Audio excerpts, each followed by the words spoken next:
Okay, and we're live. Welcome, welcome. How's it going? Welcome back, and we're good to go.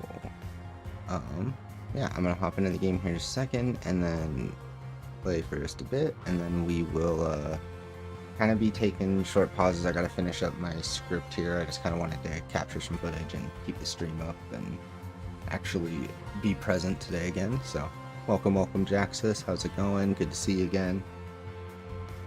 And yeah, so anyway, hopefully I'll have the video ready by tomorrow. Because it's a little bit longer and because of how YouTube works with pushing videos to people, I might hold it till Monday. Stuff seems to... What's really strange is I would assume videos do better on weekends, but I think normal people have lives on the weekend. So my videos actually do the worst on the weekends. Like between like Wednesday and Friday is like the peak. And I think it's because people look at stuff for a game to decide if they want to play it or pick it up for that weekend or to get excited about it, right? And then they go and play it. They don't watch content. It's going great. I just turned 14 yesterday. Hey, congratulations. That's awesome. Belated happy birthday. Sorry I didn't get to see you yesterday and wish you happy birthday then, but yeah, happy birthday. That's awesome. Did you get anything cool? Anything you were excited about?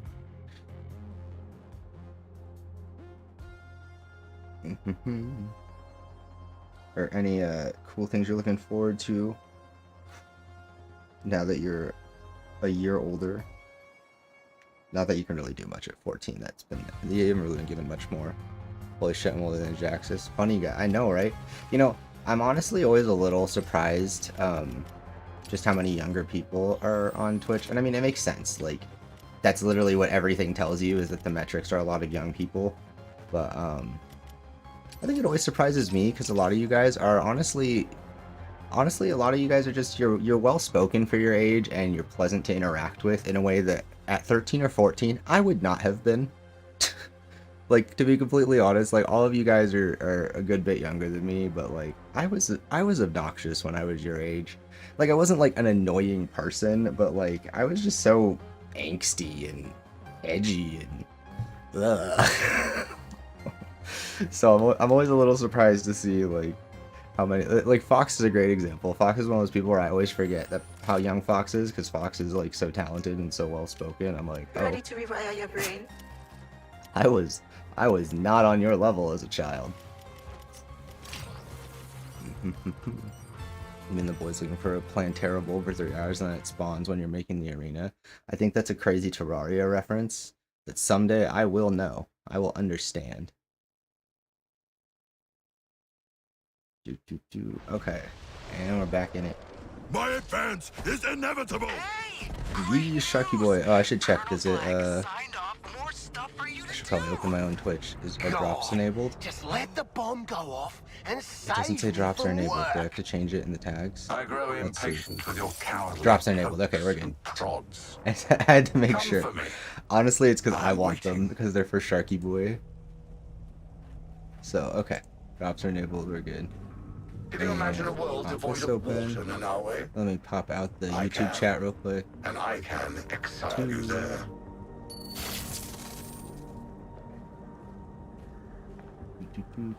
I expected you'd have objections to my terraforming I operation. really hope this game Nevertheless, like stands the I test am of time on and schedule. like lives, so that it Be can get warned like against cheaper further interruptions. and not be a brand new game and have more content, and then all my friends can play with me. Because I really like this.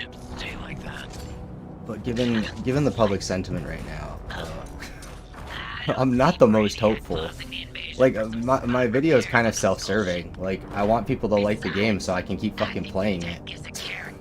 Like, Comrades, a daring rescue is underway.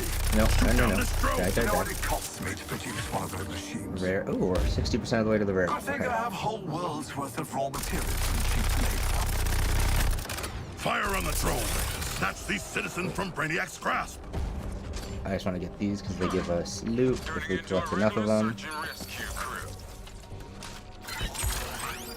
Okay, so there's one right there. And one up there. Oop. Okay, let's do this. Excellent initiative returning to Brainiac's Earth. You'll forgive me for not joining you. Let me record.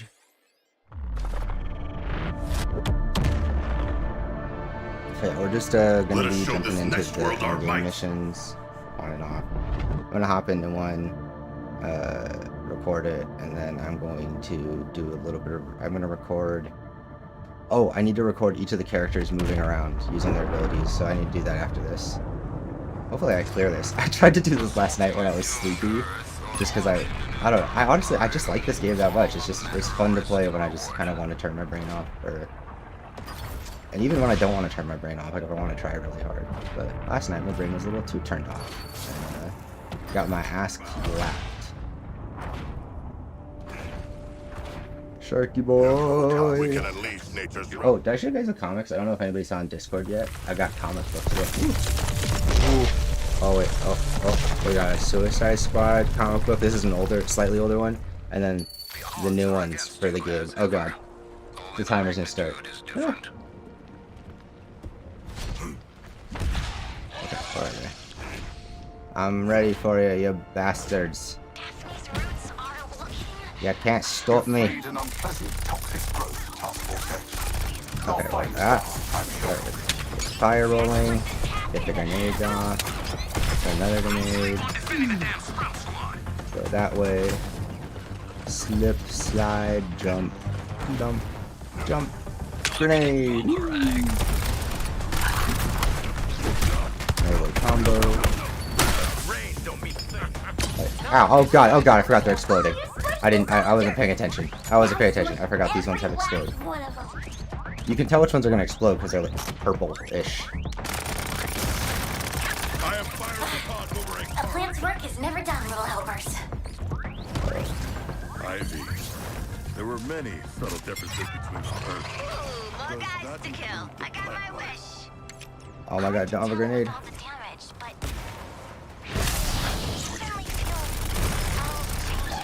Okay, I got that.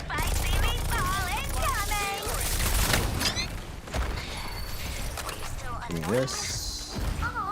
And that. Wait, is there a sniper? There's a sniper. Here, bitch. I'm back, bitch. Hey, ugly! Forget the sprouts. Pick on something your own size. Like that. No, no, no. No, you're mine. No, oh my god, he teleported again. I hate this. So cheap. Okay. Copy consciousness. Investigate. Removing unit's need for restoration. Fall before your astonishing recklessness, Go over Ollie. here. Will only get you so far. Counter charge. Now keep them off the plant babies for good, or Daphne will get corrupted. Oh.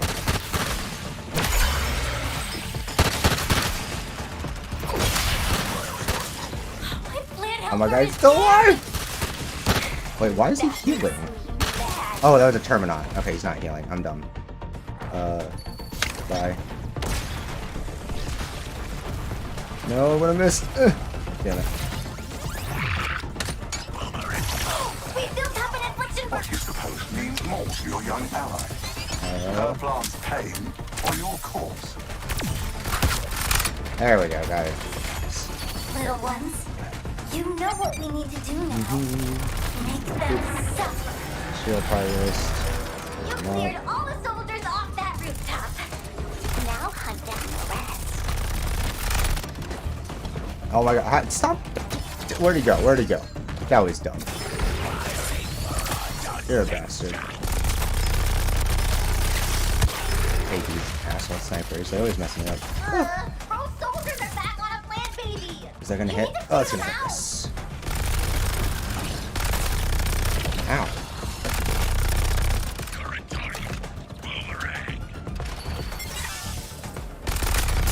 Ah, no, damn it.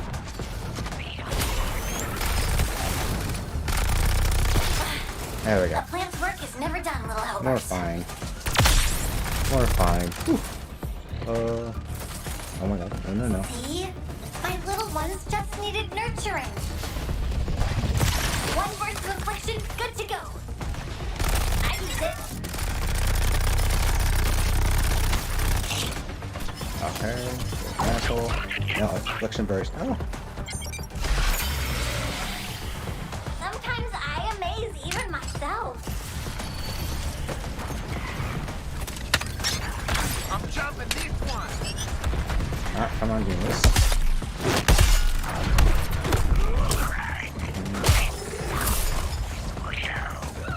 This is Nanawe using his full strength. Distasteful. And yet, You need an affliction burst. Break down. We've got one. Ow, fuck you. Oh my god. Sure, Sharky. Give me pen.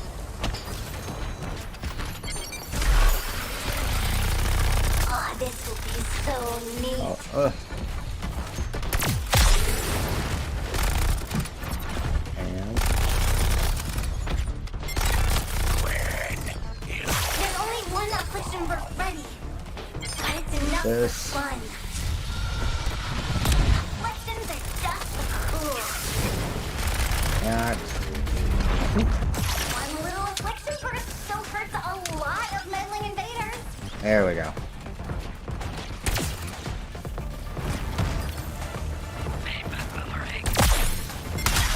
No, no, I wanted to do the thing. Give me this. Honestly, it's in the name. If you need two big ol' affliction bursts, just say so. I'm listening. Oh, let's create an environment that's so toxic. chaos wins out. And in service of what? No, no, no, no, no. I show weakness. No, no, no. Oh god. We are flourishing, despite Earth 2 being totally gross. Now that we're back, let's put all our energy into revenge. Ooh. There's my mark. Ah. We downed him, Shark. And come on. Quit's getting fragged.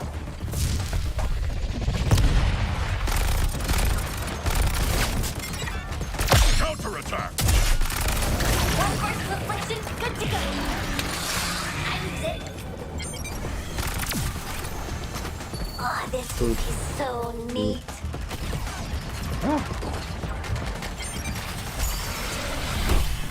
You better be impressed. Yeah, meds make me prone to boredom. I'm sorry. All surviving units, see that this is the Shark's final meal. Oh my god. No, no, no, no, I need the... Give me that, It give me is that. shameful, Oh my god, I don't but have I time for this. require aid. No. Excellent progress. Our plant DNA is so simple to Okay. emit. All these plants look real. Fuck. We better do something about it. I'm trying. Oh. This. An object lesson, units. Don't let the Shark close the Oh my god, I'm distance. gonna die before it clears. I was beaten down. Help me up. I panicked. Damn it. I think we're gonna do it. Yeah. Oh, damn, I have to go down. You should have started running.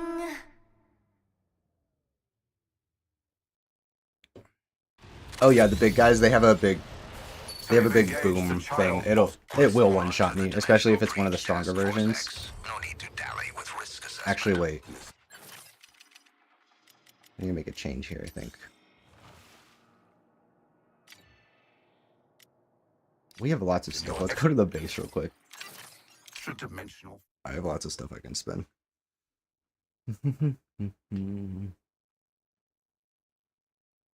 Can we all agree that being interested in megalodons is a guaranteed stage of life, like FNAF or politics? Did you get your shark drops? I will as I'm playing. I get them for streaming it, so... Or if anybody's watching stream, playing the game. You need a good gun runner. Okay, so I need to go to. I need you to Called overhaul the a piece. best I and need you to only overhaul racket in town. my. Is it my neck bomb? No. Is it my traversal mod? Yes.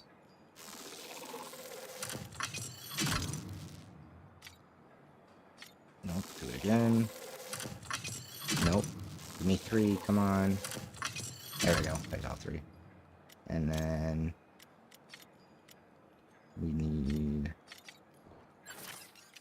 They should all have. Does everything else have a 3-piece? 3, 3, 3, 3, 3, 3, 3. Okay. So we want to change this one. This one.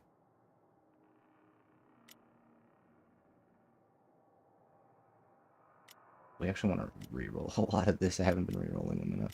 Okay. Go get this bleeding invasion over, will ya? Look, I just don't want to wake up with frickin' fingernails, Rick. Look around while I freak out. I'm just engineering we're gonna stuff do for grenades. real-life, world-saving legends. Wait.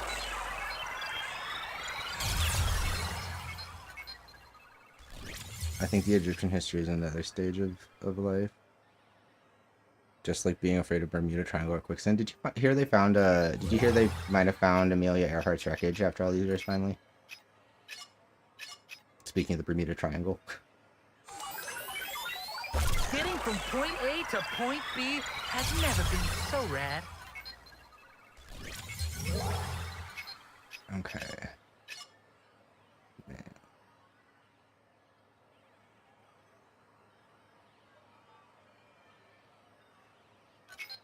I'm thinking, wait. What can the blue one be?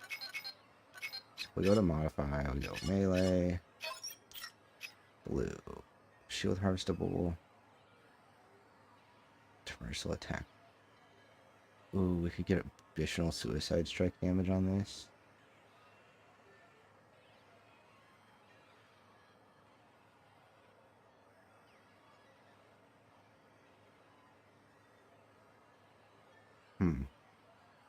I'm just realizing I should just be using suicide strike on any of the melee guys. See, I avoid using it on the chonky dudes because I tend to die when they I tend to take damage when they explode because it locks you into an animation, but did the coconut crowd wait? Oh, for real? She's just fashionably late. Did the coconut crowd? I don't know. Lemon, what the? Why are you writing an Amelia Earhart fanfic? Do you need to stream for a certain amount of time to get drops? You have to be a streamer or a viewer for, let's see, it tells me here. Drops enabled. It says it somewhere. It's like an hour and a half to get them all. All 3 pieces. Or no, it's like a trinket. You get a trinket, a skin, like an outfit, and like a doll, like the silly little other trinket thing. That stuff that they put in to sell things. If we're being honest. Okay, so I think. Do I want additional? I don't want additional melee damage on shield harvest because that just kills me. Up to snuff, huh? Insert cracking knuckles sound here. Crack. 3% traversal attack resource from melee hit. Does that mean you get 3% per hit? Or does that just mean you always get a percentage normally, and this just increases it to 3? I bet it's 3%. This game's pretty generous. Why change it when it's not broken? This is why.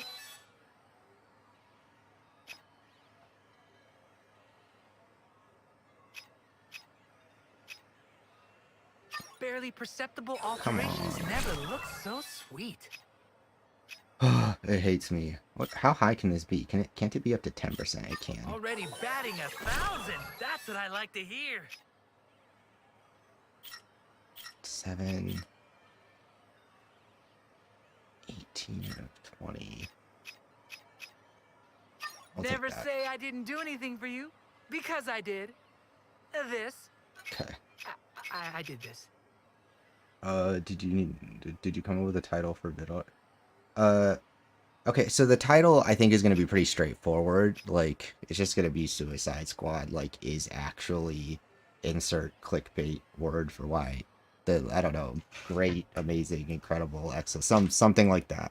And then I was gonna have the thumbnail be really clickbaity, and I wanted to have it. I was gonna have it say something along the lines of they've lied to you, or like you've been misled.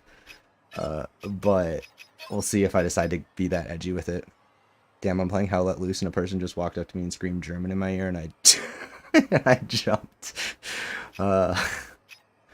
Gaming. I don't even know what else to say to that. Like, that's just something that could only happen in a game or like in real life under very, very upsetting circumstances. Traversal attack. Okay, so there's affliction passive resource buildup. Do I give a shit about that? I mean, I should maybe, but do I? Let's see. Oh wait, no. No. This needs to be much different. To make this very, very cool. Come on, buddy. Give me. It's a good day to be an engineer, my friend. Yes, it is. Buddy, come This is on. an astounding piece of equipment. Yeah, there we go. I think it's. Can it be 40% max? We'll take 35. Oh, damage reduction from infused enemies. Oh, I do not really profess nice. to be a miracle worker. Oh, did I not? Oh, I didn't but- elite this. Okay. Look at this masterpiece. Shame in protecting yourself? There are all sorts of benefits from Dirtfall self-care. is diarrhea in German. Why do you know that? No, don't. Never mind. Don't answer the question. I know why you know that. Because you're a funny guy. A funny guy Together knows we can make things. your gear the very best it Funny can guys like be. Tyrion Lannister. Except for probably not old enough to drink. I was gonna say I drink and I know things. Okay, so we modify the shield mod. What's it? Wait, yes. Should we do bonus health? Bonus heavy ammo heavy weapon ammo? That's not a bad one, because we don't have a lot of that. A good thing is never good enough. Constant upgrades. That's what I always say. Health or damage reduction?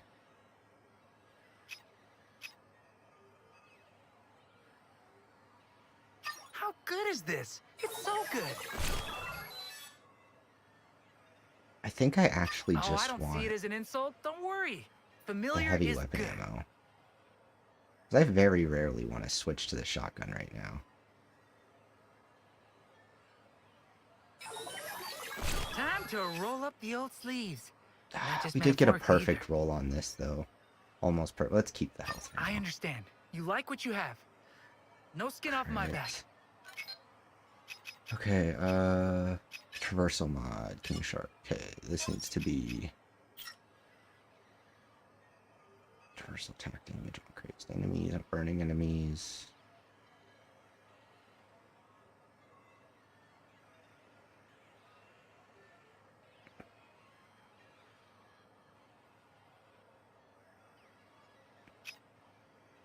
Traversal attack resource from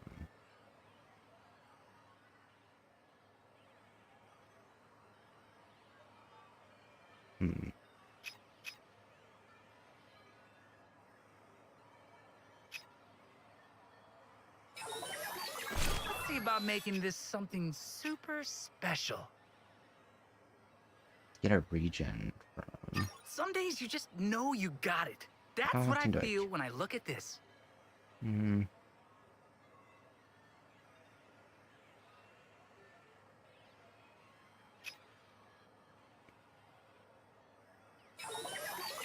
Fiddling is the key to success for sure.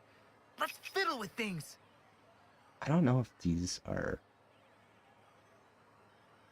Okay, I'm Why taking it. change it when it's not broken? This is why.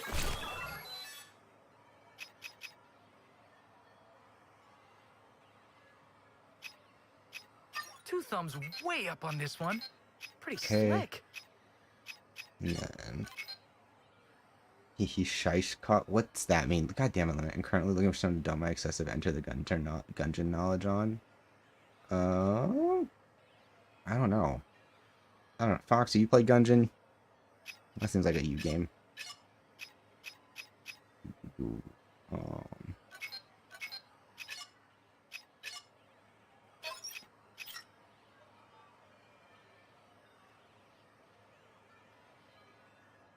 40% firearm damage.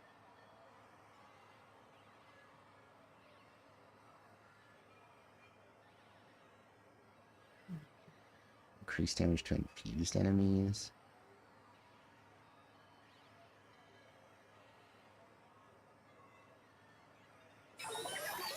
This is gonna be the super ass. I can feel it in my bones.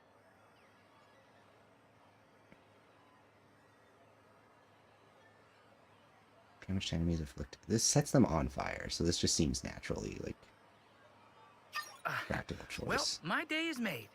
Thank me. No, thank you. Critical hit damage. Take that. Critical hit chance. That works too.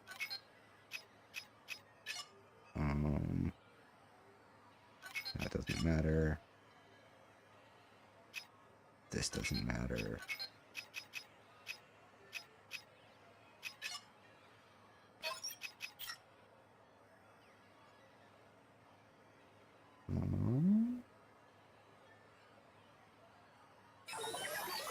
Time for me to get to work for your satisfaction.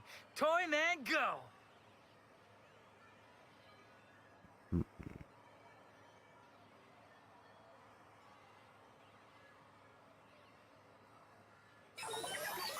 Up to snuff, huh?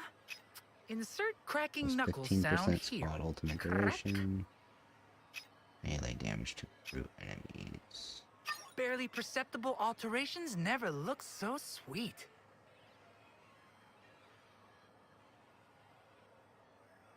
Do I even really use the melee that much? No. Well, I use it to get grenades. Lucky for you, changing stuff is my middle name. Okay. Oh, Hiro, changing stuff, Oh wait, his name's Hiro. That's kind of cool. Congratulations on surviving. Ink plays Gungeon. Oh, I didn't know that. Oh yeah, I knew that. I did know that. A guy can help you skip the first floor. 2.8 hours of gameplay here. Lol. Yep, that certainly is an NPC in Gungeon. There's a small chance you encounter 3 witches. I get lodestone or shit. What the? Okay. I'm just gonna let you guys do your thing. I don't know what any of those words mean.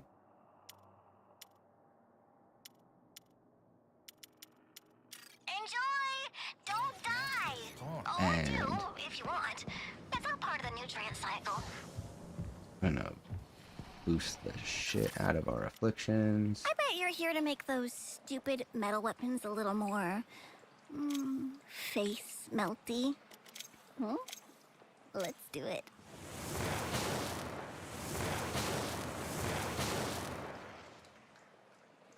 Okay. Sometimes I remember choking my I think that's it. I think that's all we needed. Now we should be good for the mission.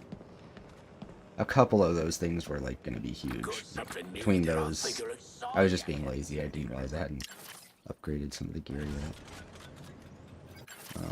Let's just get rid of the stuff we aren't gonna use. Or the crap. The really cheap stuff, get rid of that. Get rid of this.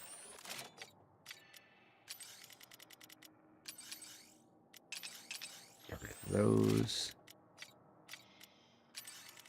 God, see, this game gives you such an abundance of like interesting gear. Everything that's yellow or better can have like serious effects. I didn't realize, but some of these yellow ones, like if you get the right combination of stuff on them, they can be huge. Like you can want to replace the red stuff, the infamous and the notorious stuff.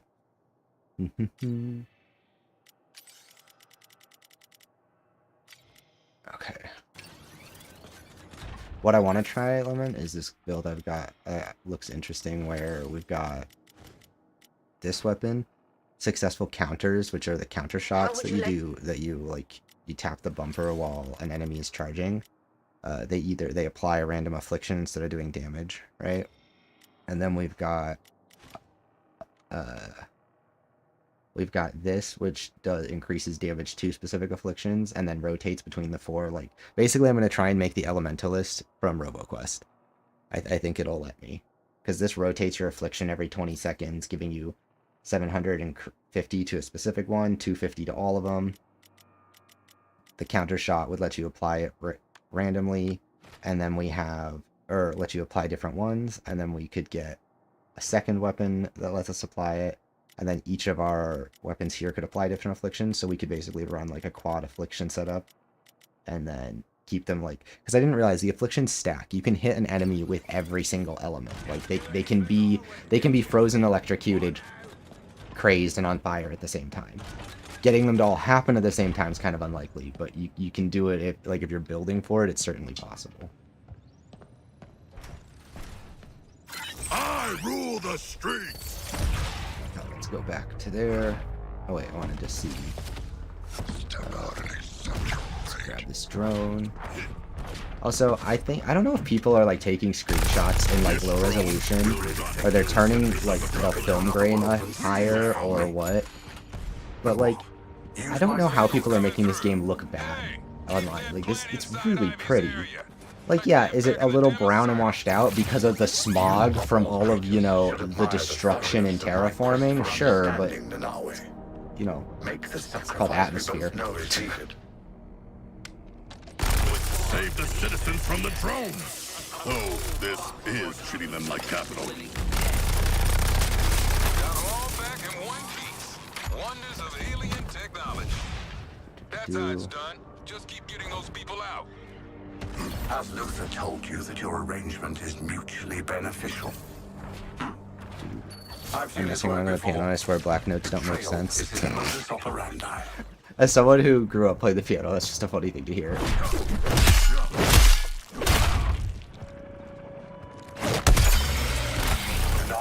Fascinating how much these creatures can contain, no? Yeah, those give me a ton of resources. That gave me the same number of mission resources to start a new mission as if I had done 2 of the smaller ones.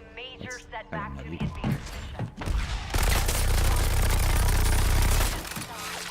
Give me my drones. It's okay, folks. As you kill those, you build up a little meter back at base for a care package, and the more of them you kill, as you fill up the meter, the better the loot inside it is. Wait, Lil Bond, do you have access to a piano and keyboard? No, I don't, not anymore. I'm playing Key of G and forcing myself to use F sharp. When was the last time you played? It's been a couple years. When my mom moved out of her house about a year and a half ago, when she had to move, she had to sell my piano. I mean, it wasn't like it wasn't nice or anything, and I wasn't like attached to it. Like, it had been sitting for a while. I hardly used it. We got it like really cheap years and years and years earlier from an old woman, so I could learn when I was a kid. And it hadn't been tuned. It needed a lot of work and stuff. I'd love to get a proper key, like a nice. Honestly, I'd just get a really nice synthesizer, because high-end synthesizers generally have a full keyboard on them. If I ever wanted to get into making music.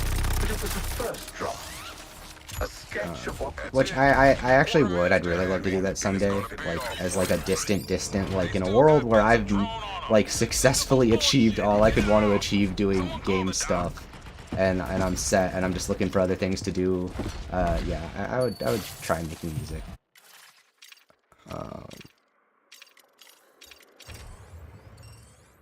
Oh my god, you know what Chris would do? He wanted to learn, but he doesn't have money, so he would open the browser keyboard and play on his lap. I'm gonna cry. Get in, get out, go home. Good. I'm actually, what the Just Chris has siblings. Parents need to stop having siblings. You want to know why I say that? Because I was a child of when I was young, my parents were divorced. My dad had to move out of state to get a job. So I was basically raised by a single mom. And people called me spoiled most of my life. and we did okay. Like, and she had like a job that still to this day only pays like 50 grand a year, and like I was able to have stuff. Like, yeah, sometimes times were hard, but most of the time we were able to like have things. Like, I swear to God, like when I hear stories like that, I'm like, we were like at the bottom of like of income brackets.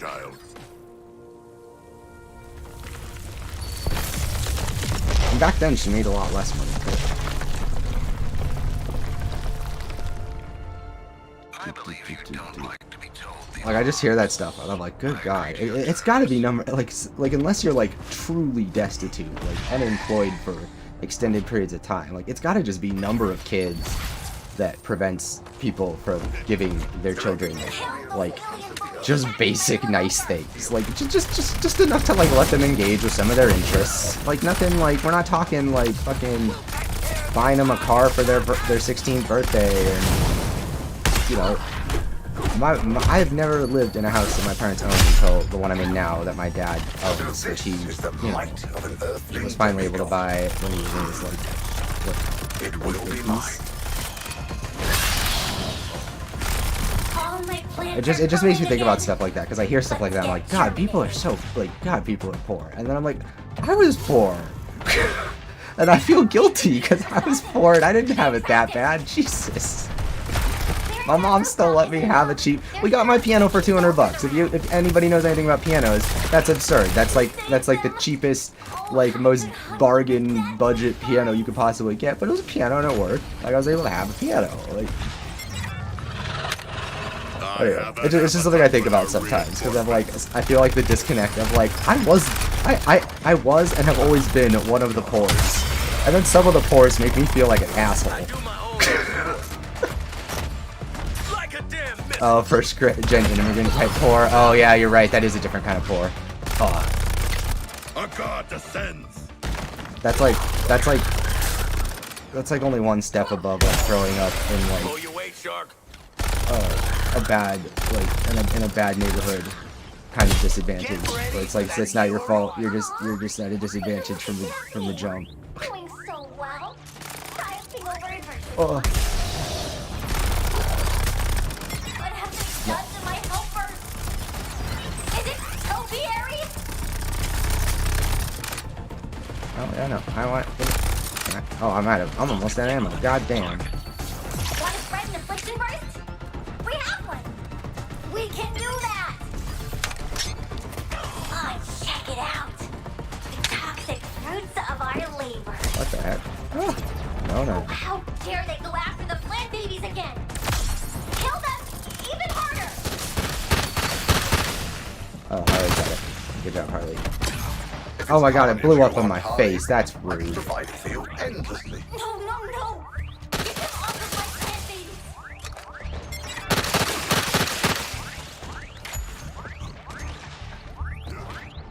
Oh, they sent more baddies. Great.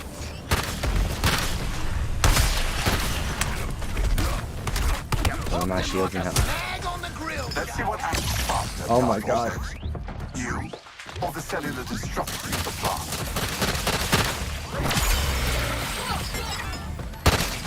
There you go. No time to wait. More soldiers to protect the plant babies. The bad guys are back on a helper? They don't learn. Okay, kill them all.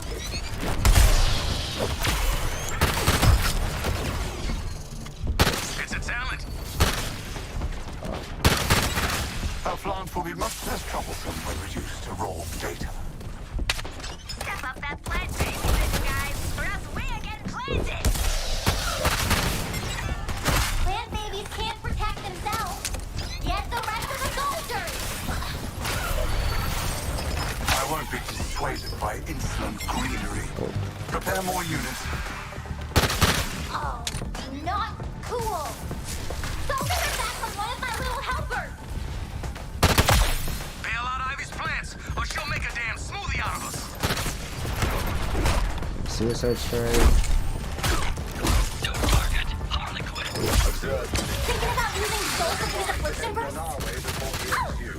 Oh, where's my? Flower. Flower. That one.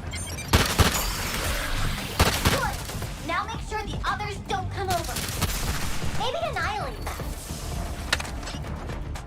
I wasn't sure we'd even get to the halfway stage in this weird soil. Come on. But we have. I'm not rude. Those soldiers Oh my god, I'm gonna fail it again because I wasn't paying attention. God damn it. I should have used you. I needed to be as using grenades at the fertilizer. beginning. Oh yeah, and in California too. That's like hell. Yeah, because it's like super. Yeah, that's like you're living in like the most expensive part of the fucking country. Chipper about suicide missions across the multiverse.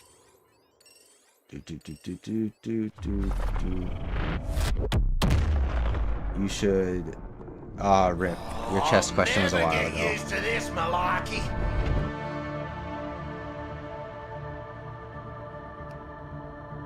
Okay, so I need to focus on my grenades and just setting shit on fire. I think I was just going too ham with the minigun. True, this other Earth is a hostile real world, but not without its rewards for those who dare. I was getting lazy with it. And the game's like, you can't do that, bud. And I'm like, I'm sorry. Shark, shark, sharky man. This weird botter looks kind of creepy. I sense fresh life. Also looks really nice, though. Task Force X, execute your mission. Luther out. You know, people act like setting objectives around the map in different places doesn't change them, but it really does. Flies in the ointment. Buzz along now. Feel them hurting one of my plants.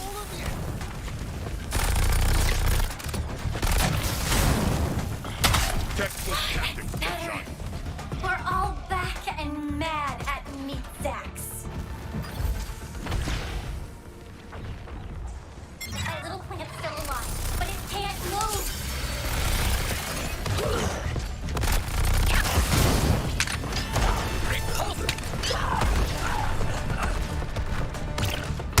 My plant babies are back.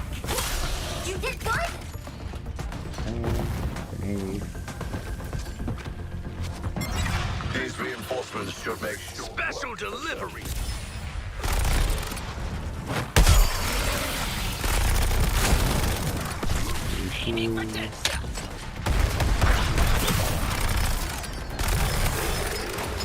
Not a backseat driver in a massacre, are you, Look at Sharky? Daphne. Doing so well.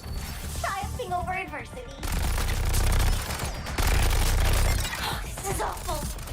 These little plants are in danger. It'll be my default mix for the rest of my PlayStation. Oh, Now we PlayStation. bring up Okay. two evolution bursts. That's all Save we key. can. When the reconstruction So many aliens to the planet. will be a hateful for Conan and Flora. Marking Quinn for elimination.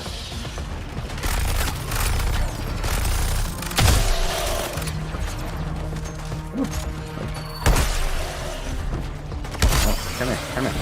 Hey. No fair! My plan beats the bad guys are hassling a little helper again. I guess they want to die. My helpers are okay. I can feel it in the root network.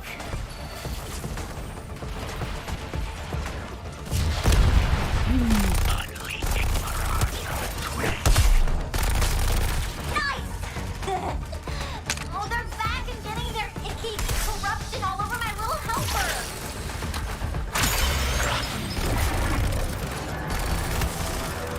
Save a bite for me, Shark, why don't ya?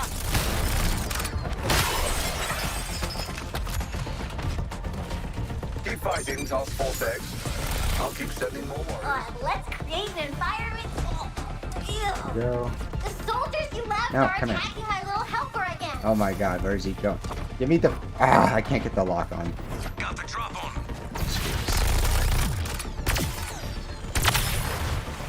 Thanks for the tenderizing, Shark. Good food.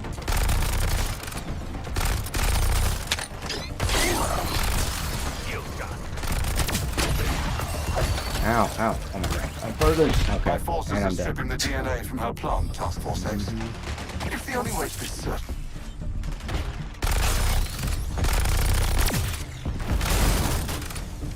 Targeting boomerang.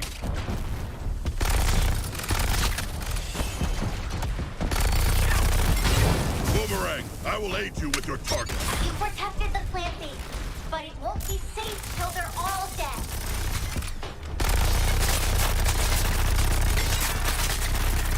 You need an affliction burst. Great news! We got one. Sometimes I amaze even myself. Denali, your brutality, I have to admit, it's impressive.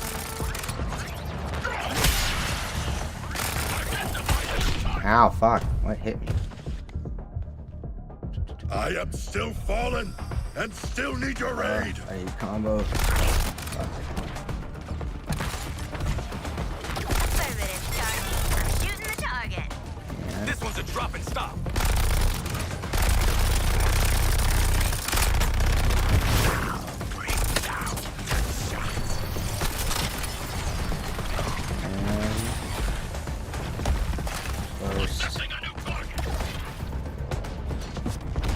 This will really knock your socks off. Where'd she go? Where'd you have We built up an affliction burst. You know, if you want to test it out. Afflictions are just the coolest.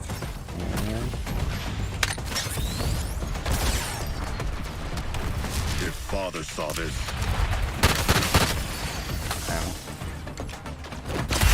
why is there enamored with humans? You'll die like one Denali.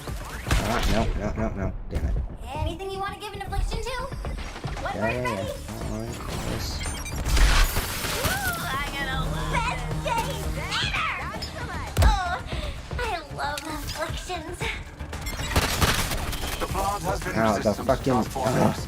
I hate But these you know what guys. happens to resistance by now. Oh, see by these plants. If it dies, she'll be skinned to heck with us. Store this affliction burst up, or use it Come now. on. Choices. Power. I will take Classic those yours, afflictions my rule.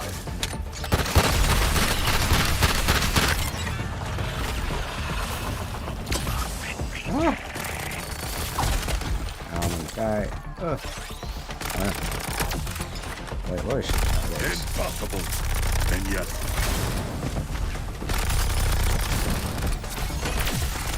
I've had a thought or two about What if we release this fun little affliction burst? Please. I must be above the earth to crash down upon it. We are I'm flourishing. stuck. Ah. Despite Earth 2 being totally gross. Plant baby, defend yourself. Minfax, Ow. do something. Heads up! Here's one for ya!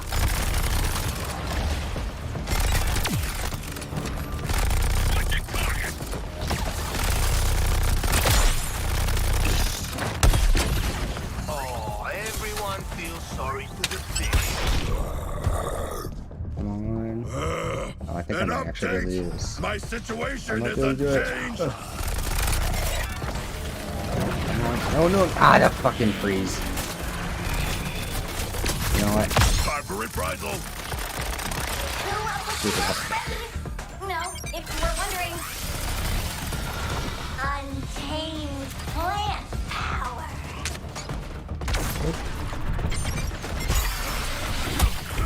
You better be impressed, meat sacks. Oh, Ivy's plant has begun to putrefy. We must save it. Oh. Okay, so that rooftop is clear. Go get the bad guys around you.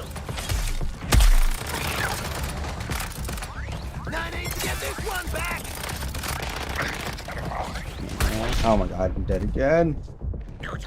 I need more generation on my specials, I think, so I can My actually lord, get you them have off. the right to devour me.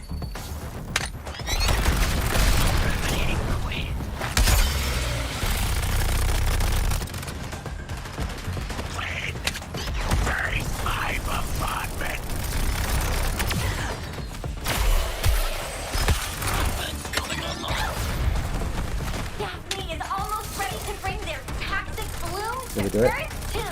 Oh my god, we stalled it. And boom goes the cockatoo. They're blooming. So colorful. Oh my god, that was so close. So deadly. That's my aesthetic. It's actually getting cut now. La, la, la, la. The exit portal I'm is gonna head open. out, see you. Have fun chomping people. Sorry, shooting as sharks do. Alright, have a good one, folks. Dank little hole, Earthlings. Do, We all know your summer, extermination is inevitable. some class, honestly. No, okay. I turn into a wall mimic and a red mimic. Ooh, mimics are gross.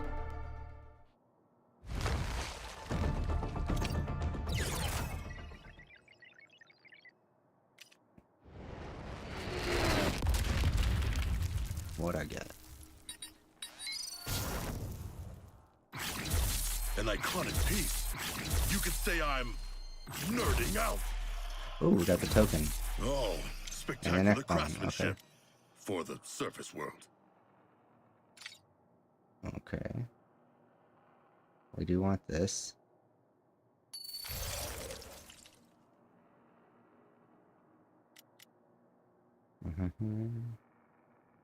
This weapon has a 100% critical hit chance on brutes. Oh, nifty. But I can't use that. And then, oh yeah, here's the counter explosions. Now do 200% more damage. Each counter explosion now do 200% more damage with a 50% increased radius. Each critical counter hit give a 50% chance to give shield harvest to enemies within the counter explosion. Attacks would normally kill you. Fuel dump. Okay, that's for what's his face. Yeah, nobody Wait, is this the likes tier an 31? Okay, this is the overachiever. tier 31.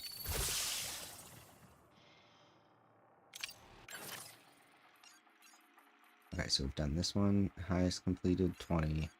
Highest completed 20. Highest completed Engaging 15. Brainiac in multiple dimensions is a fine strategy, Task Force X. Kudos to me. Brain's not gonna upgrade itself. At least, not yet.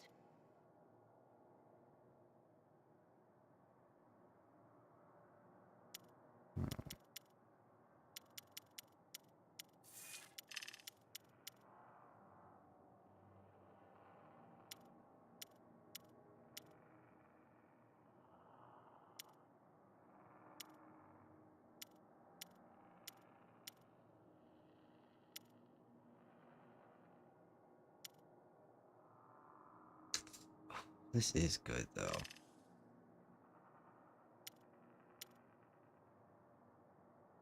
But shield harvest kills are so sketchy. Whatever.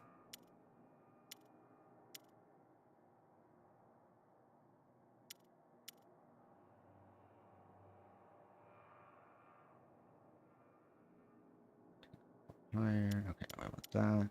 This.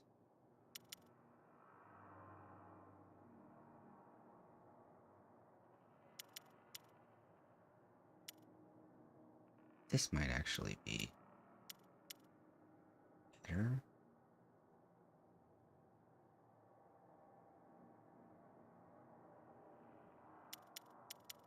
What's this one? Melee enemies below less than 50%.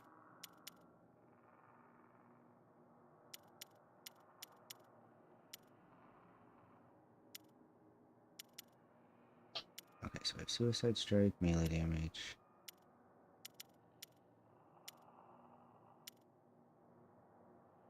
Shield harvest chance. Melee.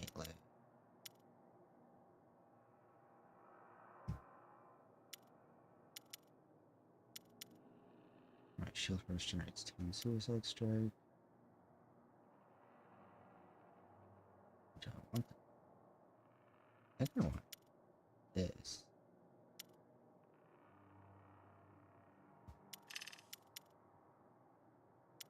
Because getting the high combo is not hard. It's maintaining combo. Because I get hit. Suicide Strike. Yeah.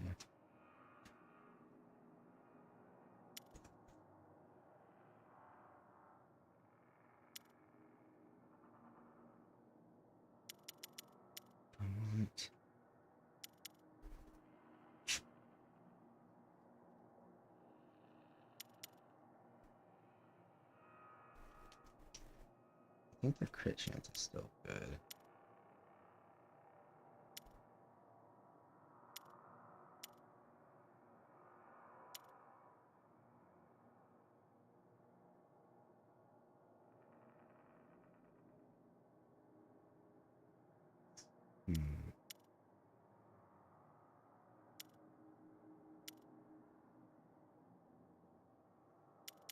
Just thinking which I don't want these to work.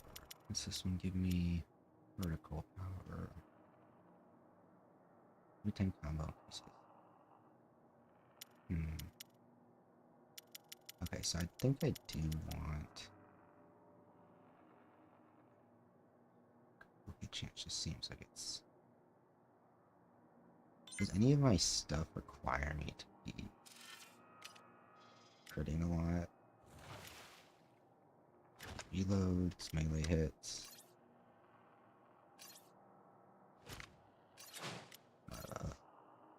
Raises. I don't have to crit at all. Let's see what we've got for you.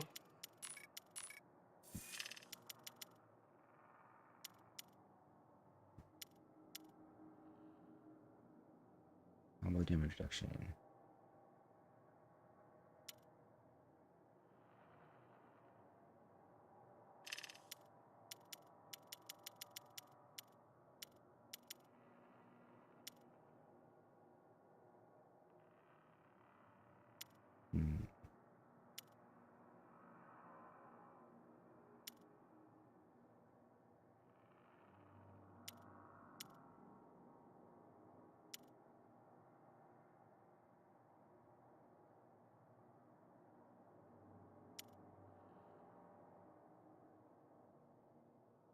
I do like that one. Oh, every 5 seconds spent airborne? That's a lot. Okay. I think this works. I think this is an improvement. 100% chance Chicha instantly generate 100% health. That's actually not the worst idea.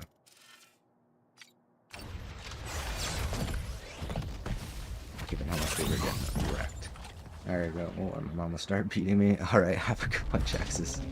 Bye. No rest for a god. Don't get beat. You miss home, don't you, Nanawe? I was playing a hero field. Maybe you ought to get used to it. Unite the kingdoms before we transform. Where's my... We got him. Been through enough without meeting you. We're getting additional forces at the other 3 terraformers. That's TV. These folks don't know it, but you're their last hope.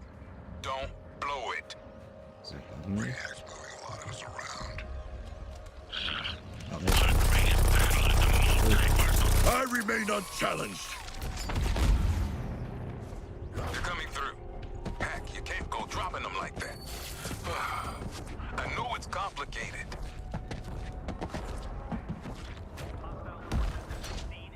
Breaching!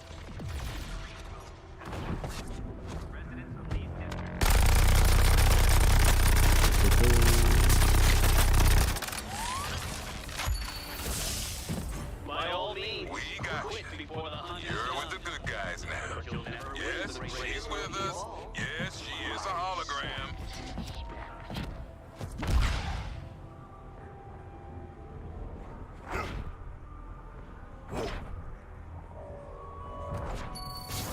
Hello, Metropolis.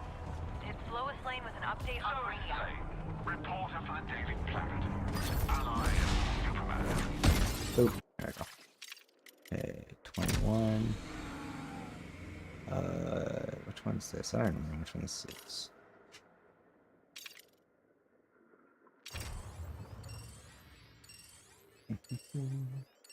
Oh, I need to open my chat window. Off we go! Everyone got their passports?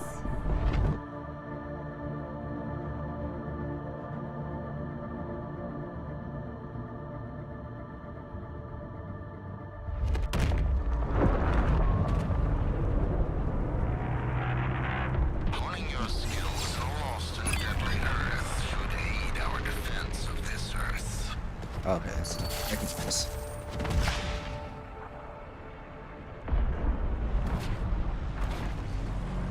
I see the enemy are producing Terminats. Ah, they are many, but we are mighty. Know your objectives. Completing them won't be easy.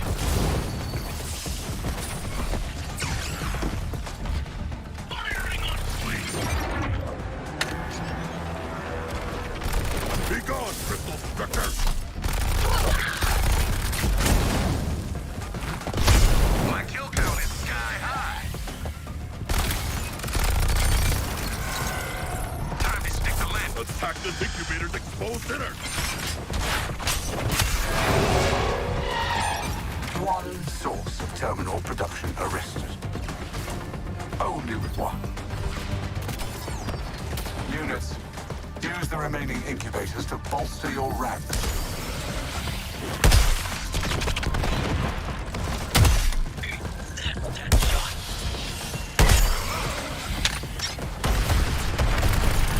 I'm as tireless as the ocean! Demolishing the crystal growth! Attack glance off this incubator's shield! Focus upon the crystal! It is time to smash this incubator open, my comrades! Deliver the killing blow on this incubator! Oh my god.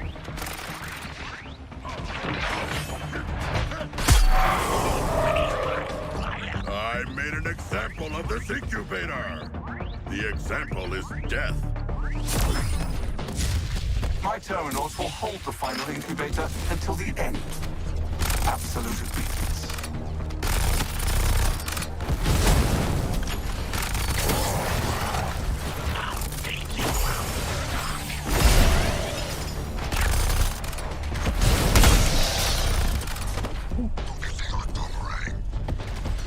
Come on, hurry up. Hey, feeling the burn?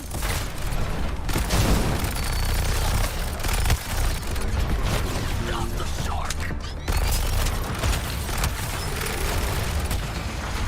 They dare to defend this crystal? Punish them!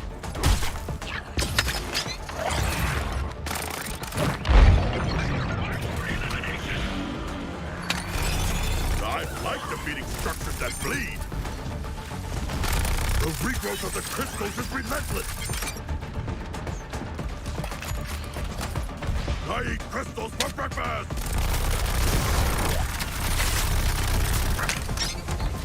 What can I say? I support sharks. Quickly, exploit this incubator's weakness.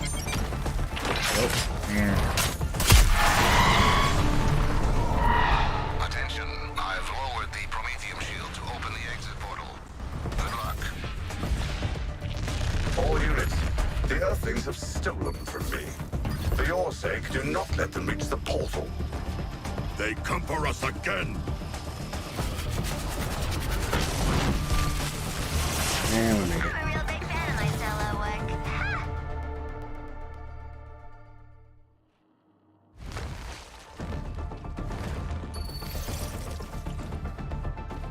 Why does it say I'm playing?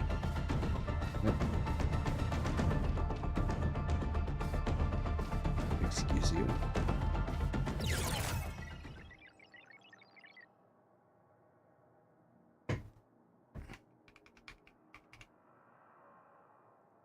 For some reason it was showing my video as being Destiny. Wait, did the others show up that way? Let's see.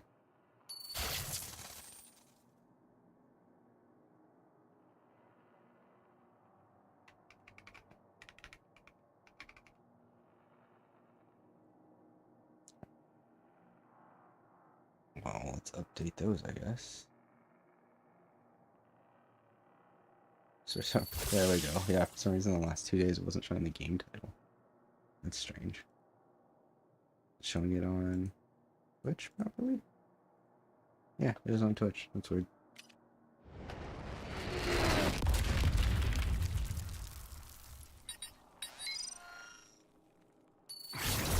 I dreamed of being a shark with gadgets. With this prize, I will grow my legend. Really, we got the same one. That's lame. What's this? All counters are now critical counters. However, your counters take 5 seconds to recharge.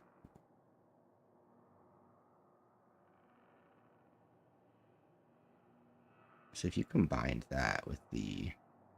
Go you! Don't let anyone box you in and drop you in the harbor. That one trinket that we got. That'd be kind of nutty.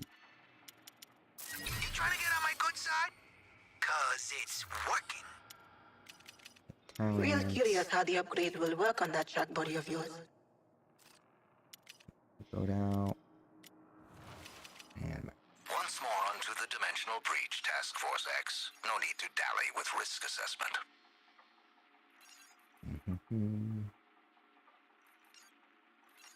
wait, aren't we supposed to be...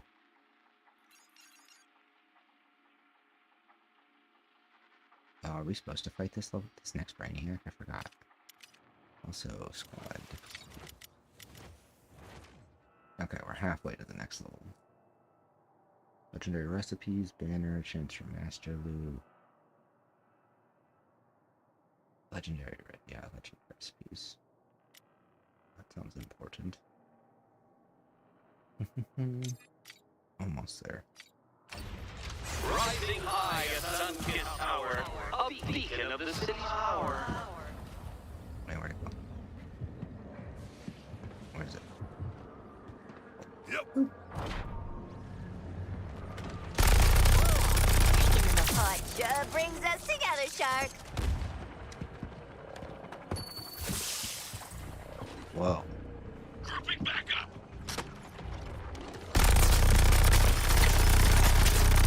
And you were the great white hope. Oh, there's a... I was like, where's this? Why is there a whole ass mission?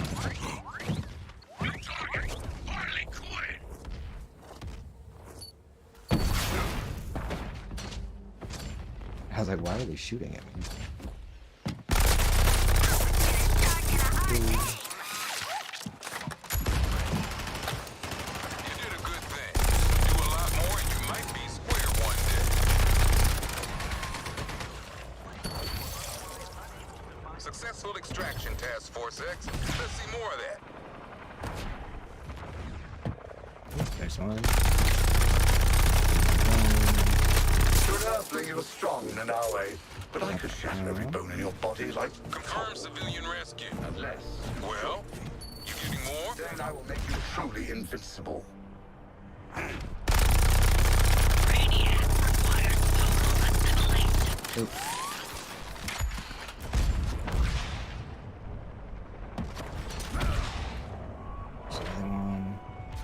Metropolis, Brainiac soldier has suffered heavy damage.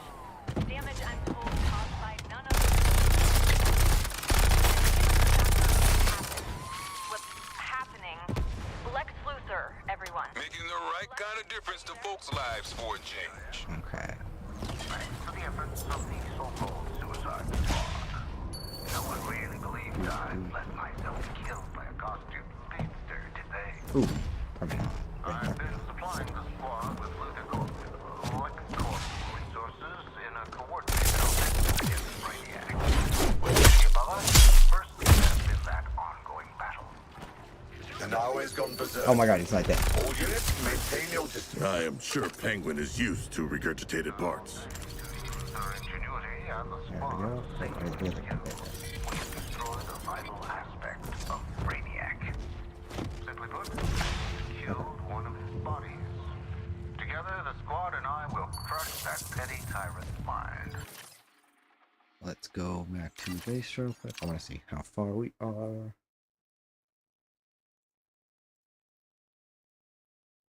And we're 75% of the way to having our drop for the outfit. Once we're done with that, I'll probably just start finishing up the script here.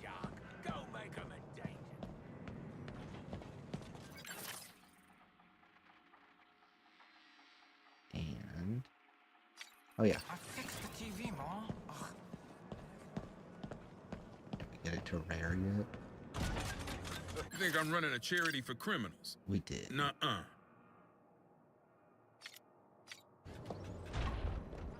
Okay, cool. I understand. You won't back. Okay, so what did we get? The only thing we got was, at least as far as I remember, the only tier 3 we have is the Titan tolerance, and did we get the shield mod? I thought we got the shield mod. No. Did we get the charm? What did we get?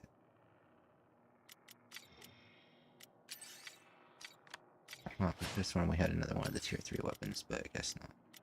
Or maybe it was on one of the characters. Other characters. Actually, yeah, I think we got the SMG, I think. Because the game hates me. Yep, we did. We got the SMG. Okay.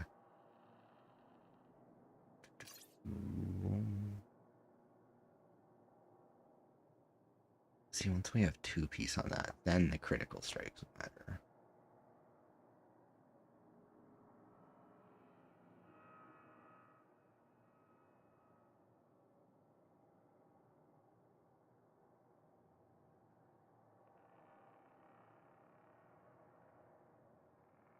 Oh yeah, the 2-piece is insane. Okay, so we want the 2-piece bonus from that. And then... What looks good, Shark? We want 2-piece bonus from this.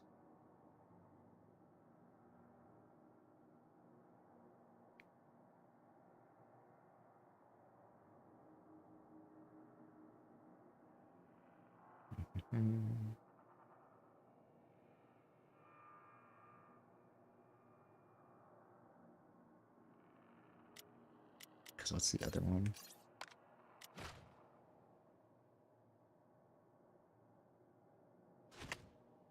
Yeah, we want 1-piece bonus on this, which we can get from any of them.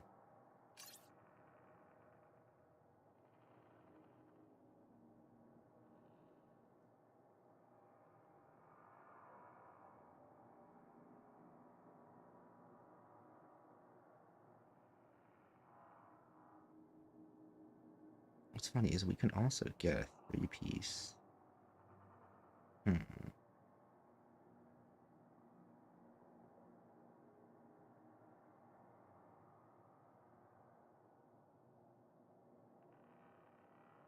So we can obviously do a silly Harley grenade spam build that way.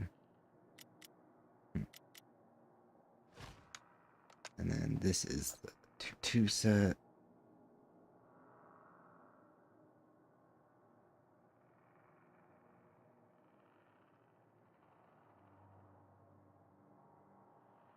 Yeah, okay.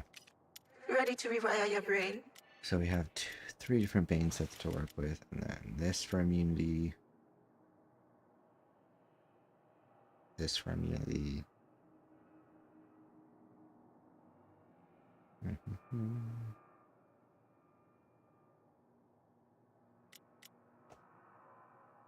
So we did the shield. We'll see.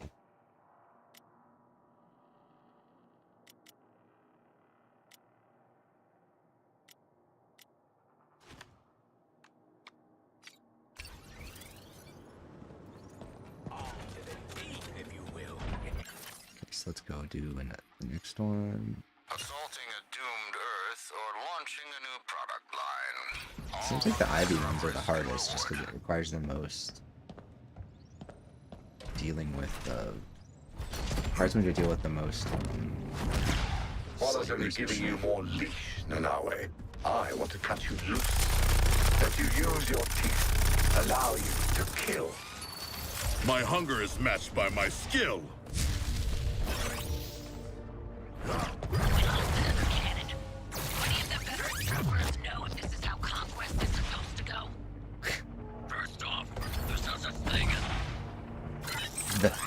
Just next to Stig's veteran troop.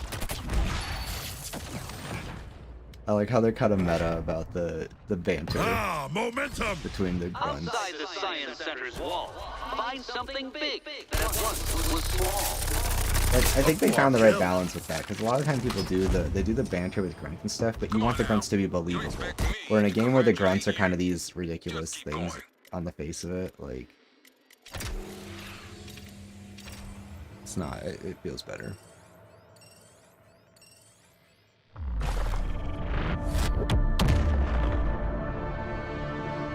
Let us splash through the vast oceans of the multiverse together!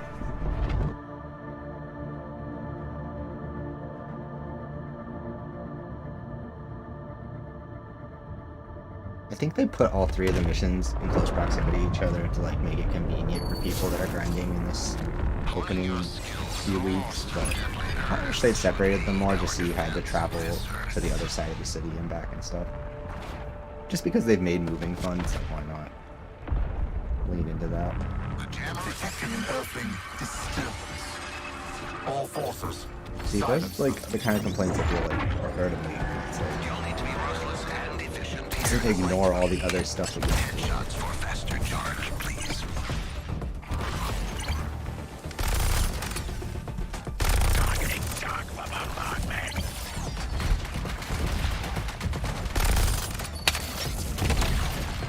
Good target call, Shark. I'm taking it.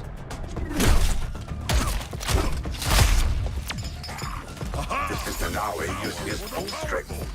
Distasteful, and yet I'll pitch in on the shooting with you, Shark.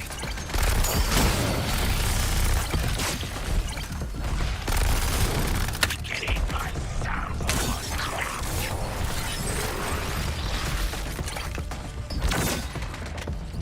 Like a damn missile! Wonderful execution. I didn't even need to add extra time for you. 86% chance of survival. Ooh, shark drops. Getting drops for our Sharky murders his boy. own troops. I actually almost got Poor him. leader. Good to see you, Breeze. Move up from that. A stinging rebuke. Just dropping in, don't mind me.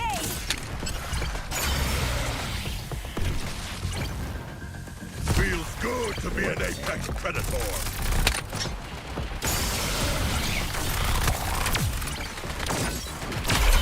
Got my welcoming party right here.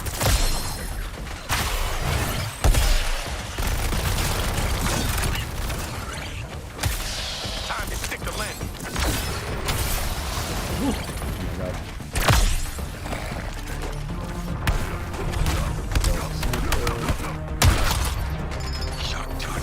so this is the might of an earthling demigod. It will be mine. I am attacking Deadshot's target. Have something nice, hot, and fresh.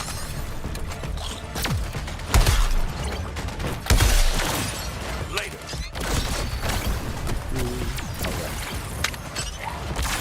You need more of a challenge, Nanaue. That can be arranged. Your own squad will do nothing. Exactly as I had planned, and with time to spare. Oh, you should make it back in one piece, too.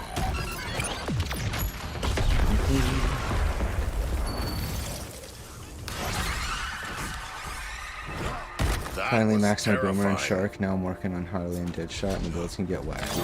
I got this grenade. Yeah, the grenade stuff is. I really like how the grenade builds work in general. That's actually why I'm kind of looking forward to playing Harley, because I'm sure that'll be fun.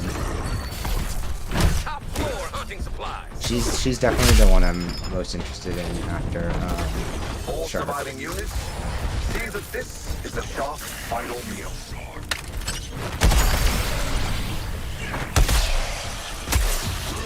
He makes a shot from hang time.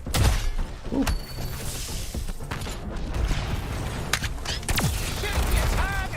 I think it's funny because I honestly, even when I picked Shark, I kind of thought he looked like the least exciting traversal-wise, but now I honestly, I love him. I love playing him. It feels so smooth to just hop around the battlefield with. I'll drop this one.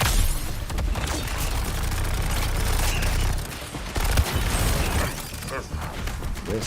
fine. Safer footing, perhaps. They're all pretty fun, but Deadshot has a respawn ammo. Yeah, I agree. I don't like saying that because like everybody likes their own things, so like, I don't want to shit on anybody's favorite. I don't like Deadshot because I don't like jetpacks with fuel in games. I just don't. I don't like having to worry about it. I do like that they have some cool abilities that let you like gain fuel like during kills and stuff to spend more time in the air. But yeah, I'm just not a fan of jetpacks. I much prefer grappling hooks, swinging mechanics, things where you have momentum, a sense of inertia, as it were.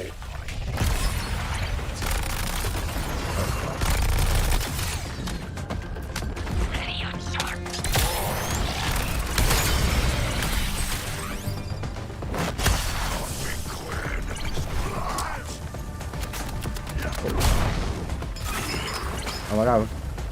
I should have said so much damage. Oh god. I didn't see that. Not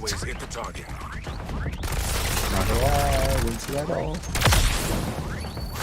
Your voltage will be mine! Just call me the So much going on right now. You know what's funny is I get what people mean and why they say it's hard to visually parse stuff here, but honestly, as crazy as it gets, I really don't think it's that. The only thing that can sometimes be hard is telling which enemies have explosive on them, which I find annoying just because it's a little annoying. You gotta pay attention, you gotta look real closely. An object lesson, units. Don't let the shark close the distance.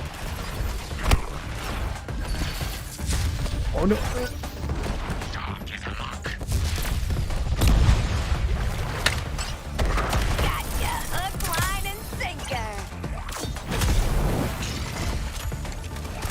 Objective complete. Let's go.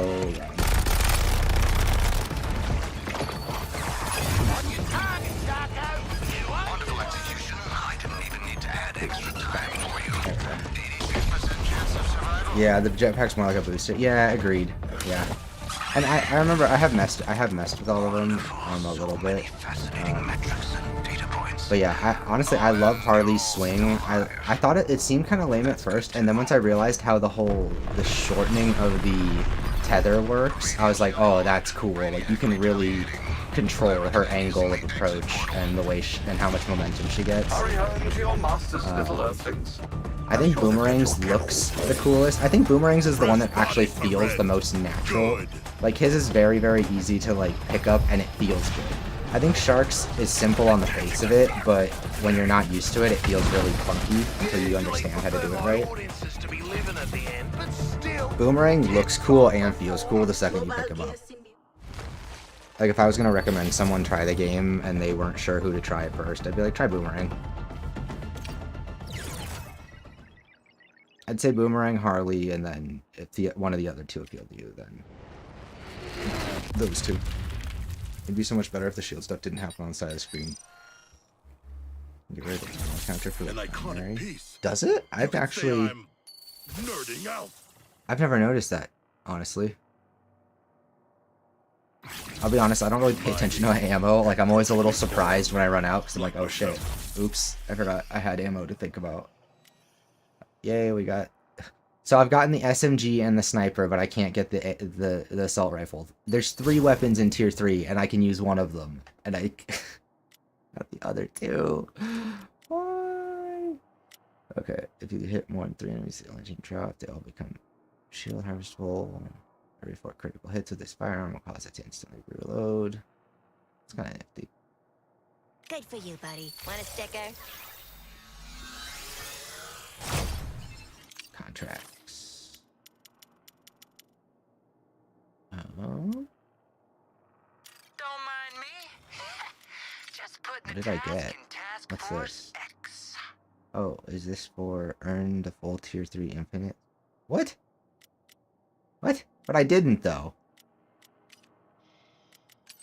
I don't have the gun. It's lying. It's your brain. I don't have most of it. It's lying. It's actually lying. Wait. Did it bug out? Is it tripping? I think it's just tripping. Yeah, it's just tripping. It's just tripping. Okay. It gave me the achievement for You know what? I bet it triggers on the sniper. I bet because that's at the bottom of the list. Someone accidentally said it, so that's how it marks whether or not you finish the list. Just a tiny oversight. It's kind of funny. Okay. I was like, I didn't get that. No.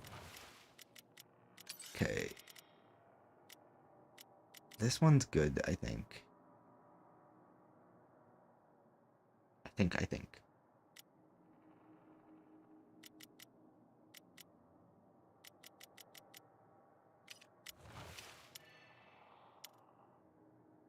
Okay. So the one piece the one piece I do want was, wait, I do want something from here. I wanted, yeah, I need the shield mod. I need these 3 and the assault rifle still. Damn. 2. I'd at least like the assault rifle.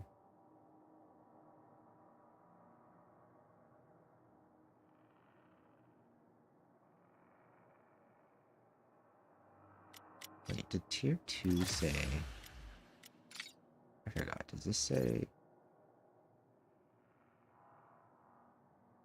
Okay, so when you combine that 2 pieces together.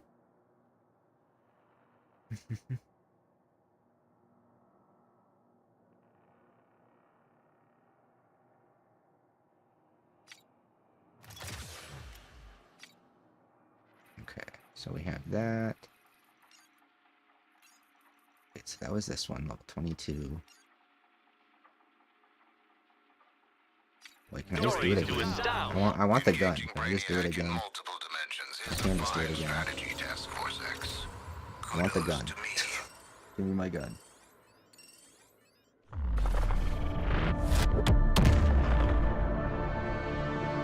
Let's do this with finesse, squad.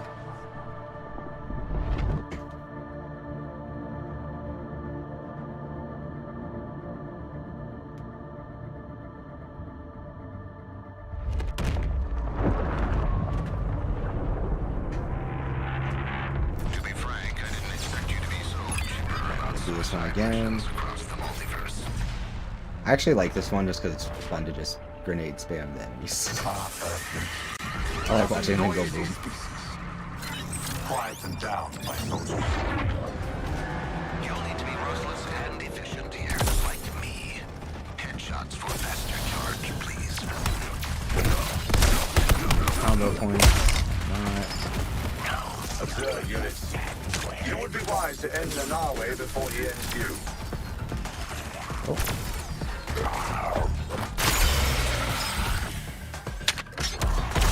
I am attacking Their ingenuity is only eclipsed by their obnoxiousness.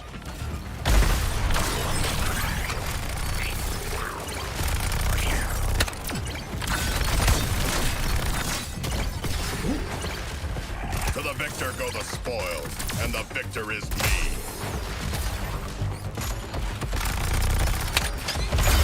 Let's shoot him up fast, Shark. Wait for it. Exactly as I had planned, and with time to spare. Oh, you should make it back in one piece, I was honestly surprised how high you can turn the difficulty, and I wonder if it'll cause problems. It does. It does cause, the difficulty causes problems from what I've heard. I've heard that beyond Mastery 40, right now, the only thing that works is fire because health scaling gets too high, and the flip side of that is fire's overtuned. The community manager said yesterday on Twitter that they are aware that fire is currently not scaling properly, and it's making it too strong. Like it's not getting weaker as enemies get stronger. So that's why, like, I'm specifically using fire right now because it's honestly it's silly, it's a little cheesy, it makes this stuff easy, and I don't have to focus as hard. Doing this same mission with other builds requires me to pay a lot more attention. I accept your target choice, Boomerang. But yeah, it definitely does cause problems, but like, what I've been telling people too is the flip side is, first of all, most games don't have even this stuff locked in this well this early on. And the other side of that is most people are not going to be hitting mastery 20 plus before the content. Like, I've played this game for almost 50 hours. Most people don't play 50 hours of a game, or any game, in a month. Like, some of us that play a lot of video games forget that most people don't have that luxury. And that's not the majority of audiences. So even if we might run out of stuff to do for a little bit, it's not really going to impact normal people. Now, if the content update that comes out in March doesn't have enough stuff in it, then you know, there might be something to say there, right? I'm more defending the game as it is now relative to how these games tend to launch. Oh, I should have used Suicide Strike after, or first, and then got ulted. I will claim those yours as my own, Nanawe. Your methods of slaughter are creative, friend. I'll give you that.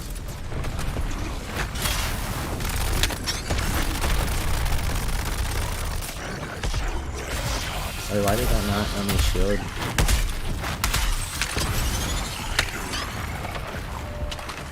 We'll get nuked if we stand around.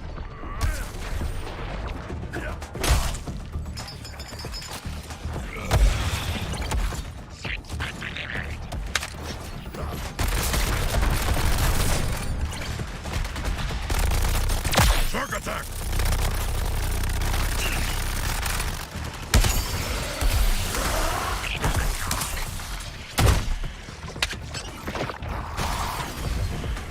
Inexcusable. Oh, let me hit him. Ow, okay, fair enough. I was pushing my luck there a little. Just sending it straight at his face. Oh god. Energy.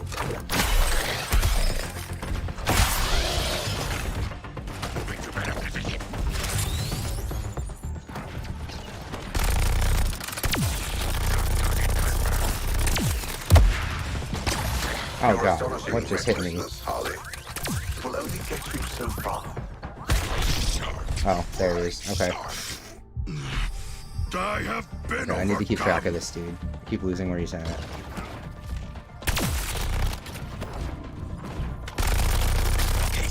From downtown.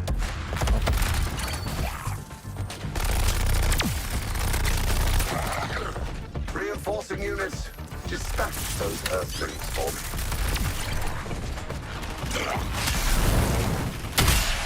I surge forward!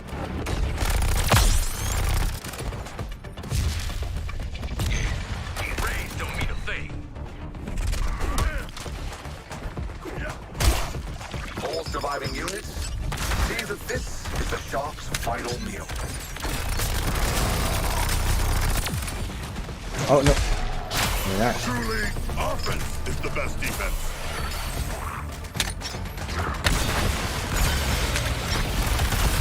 The combat training really paid off. There we go. There we go. Ooh, pretty fishy, Doc.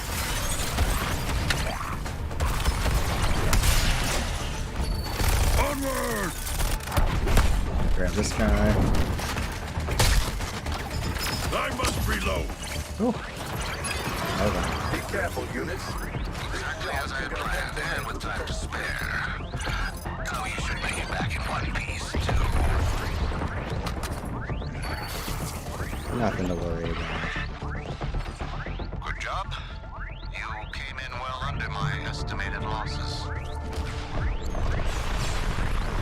That way. Yeah, I'm glad the option is here. Okay.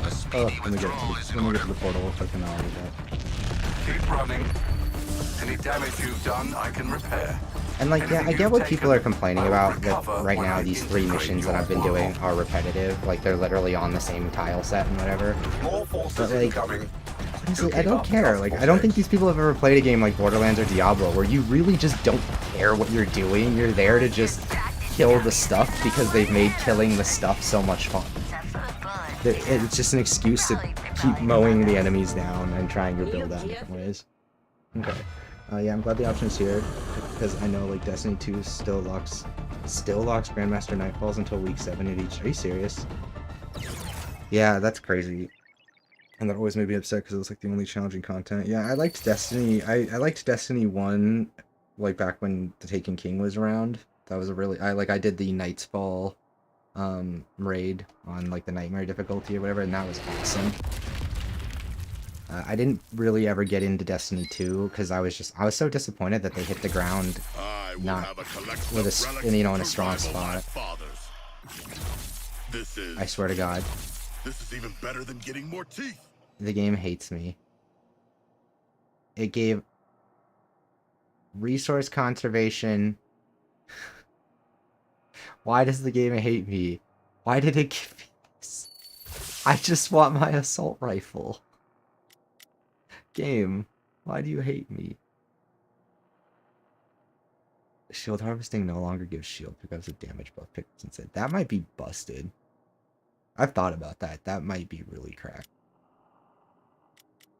The game hates me. All right. I just want my assault rifle.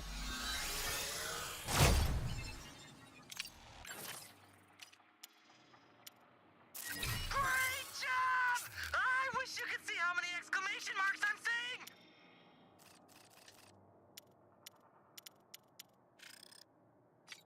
Printing stories to astound. This planet makes the news go round. Go round.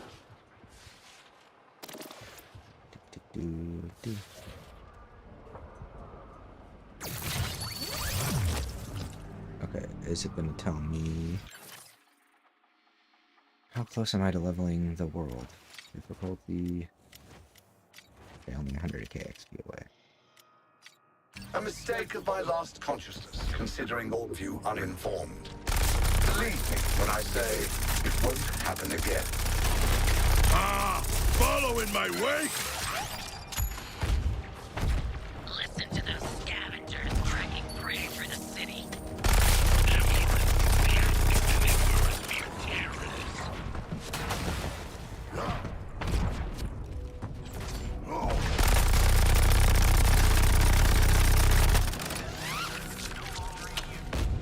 To the hunt!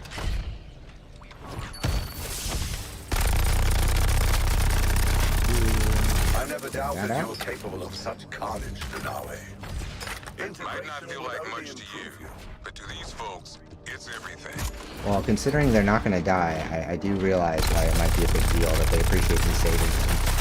Yes, I am the thunder! You don't have to explain that to me every time, guys.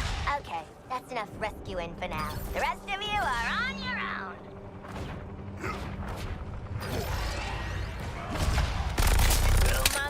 Oh my god, I missed. Oh. Okay, fine. You want to be that way? No, fine. It's not my moment. But is it sporting? Aha. Shameful!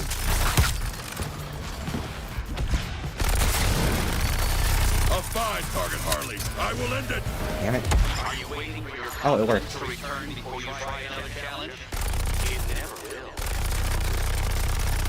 Boy, Shark is merciless. Okay. I got a popcorn craving. Yeah, that's a good feeling. To get rewards.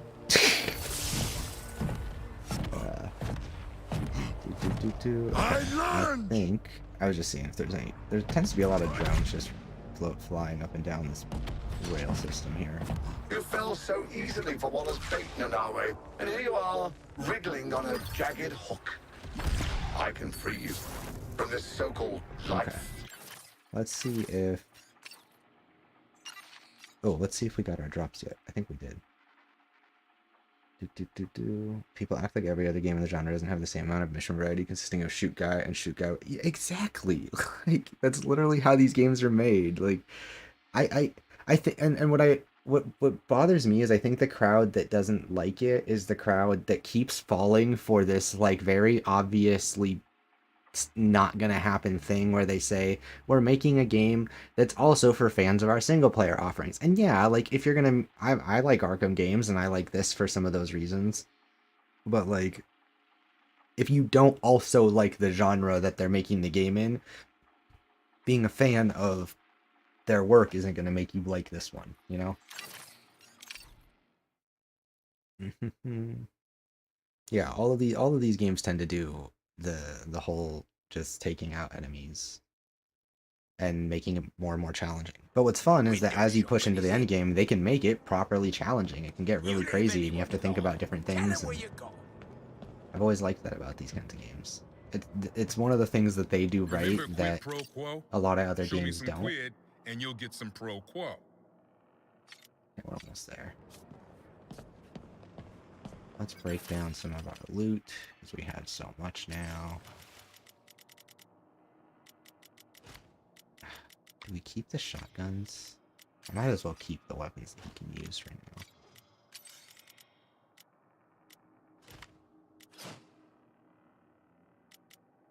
now. Oh, these are both interesting.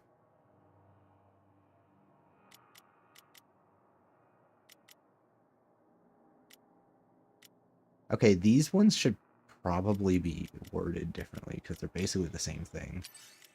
Worded in 2 different ways.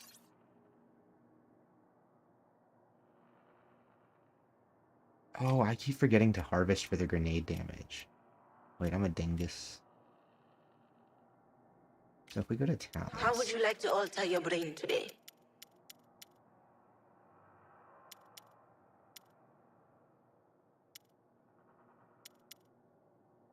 What's funny is that if you just melee, that would not be the worst idea.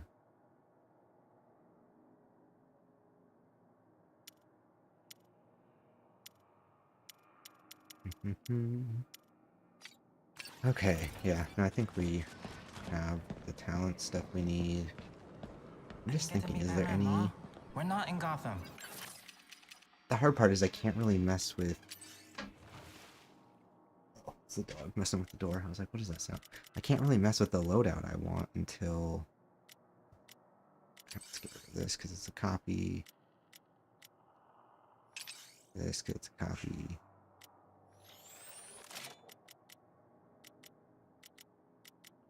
When your shield overcharge... When you hit your shield overcharge limit, you start losing 2% of your shield every 1 second until your shield completely depletes. While your shield is depleting, your critical. Oh.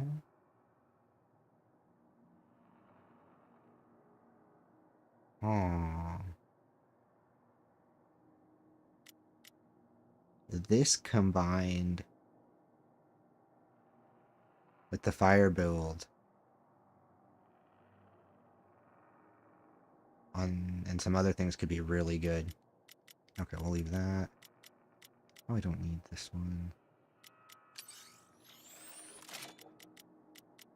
We don't need 2 of these, but they're both the same, so. Okay. Don't need 2 of these. Don't need 2 of these.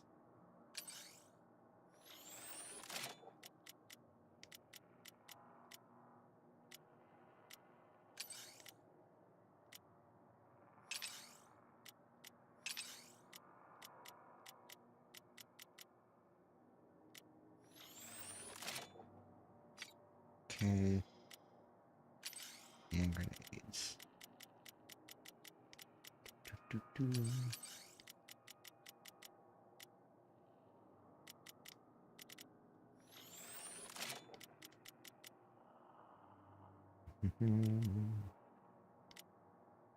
Okay. Shield mods. We don't need. We have 2 master unflinchings. Are you serious right now? Game hates me.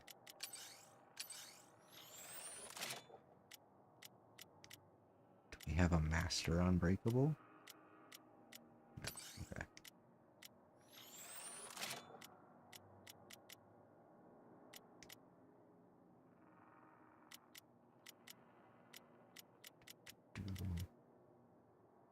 Don't need another one of those.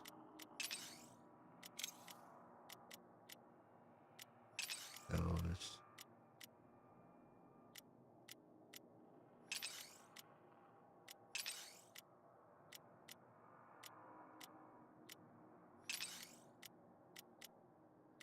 Okay. I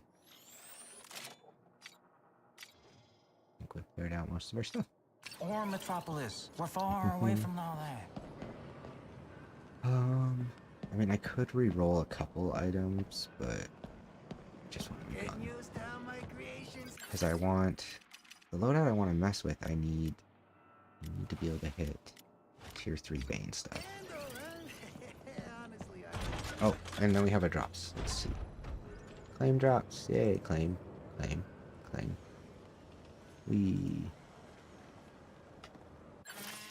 I'm gonna restart the game real quick just to get them.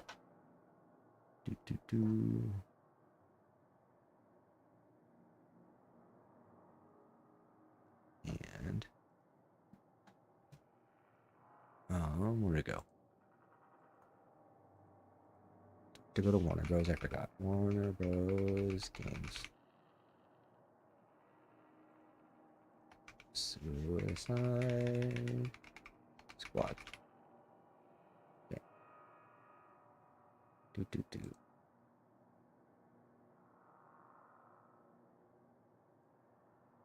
Yeah, okay, we got him. Cool. I'm gonna reload the game. One sec. Go to session. I wonder if they loaded already. Wait, maybe they already loaded in. Let's see.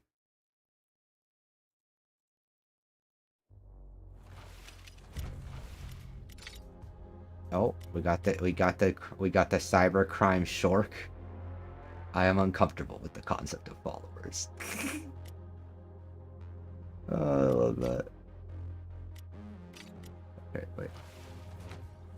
Let's see. If I bet if I reboot the game, it'll give them all to me at the same time. Oh, wait. Oh, no, it's already here. Oh, cybercrime Shark. Yeah. That's what I wanted.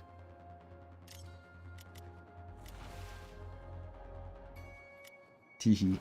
I wish they took him out of the tank top. I think the tank top looks dumb, but I just wanted to have some sleeves. I don't like tank tops. Give him a coat.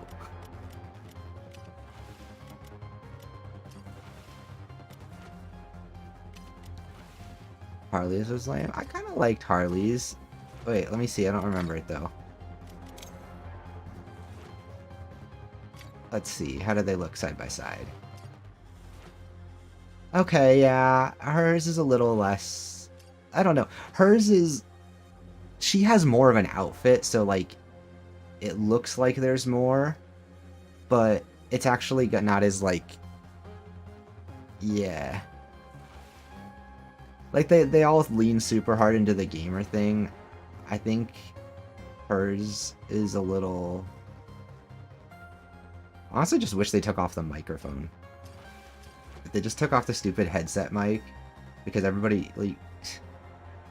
I think it's funny that these are Twitch skins, and these people are using headset mics, but, like, no, like, top, like, biggest streamer ever is talking into a mic on a headset. Maybe there might be some people using, like, a mod mic, like an antlion, but... Or a lapel or something, but, like, no, you don't use these headsets. Like, as someone who's really into, like, headphones and stuff, like, the first thing you tell people when they ask what kind of headphones to buy is not gamer headphones.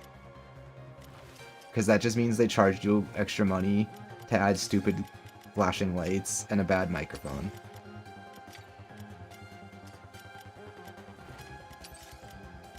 I like how I have the weapons I need for other characters. Give me my Sharky weapon. I do like his skin though, this looks cool. I can roll with this. Yeah. I like that they gave him spikes. It makes him look kind of like Bowser. There's a few that use bad mic, but they're all like FPS multiplayer guys. Yeah. The kind of people where it's like people watch them exclusively because like they're really skilled or they're really toxic, and some people find that funny for some reason. Okay.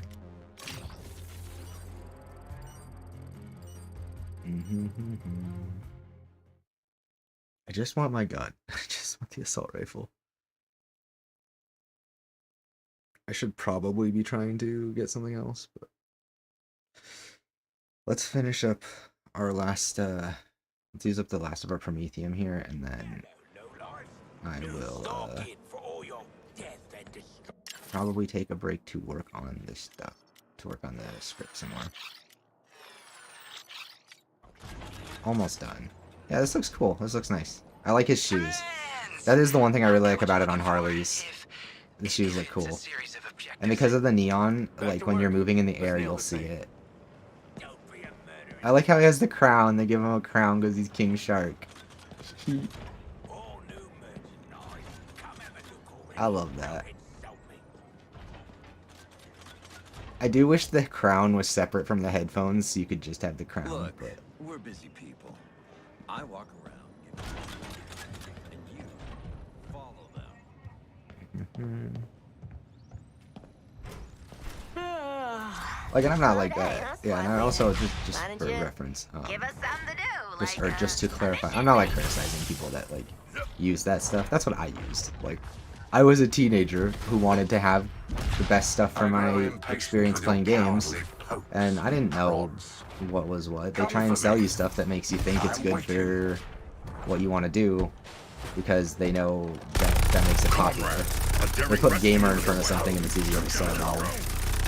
Join me, and I'll give you power. Now, with that said, there are some companies and products in that area that still do good stuff. Like, Razer still makes really solid mice.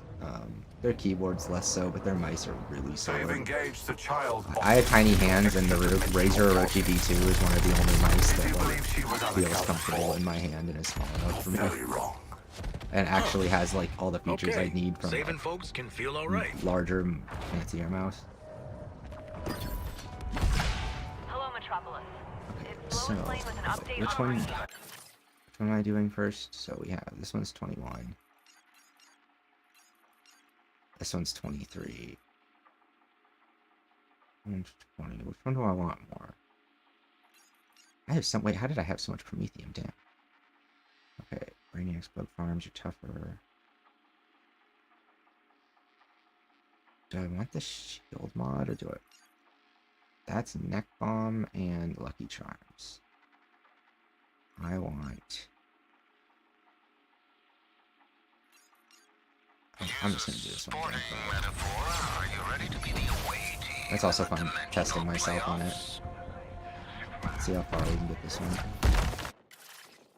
Just like to. Oh wait. Oh, I can't push it higher because the others are. That's rude.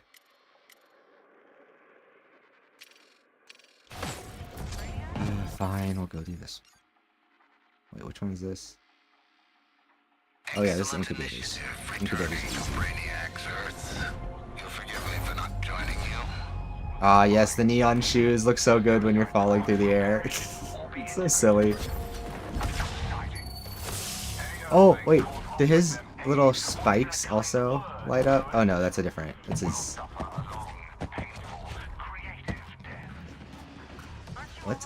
What's making it so green? What's on my wrists? Huh. Okay. So.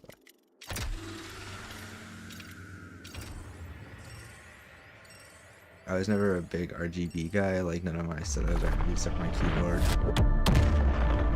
Yeah. Like my keyboard's the same. I have an acrylic case on my keyboard, so it's got like an RGB backlighting that I set to green for the bonsai color. But yeah, no, this stuff's all much more tame than it was when I was a teenager. Leeching bullets, boom, overcharge grenades. Okay. The enemy have situated their bug farm nearby. We will unsituate it together.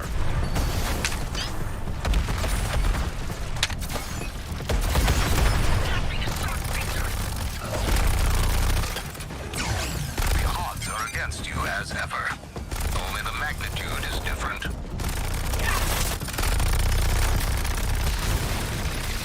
This crystal is protected. We've assigned their defenses.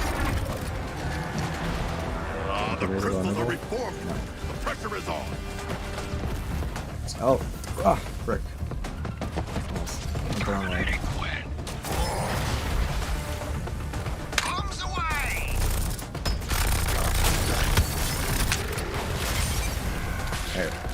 rest for a god. Attack this incubator's exposed innards. Every Earth becomes a staging ground for the next. I hate how that hit. That's cheap. That count. For you. Nothing looks better than a pin around my finger. Who is the king of carnage? It is I! This incubator is shielded. We must direct our fury at the crystals.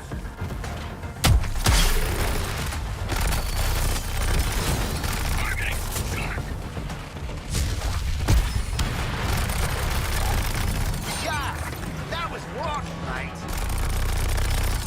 To me, a simple tool. To you, a supercomputer. No.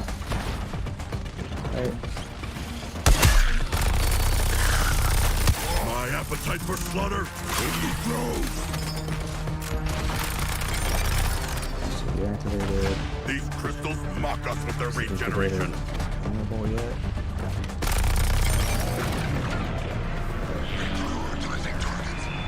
We dispelled the incubator shield. This incubator is stricken. Finish it. Yes.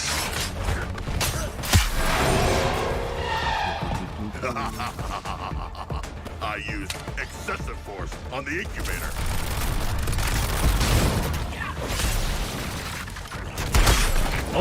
Oh, well, that was disorienting. I did that one to myself. That was like a mid-air jump into a throw.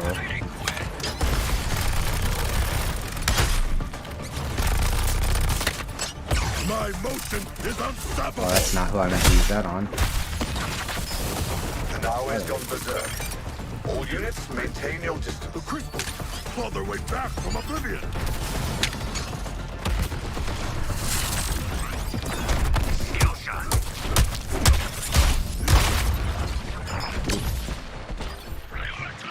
Power. I will that's play yours as my own Nanawe.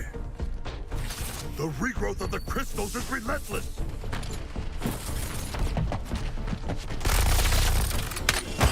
What are they guard the crystal with their lives. Take their lives. Yes! Deliver the killing blow on this incubator.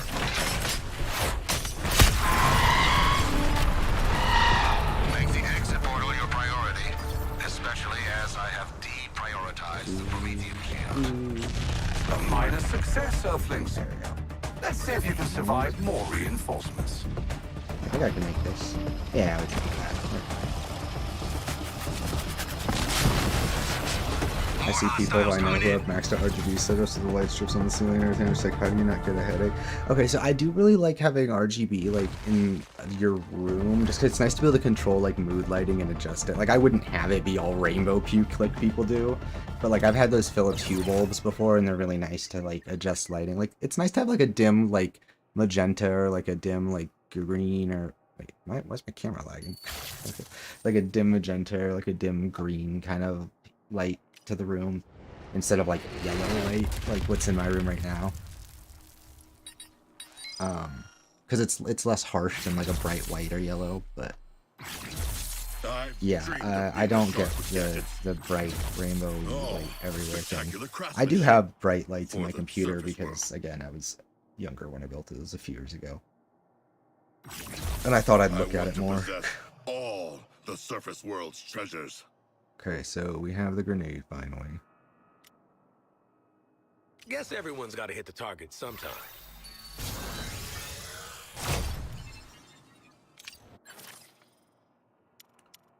Contracts. I don't have SG. Okay. My forebear wrote up a great many of these contracts. A shame he won't see them carried out. Okay, I inflict enemy with grenades. So now we have enough to technically get the bonus. Then I have to trash my awesome combo for bonus fire, which we're not doing yet. I still need the assault rifle. I need the assault rifle and I need the tier 2 shotgun. Speaking of,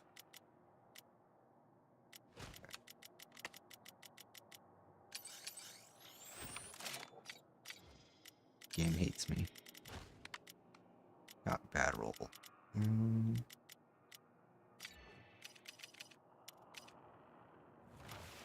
I still not there yet? Oh, these don't give much XP per run as I go through. Range and observe the secret spell of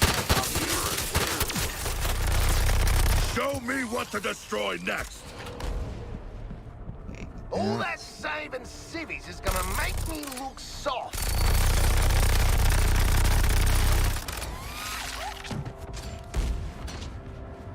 A morally good act completed. Interesting. You really think you can simply slip into another world and steal from me? yes, because we keep doing it and it keeps working. One of those ingrates better name their kid after me. I like how they just keep spawning around me. Trust brutality and intellect, Nanawe. But don't you want more? Did our good deed. I could give you that. Kept the books balanced. I saw one. Power and, more importantly, Where is it? wisdom. That one over there that I just saw? So far. Yeah. Has Luther told you that your arrangement is mutually beneficial? I've seen his work before. Betrayal is his modus operandi. Making an example of Harley's target. Die. God, without any buffs, it's slow. Inexcusable. That is the one thing I hate, is we're trying to...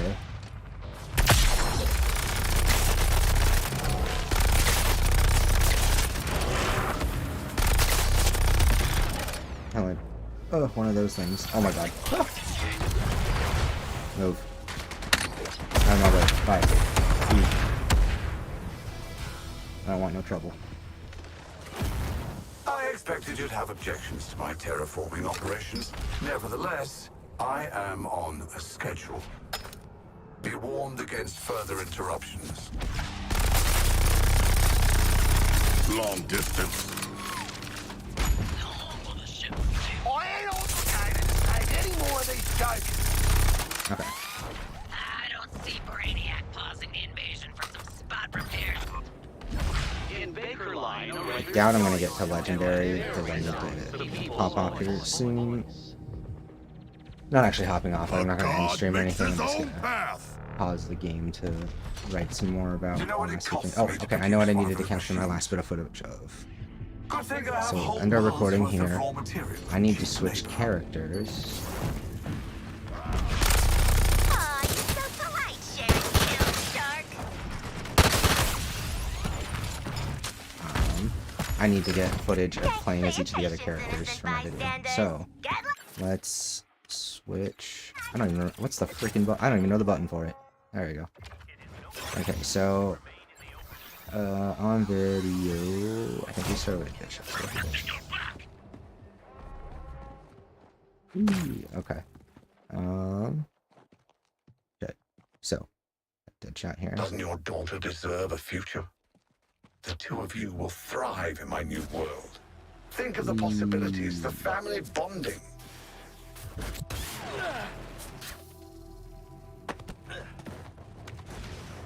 Hey, these are his moves. Yeah.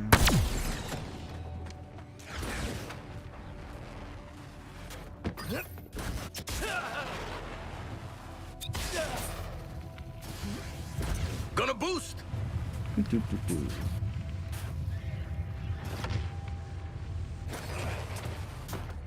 Okay. Wait, does wall running also wait? Ah, running too hot.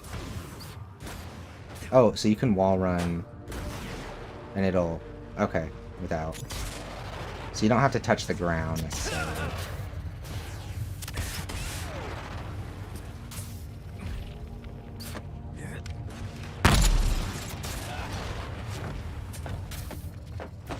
Actually, this is a great spot for demonstrating this stuff.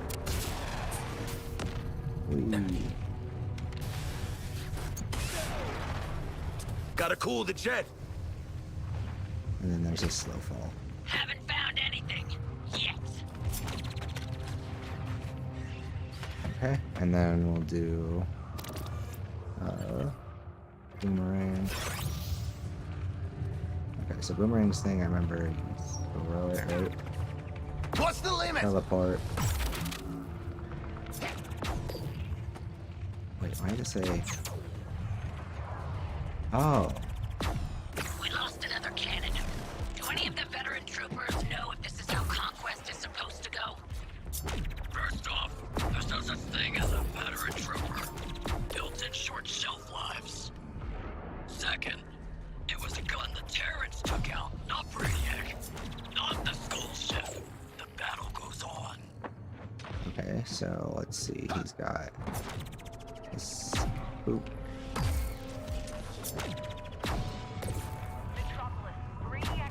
Yeah, I definitely think people will like Boomerang the most, generally speaking, just because. Wait, so if we do. Indeed I am, Miss Lane. Thanks to Oh, so you want to charge it like so? no one really believed I'd let myself be killed by a costume gangster today. Okay. Supplying the squad with resources in a coordinated offensive against Brainiac. What you see above us is the first step in that ongoing battle. You explained to me earlier that Brainiac is still alive. Could you elaborate? Now, thanks to Luther Ingenuity and the squad, Yeah, he does feel good. we've destroyed a vital aspect of Brainiac. Simply put, we've killed one of his bodies. Oh wait, so if I. Oh wait, the longer I hold it, the longer. Okay, so if I go.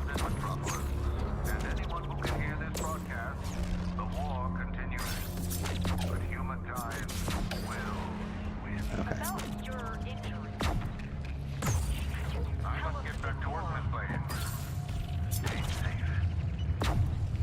There you have it, Metropolis. Oh. Lex Luthor and the Suicide Squad. Continuing the fight against Brainiac. Gotta be quick! Imagine Harkness And if I channeling do all it- that misplaced aggression into something productive. You can sprint up. I could make you unstoppable. Whew. Yeah, Boomerang's kit is so cool. Honestly, this is so cool. It just feels so fluid.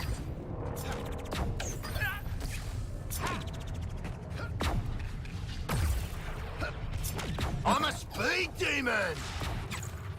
There we go. Got a stitch anyway, I'll wait!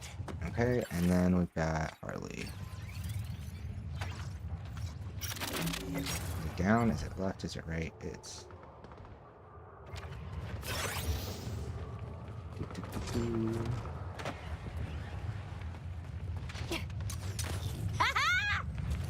Are we getting additional forces at the other 3 terraformers? As TBT trooper, between the assault on this world and shoring up our forces on the other one, Brainiac's moving a lot of us around. Our greatest battle is a multiversal staffing issue. Great. Dropping like I'm hot!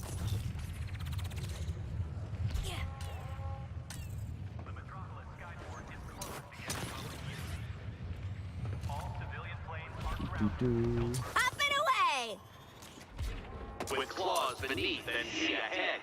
A cold One more swing. No! Target locked. Captain Boomerang.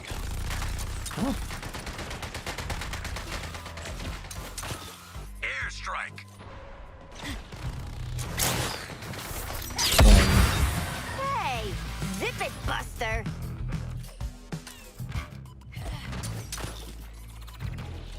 Brace yourself! Head between your knees!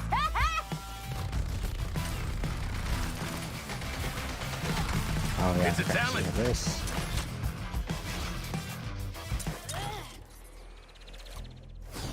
Gravity's a...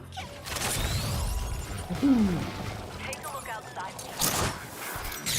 Brainiac war machines are out of our city, destroyed by the Suicide Squad. I'm still gathering information from my sources, but Oop, I forget we got a double jump. major setback to the invaders' mission. Wherever the squad is right now, Can I just hang here? should be celebrating. Wait, no way. You could just hang from it. We can breathe easy for a That's hilarious. I But didn't it's realize not that. time to get comfortable. Speaking of breathing, there is still an air quality warning from any That's cool. from the terraformers. Use caution if you must go outside. Be safe, Joshua. Into the suicide squad? Thank you from all of us. Got a line of fire on Gwen's target. Within, League statue silver smirks. Don't worry, Hal. The big doctor. Drone ain't pulling my weight! Focusing on Gwen. Harley, what about Ivy? I could save her. Use her. Give her a world to make beautiful and green. Oh, and you can shoot wall. Oh, that's so cool. You can shoot at any point while swinging. Wait, that's awesome. Can't believe I haven't heard people talking about that.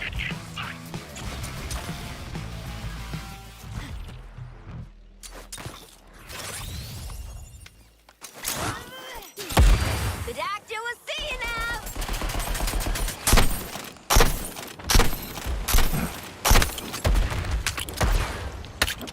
Living that time to As you can cash tell, in on I do this not have any freaking talent points for her. mutant bonbon! I love how free it just lets you swing though. Like, you have complete control.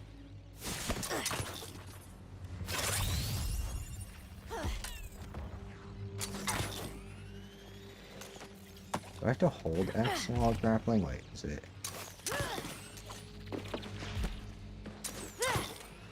Later, Gators! No, you just gotta time it. You just disconnect as you're getting to the corner. Okay.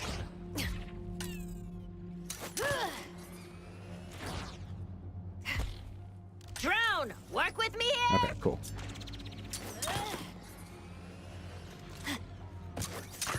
If I became squad leader, I would designate an objective.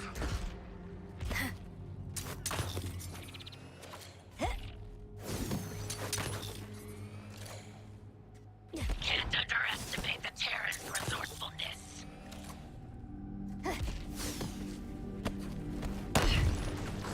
Ah, okay, does it get increased cooldown each time? That's what I'm doing.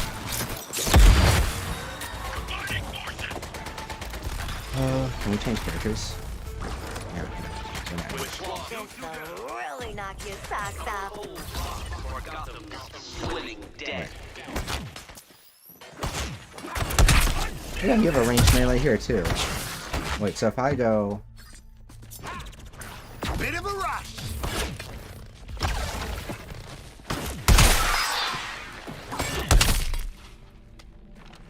Where'd it go?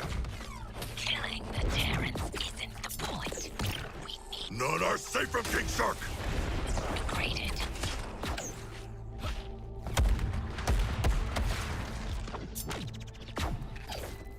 You will break first, Task Force X. I need this. You are just feeding a momentary set of mutable desires. They will pass. Along with you and your irrelevant species.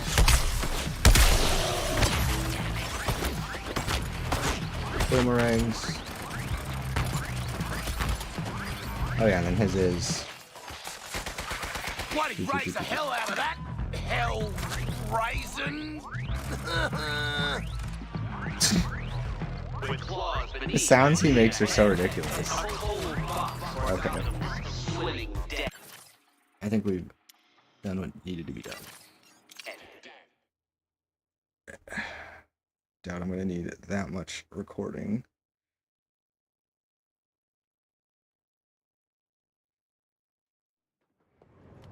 Look who it is! The colony's least successful export.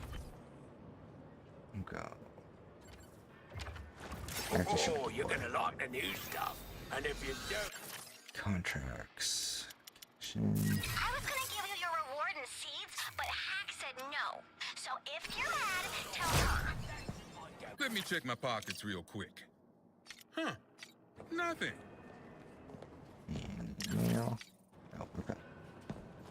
I think we're good. How close did we get to raising the...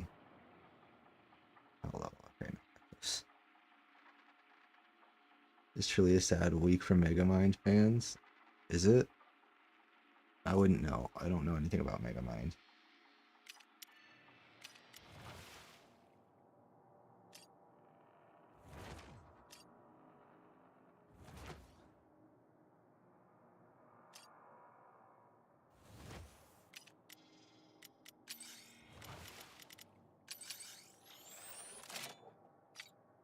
TBH, when I was a kid, it just looked like a bad movie.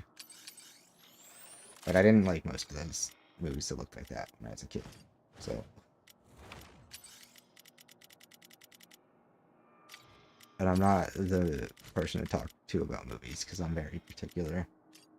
I am not with films the way I am with games, or like with games, I love video games, so I try to love all video games.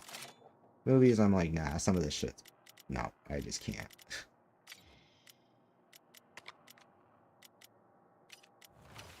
Okay, so we've got all four of those guys worked out. Oh, map. Are you ready for a surgical strike across dimensions? Why does it keep recommending We'll handle that? things on this side. We have...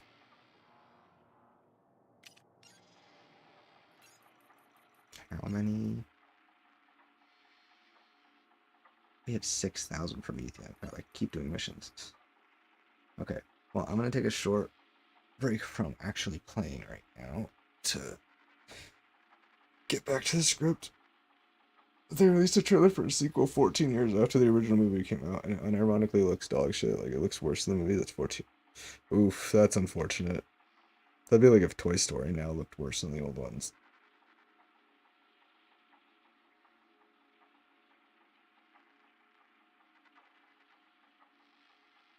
Here, I'll throw this too. Right now, so stare at an empty map.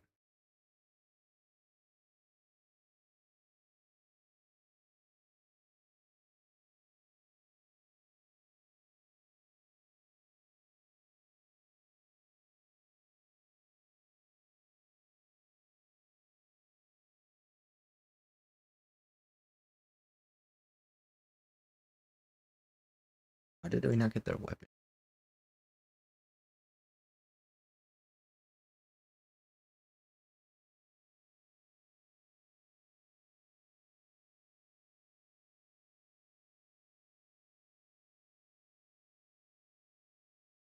The heck?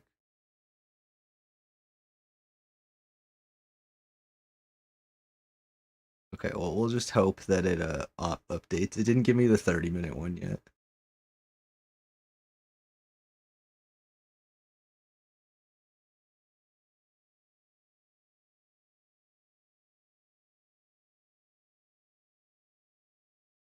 Yeah, for some reason it just... I wonder if it's showing up in my notes. Yeah, we're supposed to have you're supposed to have one of these. Turkey boy.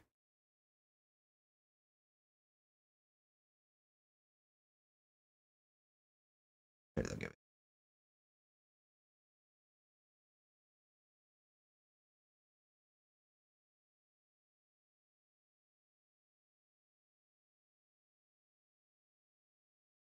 Supposed to get one of these.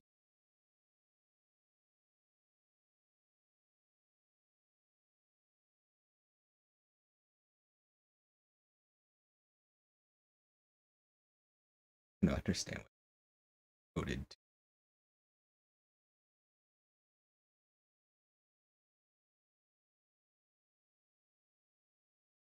Wait, what level do the characters get? The 20 or 30? 30, right?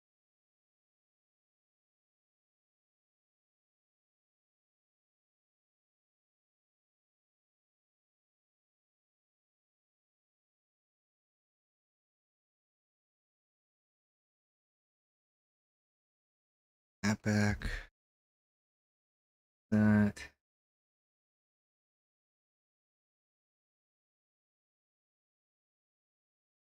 Out.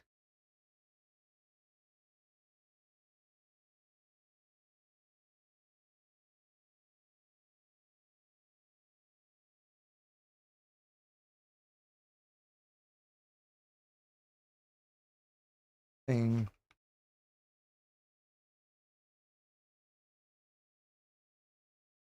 I forgot. Do you play D&D? I have, but I have played D&D. I don't actively play right now. I always wanted to get into it like properly, but very time consuming.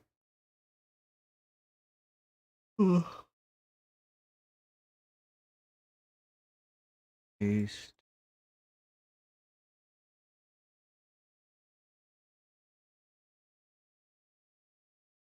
Twitch just bug out.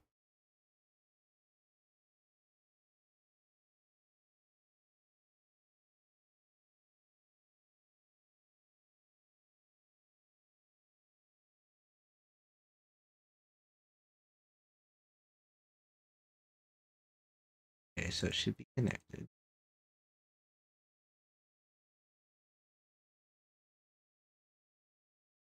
Might have to email them to get my trinket. I will too, because it's a shark trinket and shark related stuff. Shark.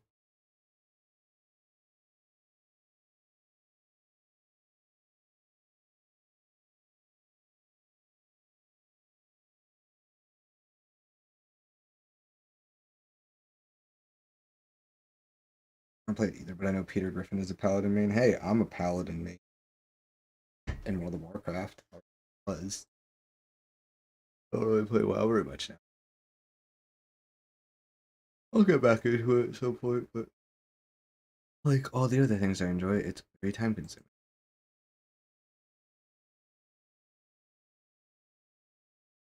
Okay. Open.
Mm-hmm.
I'm bored. Do you mind if I rant about a random Gungeon items and guess how good they are? Sure.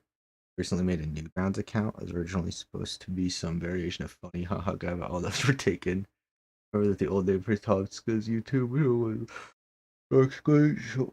Try to play that in my account. Oh god. I ended up somewhere in making the account, so I lost the username. Didn't feel like coming up with a new username, so I was like, oh god. Holy squirter. Grats. Congratulations.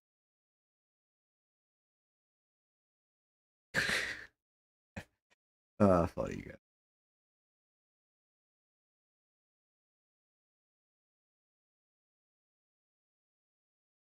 Okay.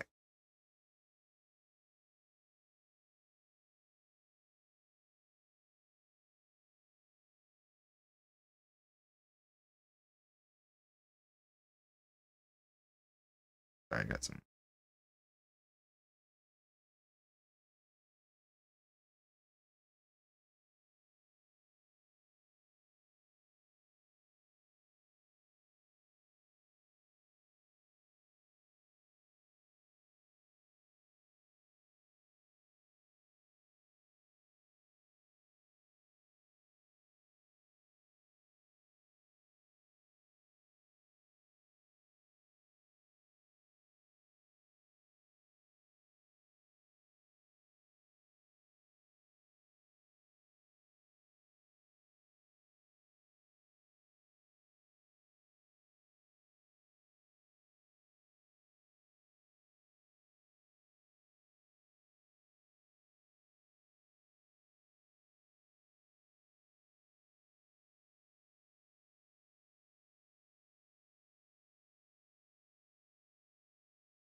I just scroll back to the Twitch. I just see the guy's comment still. His name is Holy Squirter.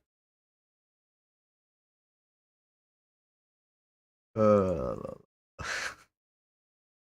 also, where's Levin?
Stellar bullets massively increase damage and enemy. Whenever champions increase damage bosses.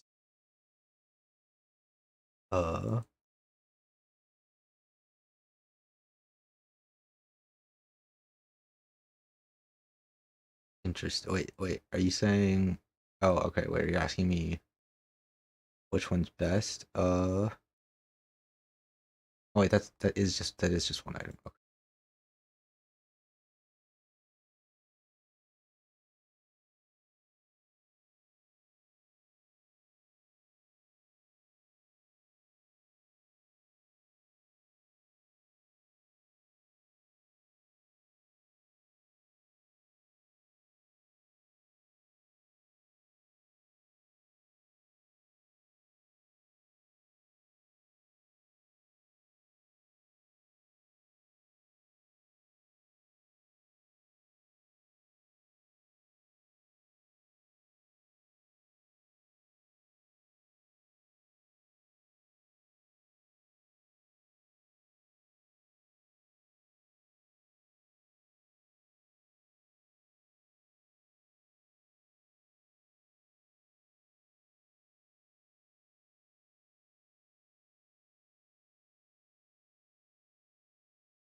Okay. Oh.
Oh, I read you.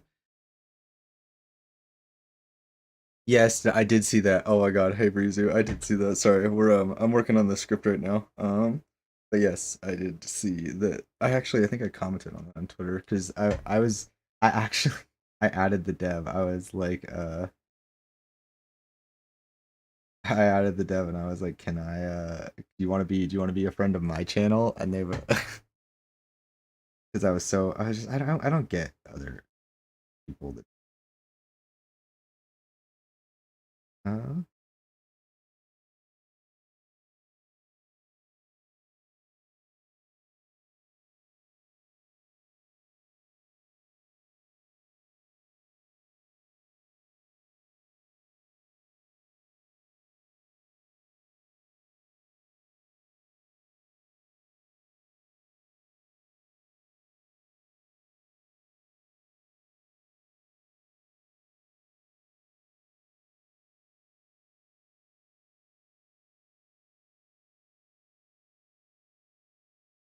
okay. Let's check my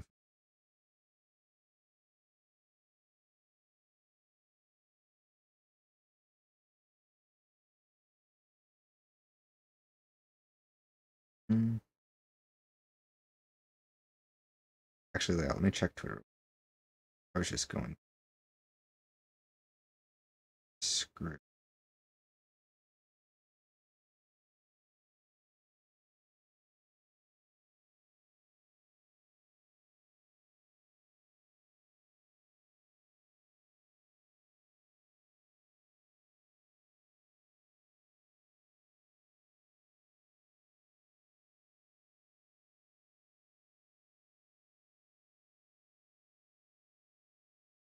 They did not see any updates on Billy Twitter's. But yeah, I know I saw that he actually pretended to engage with this.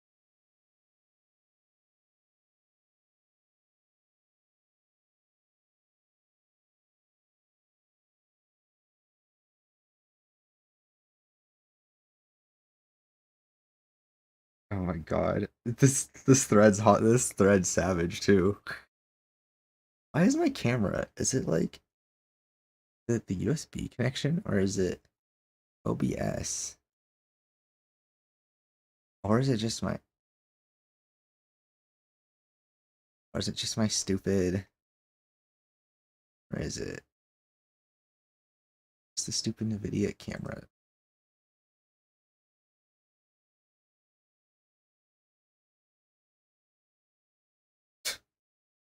Quality doesn't look like it's any higher quality, but yeah, I can't believe he did that. That was ridiculous.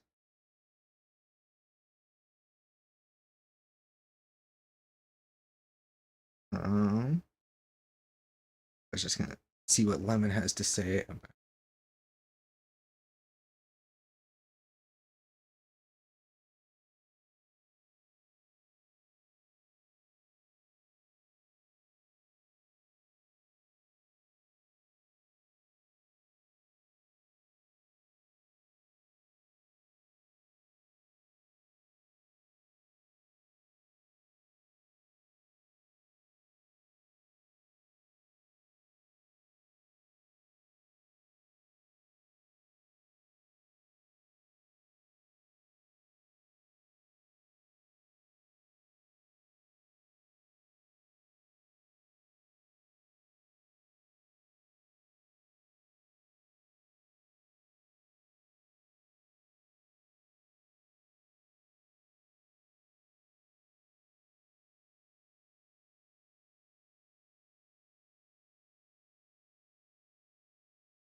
Okay. From what I've noticed, he goes on streaks of not doing anything too bad, but always comes back around and gets in something. Yeah, I don't know. I used to like his content a lot because he just was kind of like, honestly, the reason I liked him is because we're a very similar age. I think he's got to be like almost exactly my age, or like a year younger, or a year or two younger, year or two older, something like that. We're very close in age, and he was just a growing channel that kind of did the longer form content that I really liked to watch personally. But yeah, his as I've grown to be more aware of just higher quality criticism and stuff, I feel kind of bad for him, I'm not gonna lie, only because I feel like he's one of those people where like he really wants to make it work, but like he thinks that it's more, he more wants to make it work than he wants to put out something he's proud of, or something that's like, that's meaningful, in the sense that his content isn't like, it's not like it's bad, it's just not like original. It's like it's like everything he says, even when he, like, because I know he got accused of like the plagiarism thing from way back, and and that whole thing was like resolved or whatever, and yada yada. But like, so not referencing any of that bullshit, but just in general, like, he's one of those people where he says a lot of things that I hear other people share, and but he doesn't ever. It's like he's afraid to like share or express something original about something. So he's one of those people where he did well early, and I feel like he just, because he did well early and built up a following, and he was young. I mean, because he started what, 17, 18 when he was starting to get views, maybe a little older than that at most, right? Like, that kind of validates your own thoughts. And let me put it this way: I am glad that I was not made into a successful content creator at 18 or 19, because that would have reinforced a lot of stupid things I thought, right? If other people validated my thoughts and beliefs the way they have with him, and I had an audience like that, I would have found myself set in ways that I'm very glad I wasn't. So from that perspective, I kind of see it as like, this is a young person who, like, this is like this is what he's done since he was a teenager now, and it's all he's done. And I think on some level there's a fear there that if you say something original, if you come up with your own ideas and people don't like them, that now you're risking your livelihood, your career, your opportunities, those kinds of things. But at the same time, you could have just, you also don't back yourself into that corner by just making a sincere effort to, just do it because you want to do it and not be too worried about that. He's one of those people where, again, I think he found an audience, and it's really cool to find an audience. But then there's that other side of, he never had to do that thing that a lot of other creators have to do, where you have to push yourself to grow and change just because you want to make the content better. Like, he's one of those people where, because he found success early enough, it's hard to, I think, move away from that mindset of making content because you're making it for the audience. And like Rick Ross said, or not Rick, I keep saying Rick Ross, it's Rick Rubin. These are not the same man. Rick Rubin, the legendary music producer. God. I think it was one of the Arcane devs I follow shared Rick Rubin's interview where he's like, art can't be made for the audience. Like, the audience cannot matter. If the audience matters, you can't make anything good. Why? Because good art is made by people making it for themselves because they care about it. And the audience sees that in the work and they flock to it, right? But the second you stop making it for yourself and you start making it for the audience, it loses that special touch, and then people don't care anymore, right? So I think he's one of the examples of that, where because he found a world where, found an audience that he could just keep making content. I mean, I've never seen, I mean, you go into the comment section on his video, I have never seen so much like yes man behavior ever, right? It's like, and the thing is he's just parroting stuff I've heard much smarter people say. I don't agree with the smarter ones either, but he is just parroting what a lot of more intelligent people are saying. And it's like, just because you aren't plagiarizing it anymore doesn't really make it better. Rick Ross is the man behind the purple Lamborghini from the original soundtrack of Suicide Squad. Don't slander his great name. Wait, is that true? Wait. It's purple. Oh my god. Wait. Oh my god, you're right. Purple Lamborghini. Skrillex and Rick Ross. That's the most 2016 lineup on a song ever. I used to like him, but once I started listening to him, he said he's just nothing. Yeah, runtime priority. Oh, that's such a good way to put it. Yes. Yeah, that's yeah, like and here's the thing, because I'm very much inspired by I think the people that he's inspired by, right? Like, as much as I am trying to be a positive critic and trying to be the positive person, my favorite person for criticism is so fucking cynical. I like Joseph Anderson. Joseph Anderson and Chris Davis were like the first two long form content creators on video games I'd ever discovered or seen. I didn't even know people made hour plus videos about video games before I saw Chris Davis's like Horizon Zero Dawn or Mass Effect Andromeda video, whichever one of those came first. Right? Like, and I think that he's also in I think that Luke also gets a lot of inspiration from those same people, but I think he kind of went down the rabbit hole that I was in at that age, where I thought that this very insightful criticism was valuable because of the quality of the critical elements, and it's not. Like, I think that's a misread of what the good critics are actually, right? Like, I think it's easy to think that. Name one thing that happened in 2013. All I can think of is Mario 3D World and the Year of Luigi. 2013. 2012 was Dishonored. 2013. What was I playing in 2013? 10th grade, freshman year of high school. Oh god. What was I playing then? I was playing League of Legends. So many years of my life thrown away on on a game that it's not a bad video game at all. It's just it creates the most horrible human. And I'm allowed to say that. I'm allowed to say that because I have like 3,000 hours of my life in that game. I'm allowed to say League of Legends makes bad people. What did I stumble into? I was just reading chat while I'm working on the script stuff. Hi, Lemon. Hi. Funny guy said name one thing that happened in 2013. And I was like, what was happening in 2013? And then I was like, well, how do I remember my life? And then I go, by the games I played. Noah Caldwell. Okay, I love his content. Why is it just, I don't know why my OBS, I need to figure this out. My camera on OBS hates me. I keep seeing it stutter and like hitch for no reason. Like, camera shouldn't be hitching. I like Noah's content a lot, although I feel bad for the dude because he's so down. Like, he does not have any. He's one of those artists that, like, at their core does not believe in the value and virtue of their art. Like, it's really like, you can tell he doesn't think.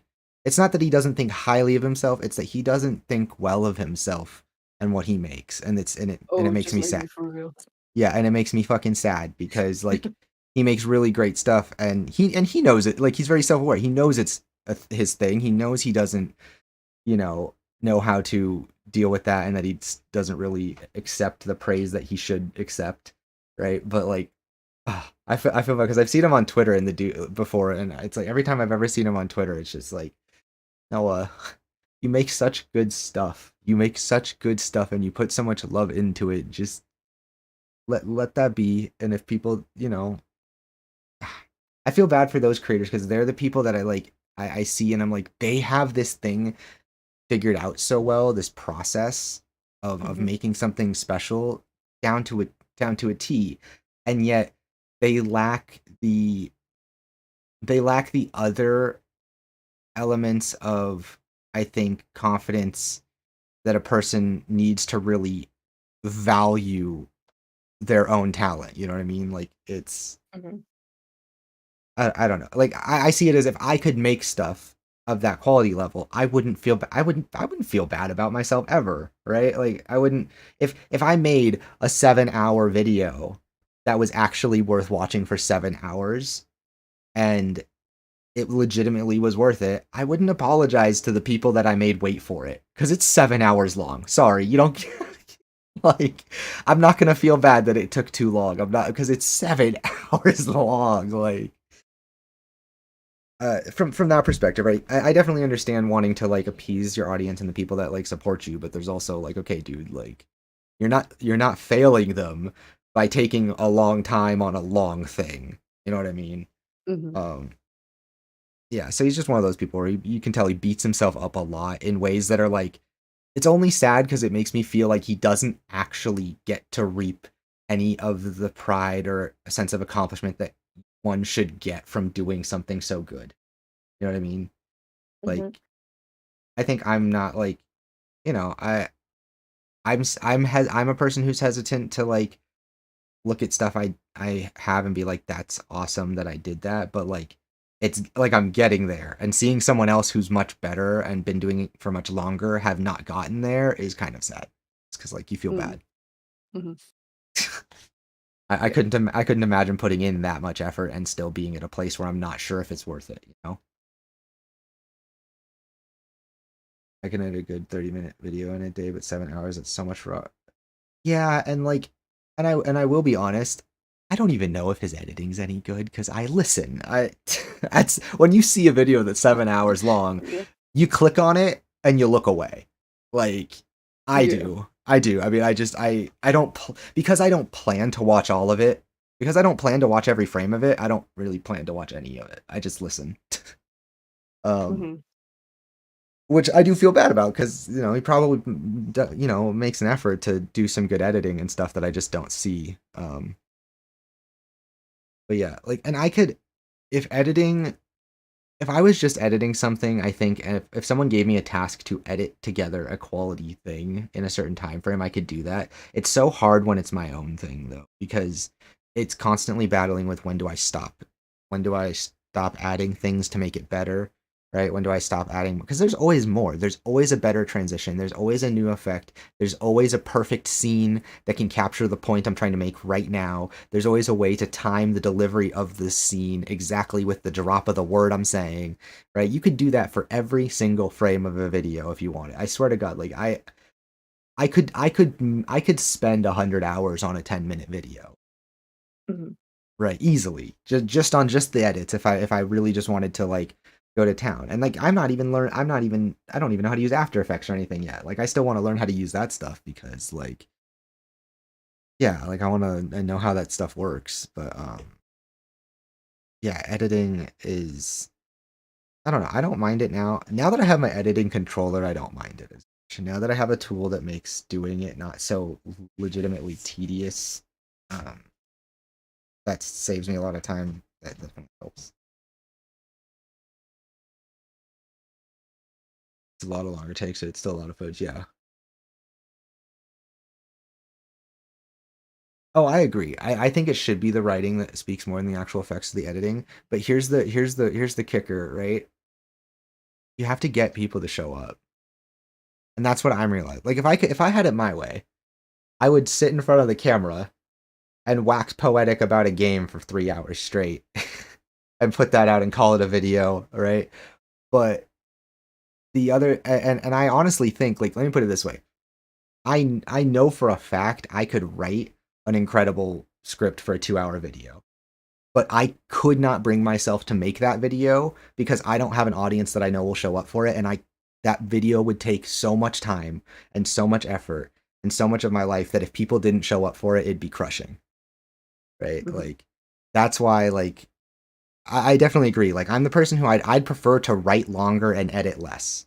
Right? I'd prefer to just be about my writing if I could. But at the end of the day, it's like I don't have a degree in journalism, so I'm not going to get picked up by somewhere where I can just write.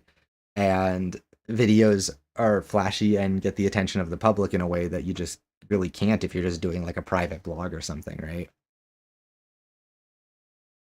So yeah, no, I definitely I prefer the longer form focus on editing. And it's funny because the videos I make are not like the videos I watch. I watch stuff that's really long. I make shorter videos because it makes me move on, and it makes me focus on the things I like. Oh my god, the real enemy is Adobe not working half the time. Yeah, and the worst part is I actually switched over to DaVinci, and it was gonna be perfect. I loved everything about it, the free version at least. And then because of the codec I use and the way I just my personal process for how I scrub through my footage and stuff and shit. Basically, one of the like stupid tiny little features included in the full price version is one of the ones I need to be able to edit efficiently, or else I have to make proxies and do all this other bullshit that I'm not used to doing and I'm not gonna start doing. So I'm currently toughing it out with Adobe, but once I have the money to pay for just the studio version of DaVinci, Much which is the studio version? $300. Oh. So yeah, that's something that like the stream or the channel would pay for in the future when I have an audience. Mm. And it's a flat price, or? Yeah, flat price. Oh. That's why it's so much. Yeah. It's one time, but you have Resolve forever. Yeah, I like the workflow of Resolve a lot more too. The only thing I don't like is I'd have to learn how to. It's not that I don't like it. I just have to learn how to mess with the node structure because you don't stack your effects. You instead of stacking your effects on top of a thing, you actually line them up left to right, like you're telling a story of effects. Which is really weird. So like on my timeline, I literally there's a bunch of clips, right? If I want to put a picture over a clip, I literally just take that and literally slap it on top right above where that clip would be, and then just drag it to the right length I want it, right? Where in Resolve, it's like creating a line, it's like creating a branch that goes left. It's like creating a family tree in a horizontal. You know what I mean? Like, I've tried everything. I always come back to do it because it just feels like home. Broken down home that has a big "don't enter" sign. It's so true. Yeah, it's buggy. I have my issues with it right now. I deal with it, but I really like Resolve. Like, but I'm also not a long time user. I only learned I did not ever use. I learned how to open Premiere Pro. I opened Premiere Pro for the first time when I started my Zelda video like 6 months ago. So that was like the first time I'd ever opened an editing software. So I'm not super attached to how Adobe does things because I haven't been doing it for super long. Like everything's new to me.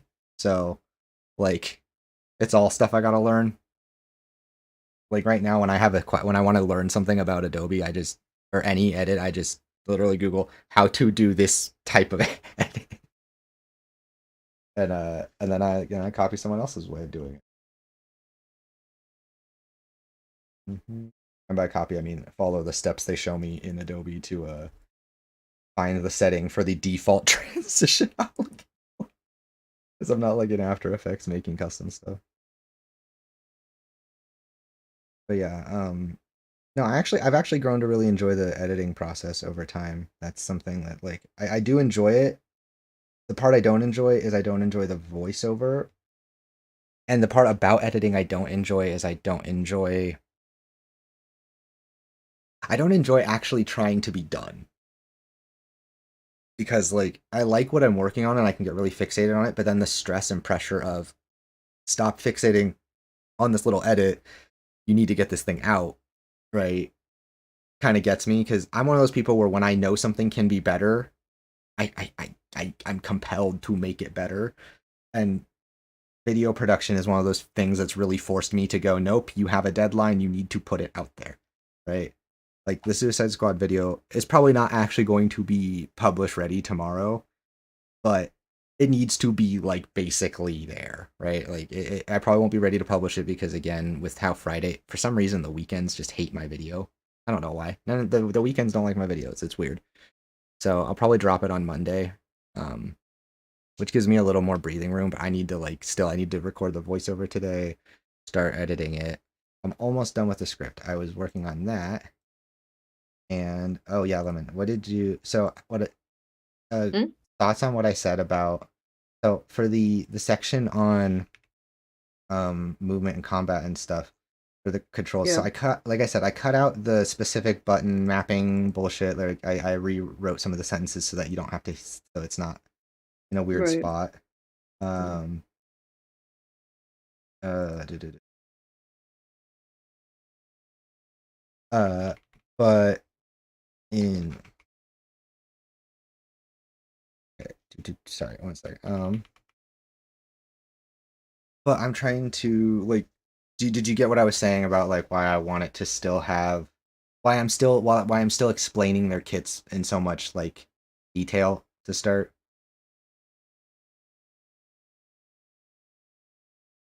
I I don't understand the degree that you're doing it to. I really feel like it should be a lot more concise. I don't know. I guess part of it is seeing people literally not know how to play the game. Like I've seen that's a big part of it. I'm being so specific because I feel like a lot of people that are going to watch the video, I feel like are going to be people who've already watched someone else shit on it, right? And I don't want to I feel like there's things that are literally missed, right? Like I specifically mentioned the thing at the beginning with the camera control because Skill Up for some reason seemed to like the dude literally I couldn't figure out what his issue. It's like he could not figure out how to melee without throwing them into a melee juggle. And because it did that every time, yeah, that would be hella fucking disorienting. But that's an input problem. You're hitting the wrong fucking buttons, right? So I guess that's what I'm getting. This control, first of all, I don't know if I need to maybe put a paragraph in there for why I'm going so hard on controls. This controller is stacked. The D-pad is used for emotes and character swapping, and every other single button on the controller is used to full effect.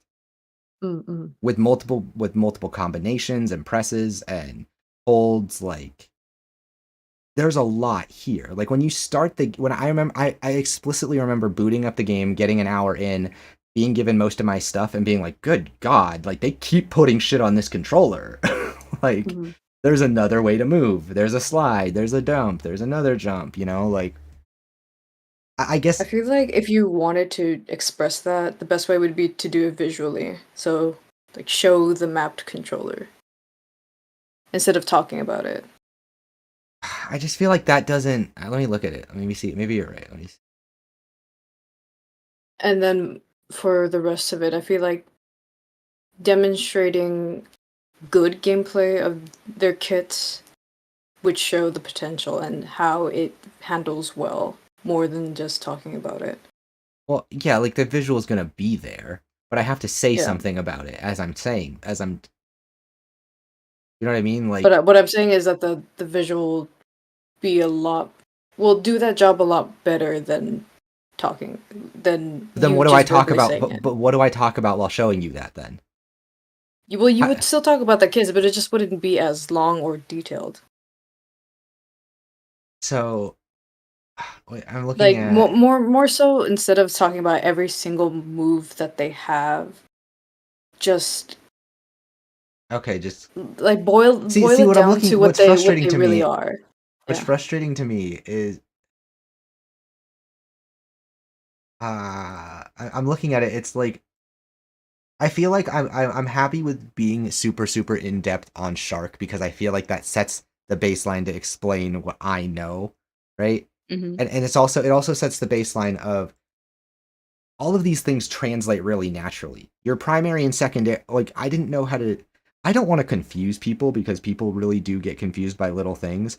I didn't want to constantly refer to them as primary and secondary traversal. I honestly think that would throw people off way too much, throwing those two words in constantly, right? Otherwise, I would have just, like, the whole point of setting up Shark the way I do is that every character's traversal abilities are mapped in some variation to the left and right bumpers and other combinations, right? And that each character has an equal but different number of options, right? Each character has a primary, a secondary, a tertiary, and I don't know, like a bonus, like a I little think the way that you described Harley should be extended to Shark. I think that's like you don't talk about specific buttons.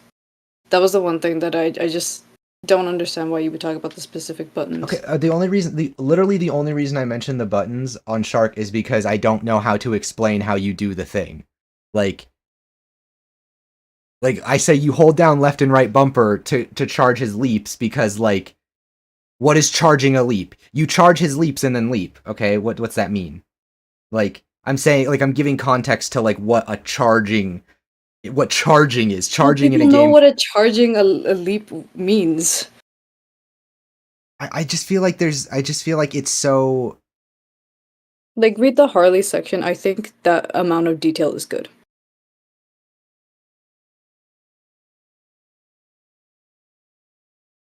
Okay. Because you talk about her abilities. Mm-hmm. Then you talk about, like... Well, you mentioned Spider-Man too, because so you make a connection to another game. And then you basically give context about her movement kit. And then say what's special about it. And I think that's good. I think that setup is good. I get what you're saying. I'm just also, like... I'm thinking about how to, like... how do I shorten... I'm trying How to do you make translate that to Shark? Yeah, like... Because the thing is, right, is... Part of making Shark... His is a simple... Right, his is more of a simple kit, right? Well, no, and see, but that's the problem, is it's not. It looks like it's more simple, which is why I was trying to demonstrate the depth on display, because it's like, this character looks like he jumps up and he jumps forward.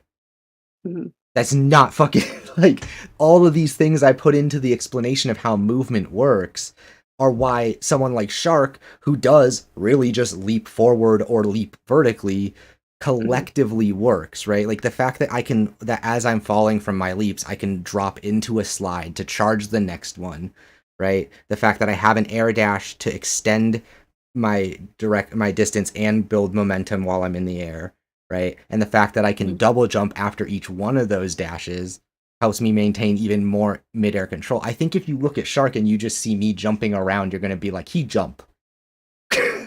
And he's my favorite, so I don't want to make him look stupid. Like, go back a little bit and take what you said and write that out. Because how you said it, as you said it just now, was a lot more concise than what you wrote.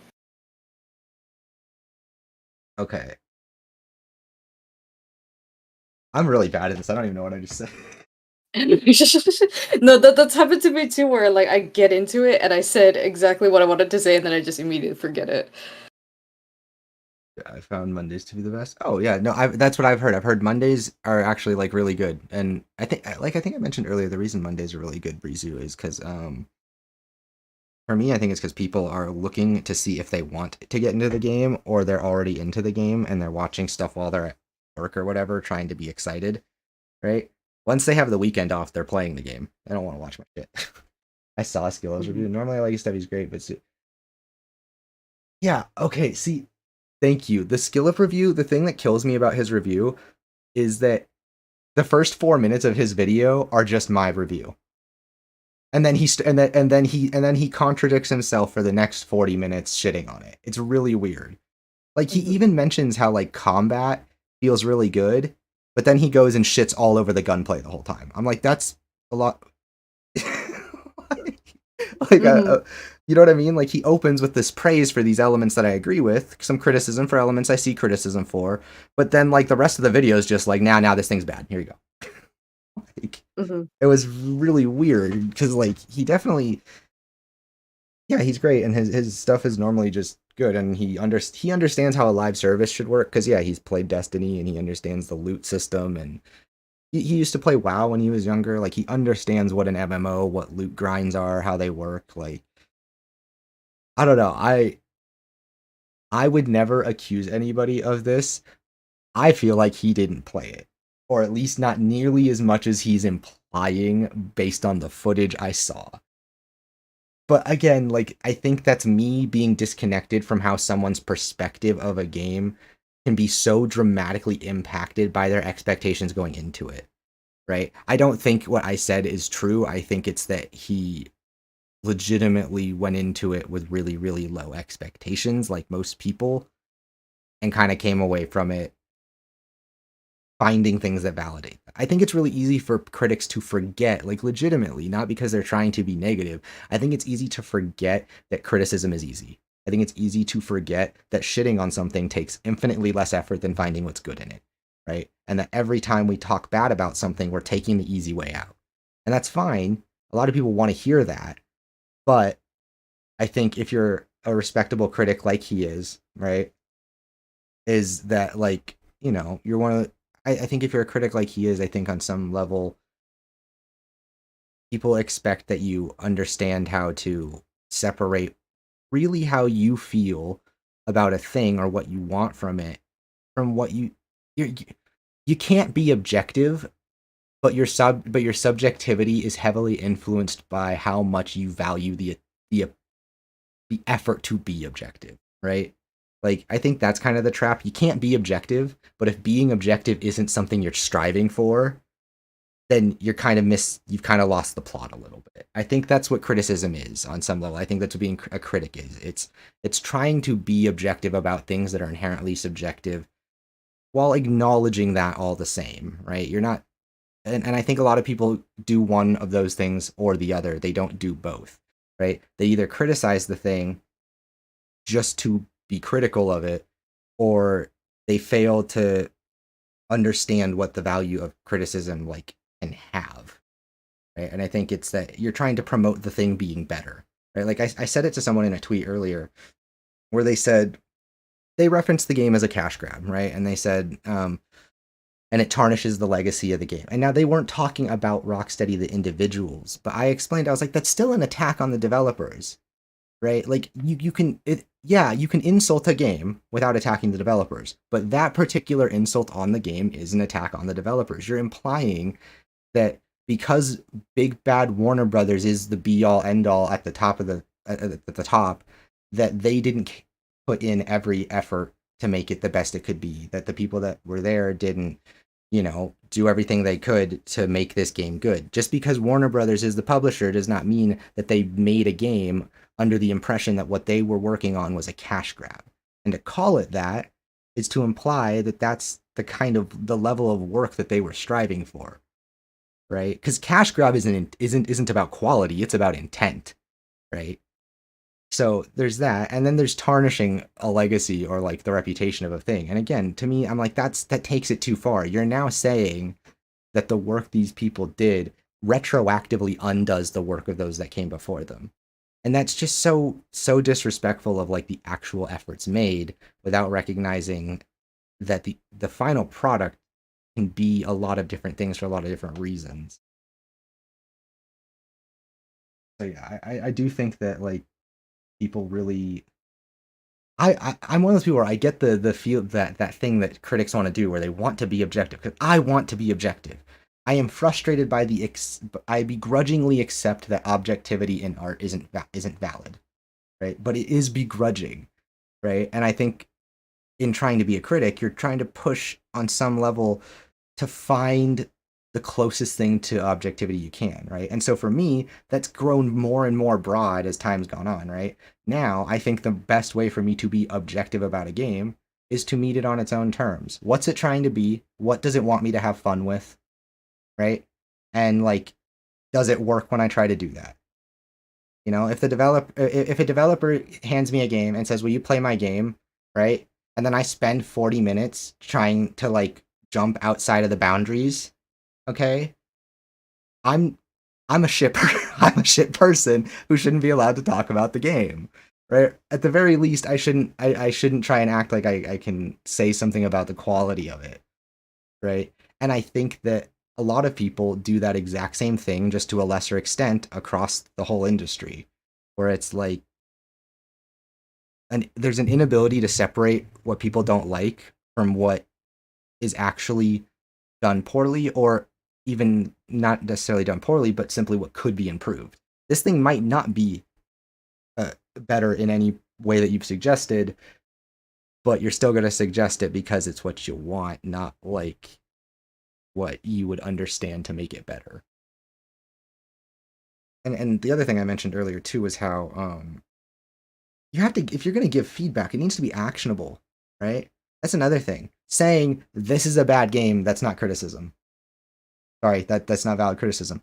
Saying it's shit because I didn't have fun with it isn't valid criticism. Saying it's shit because it costs too much money isn't valid criticism, right?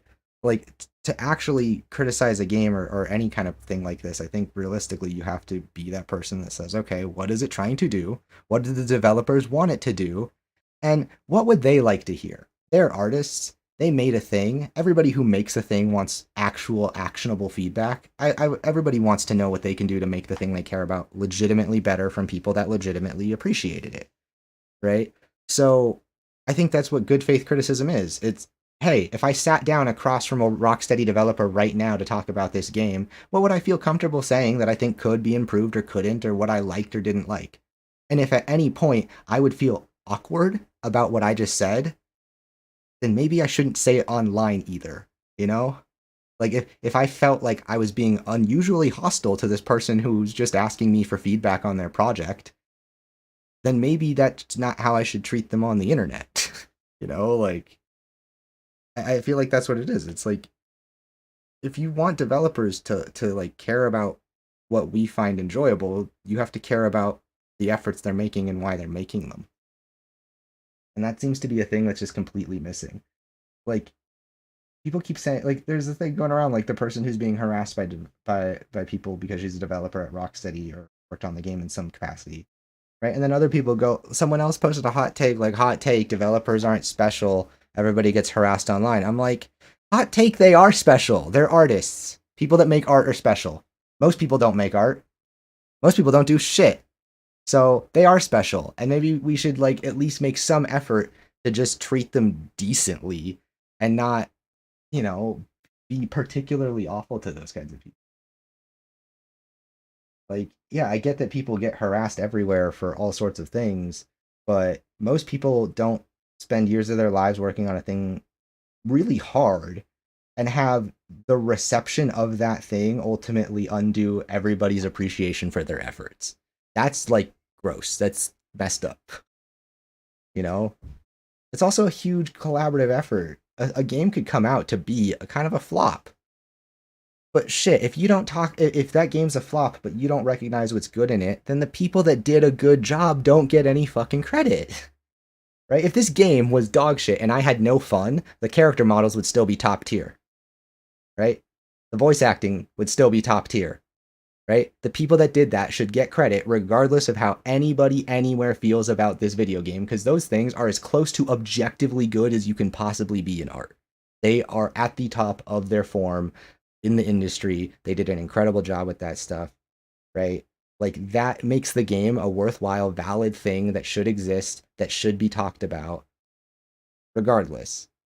And I think you can talk about a game and recognize what it could do better without actually shitting on it. If I made my video exclusively about how good the character models were, and then in passing just mentioned, yeah, this was really the only thing that impressed me, I've said the same equally damning thing as someone who said this game is shit except for the character models. Right? But I made a positive video about a thing I liked instead. I made the same damning point realistically, but I was able to do so without being negative about something that people worked hard on. And like I'm trying to change that perspective more and more because I'm constantly reflecting on like the fact that, oh, I have been that guy. I have shit on things for no reason. I have been like toxic about a thing just because I didn't like how it turned out. Right? And like I don't want to be that guy. I don't want to be a hypocrite. Hypocrites go to hell. If there is one.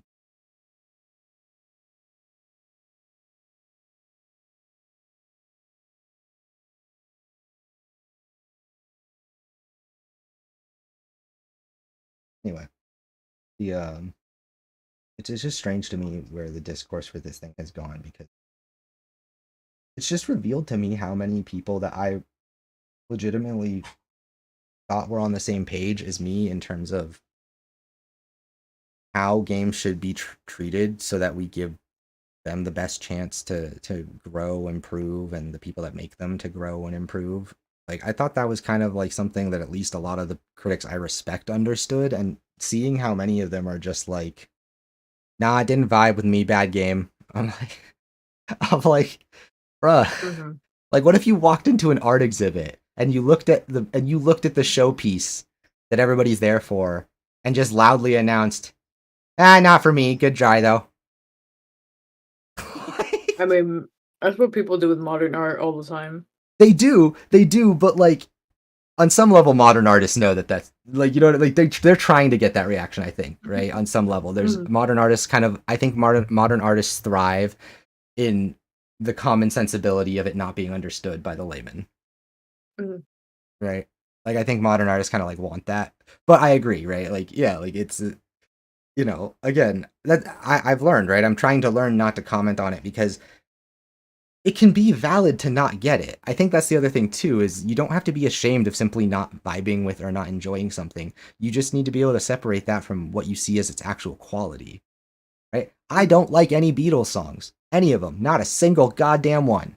I still know that the Beatles made almost all the music I listen to today possible.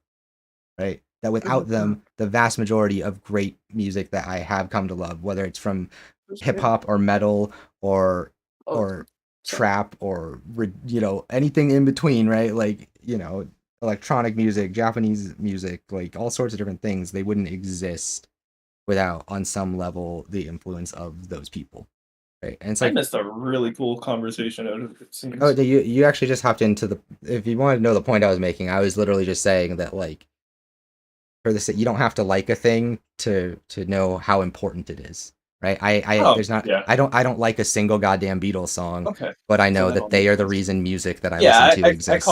I caught up to the Beatles part. Yeah. Yeah.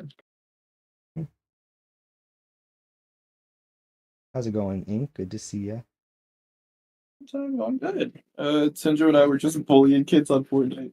Now we're about to play Smash. Nice. He got one of the kids that he bullied. He invited Sindra to an Xbox party.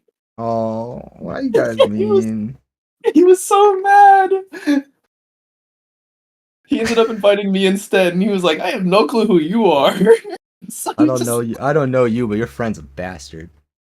What is Yeah, wrong with my pretty much is camera? what Do it I need was. to, I really do need to fix the camera. It's been bugging out on me for no reason. Wonder if I just change the sources in Streamlabs. Yeah, but play F-Zero. It's a fun game. F-Zero GX. F-Zero GX? Yeah. Okay. I will. But yeah, no, I'd finish making that. We're good. Yeah. Cool. Yeah, no, we're just oh wait. Yeah, he just left. Why does he do that? He wants to say hi. Hi. I appreciate the high. I should be happy for the high. The tism in me doesn't like the come and go, but I should be happy for the highs.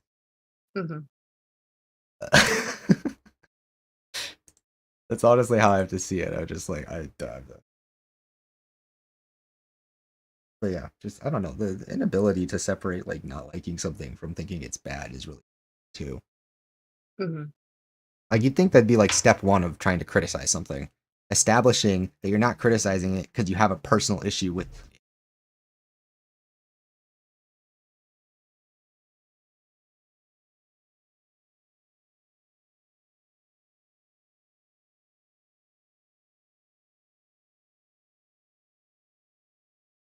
Also, I've come to the conclusion most critics are really bad at video games. Like, there needs to be like a test, like just like there should be an IQ test to like run for office. There needs to be like a gamer test to review games. Like, can you beat Cuphead? No, you don't get to. You don't.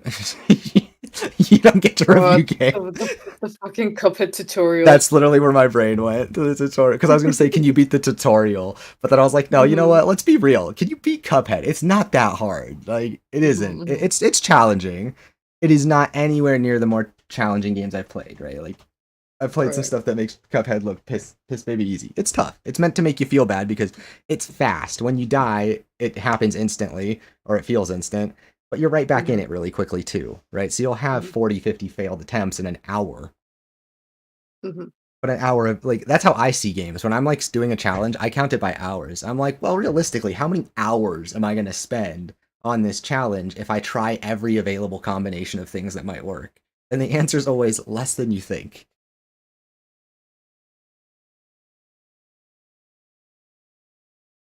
But yeah, there needs to be a gamer test. Like, not even because like you need to be an elitist, like super hardcore gamer type, because there's so many people that are just like casually so much better than me.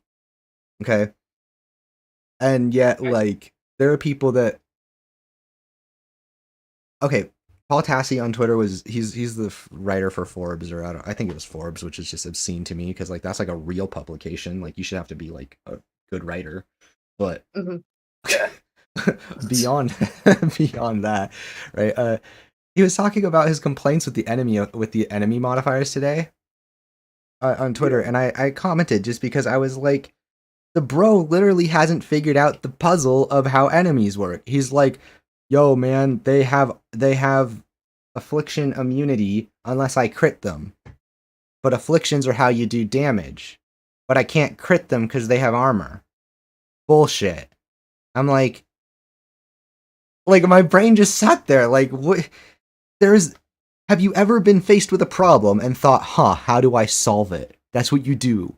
This is what you do. Okay, so what do? Oh, armor can be broken en masse on as many enemies as can be hit by a single grenade. You chuck a grenade at the largest crowd of enemies you can gather. All their armor's broken. Critical chance is largely affected if you're not aiming specifically for super pinpoint critical spots. Critical chance is like a random modifier. Like you can just fire into a crowd and some of your shots will crit. Okay. So you drop the grenade, you fire into the crowd to crit and break the affliction immunity, and then you do your thing. And I was like, okay, so that's just order of operations for how to get past an enemy. Okay. And then he's like, oh man, like the ones that blow up, man. Oh man, when they blow up when they die. Yeah, you know what? The ones that blow up when they die are fucking obnoxious. Why? Because I was playing a really fun jump around fishy man build where I got to slam everything with my melee and it would die to my melee and then I'd take an explosive hit. So I'd get annoyed and I figured out how I could work around that. Turns out, if you use the squad ultimate, the explosion from an enemy dying is also slowed down, just like the rest of all the enemy's reactions and stuff are slowed down with the squad ultimate, right? So you can roll out of the explosion after finishing them, which you normally can't do. You can also just not do the shield harvest, which gives you your shield back on an enemy that it will kill. It's not a kill, it's not an execute, it's a shield thing. You can do it, and a lot of enemies will still be alive afterwards. Okay? So it's very explicitly something that you should just not avoid killing an enemy with it. And then the other side of it, you can tell which enemies will explode. They're a different color. Like, how many more options to answering the problem do they have to give you before you just answer it instead of complaining about it on Twitter? Like that, it's stuff like that that makes me feel like a crazy person, because I'm like, this person, a lot of people are listening to this person who like is not good enough at video games to have an opinion. Like, you literally can't figure out how to problem solve a basic series of enemy modifiers in a looter shooter. Like, it's like the entire game. The entire game is, what modifiers do these enemies have? What modifiers do I have? Let's go. Like, that's how you play these things. I just... See, these kinds of conversations, though, these rants are what get me, like, that get the good writing out of onto the page. It seems like they just stopped paying attention. Yeah, I that's the thing that I don't... I'm gonna have to... They've essentially already made their opinion, and yeah, Yeah, like they you made said, anything else. Yeah, they made their minds up Yeah. before the game came out, and if you, like I said, it's always easier to look for something bad. You could go into Elden Ring and find bad shit, believe me, I do. Like, so it's that element of pointing out what's bad in a thing that you were looking for to be bad isn't virtue. There's no virtue in that. And then any like what we call it, any mistakes that they could blame on the game, even though it's on their end, it's their fault. Yeah, Because they've already made the decision, they're going to blame it. They're going to blame the game, yes, like regardless. because the game isn't good, any friction I have with the game is the game's fault. So therefore, I'm never going to adjust how I play to enjoy the game. Yeah. Right? And that's the thing that gets me so that's really shaking me up, is because I'm one of those people where I have tried universally bad games because something about them looked interesting to me. And then I find, more often than not, that a little bit removed from all the bullshit or some personal annoyances, like most of the time those games just aren't actually that bad. Right? Like a big part of that, like a good example of that for me has always been Fallout 76. Now that game, again, like we should rally against how Bethesda as a publisher allowed that product to hit the market, right? Yes, that was unacceptable for customers, that was unacceptable for players and fans, and you know what, that's unacceptable for the developers too, because they work on this shit and they don't want it to come out as a dumpster fire. Someone's pushing that thing out the door, right? So, you know, but regardless of all that, I played it about a year later, right, when they finally added NPCs, just because I was curious and I was bored and looking for something to do. Well, I found there's a shop system where you can set up vendors and sell stuff from your base inventory to other players. And that became the game for me. I then set out to make a shop. I set out to make my own little mart where people could come and fast travel around the map to the different camps of the people on the server. And, you know, because whenever you were out of ammo or whatever, what do? You open up the map. There's generally 10, 15, maybe 20 different players on the map. You fast travel to one of their camps, and there's a guarantee that they probably are selling the ammo they aren't using in one of their little vending boxes, right? But some people would dress the whole thing up as like an actual thing. They'd use the camp building mechanics and the all the architecture stuff you could get and all the different customizable camp stuff. And yeah, you turn it into like its own cool place. And like all of that stuff that was special never got mentioned even once, even though it'd been in there since day one. I never heard about any of that, even though it had been in there since day one. And why hadn't I heard about it? Because everybody had chosen to shit on it, rightfully, for issues that were far more egregious than anything here. Like, that game fucking didn't work. Okay, and again, like, so the game, like, was really in a bad state, but, like, clearly people just simply didn't get there. And I'm sure some people couldn't, but I'm also sure a lot of people decided that when public sentiment hits a certain level of negativity, you're no longer expected to validate your criticisms, right? If enough people say this thing's shit, you're allowed to say it's shit too, and no one's going to ask you to prove it. And like, I think that's, honestly, I feel like just a lot of reviewers fell into that trap this time around. I think they all saw each other starting to form this negative bias from the outset and decided that, oh, well, that looks like where it's going, right? That's where we're going to go with it. But when every single person is doing that, it suddenly becomes really weird when you look at the Steam reviews and you look at the Metacritic score. One of these things can be review bombed, and one of them only comes from people who've purchased the game. Mm-hmm. And one of them's really doing pretty well. Like, that's... Yeah, 76 was more the exception to the rule. Like I said, I played that one like a year later, and it still had plenty of issues, and was maybe 2 years later, actually. I don't remember. But anyway, yeah, like that one was like actually like a disgusting mess at launch. Like, Creation Engine could not function online, it felt like, from what I'd heard at least. But yeah, like Avengers, that one just looked meh, right? I didn't even I think I tried it for a little bit, and I remember feeling like, yeah, this feels, the combat's kind of cool here, but like with live services, I don't care how stuff might feel short term, because like I do, but if I don't see a lot of indicators of strong long term planning, then I don't really care, because I don't want to get invested in something or get excited or attached to something I like that's not going to last. So like Avengers might have had great combat. I didn't really get familiar enough with it to know that, because I could see that the systems that were going to take it forward weren't going to last. Right? And so far that's kind of proven to be the case from whatever, from where things went, whatever. they got out the content they were expected and legally required to get out and had promised, and then that's that.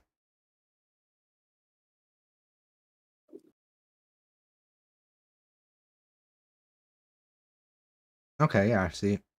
Combat and character writing is actually pretty good, but the rest of the game just felt like Square told Crystal we need a live service and they forgot that. Exactly. That's why I'm giving so much praise to this. Is because it might not be perfect, but the amount of thinking that's gone into the long-term stuff like buildcraft and future content updates, and just the basic idea that like you don't have to add new mission objectives or structures really. If you change up the scenery and you change up where I'm doing my missions, I could really care less what the missions are. I'm there to shoot the guys and jump around. Like I am. Like I'm there to farm my next piece of gear. I don't care if I have to destroy the incubator or protect the plant or whatever, right? Like now that's not to say it wouldn't be cool if someday they have the next 13 seasons. And see that's the thing too, is a lot of people are like, this feels half-assed. They've held a lot of content. There, I guarantee you at least the next 6 months of content is done. It's done. It's probably being polished up for little bits and pieces of things just to like make sure it works, because they don't want to ship it out unfinished. I guarantee you the next 6, the fact that Joker and the next Elseworld are dropping in March, that's content that was held from launch. Like this is content that has been ready for so long. Like it suggests to me that like, and again, it's the live service element. People are like, I'm getting the game I got at launch. I'm like, they're not giving you some obscure someday you'll get more content. They have a very specific roadmap that's already listed. Yeah, you're already getting a new character a month in. That's crazy. Like most games don't add a new character class ever, and if they do, they get it like, a year, 2 years down the line, or they do the Destiny thing, and now everybody just gets more talent trees.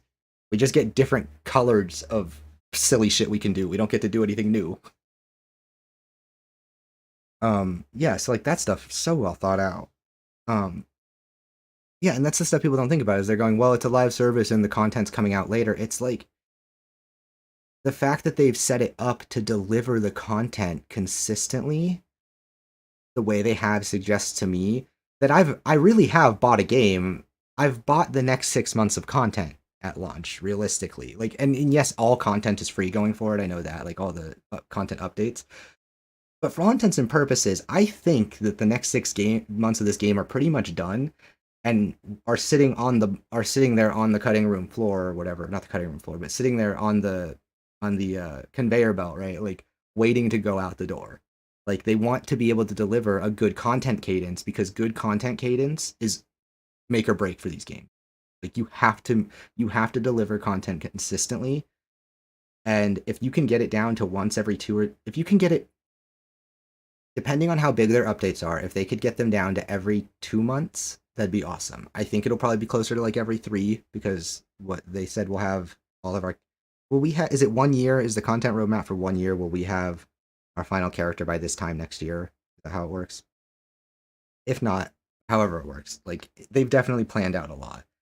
Like again, the fact that Joker's ready is coming out in a month means he's been ready this whole time. Like Joker could have launched with day and date with the game on release day, playable. There's no way that that's not the case, because a character takes so much to make work that like 99.9% of anything they've done to him had to be done last week, 2 weeks ago, because they're not going to get that work done in the next 3 weeks, like it's all those factors that, again, they're really obvious if you just look at it, but a lot of people don't want to look at it because they're like, I don't like it, that's bad, so I'm just gonna close my eyes and pretend I don't see.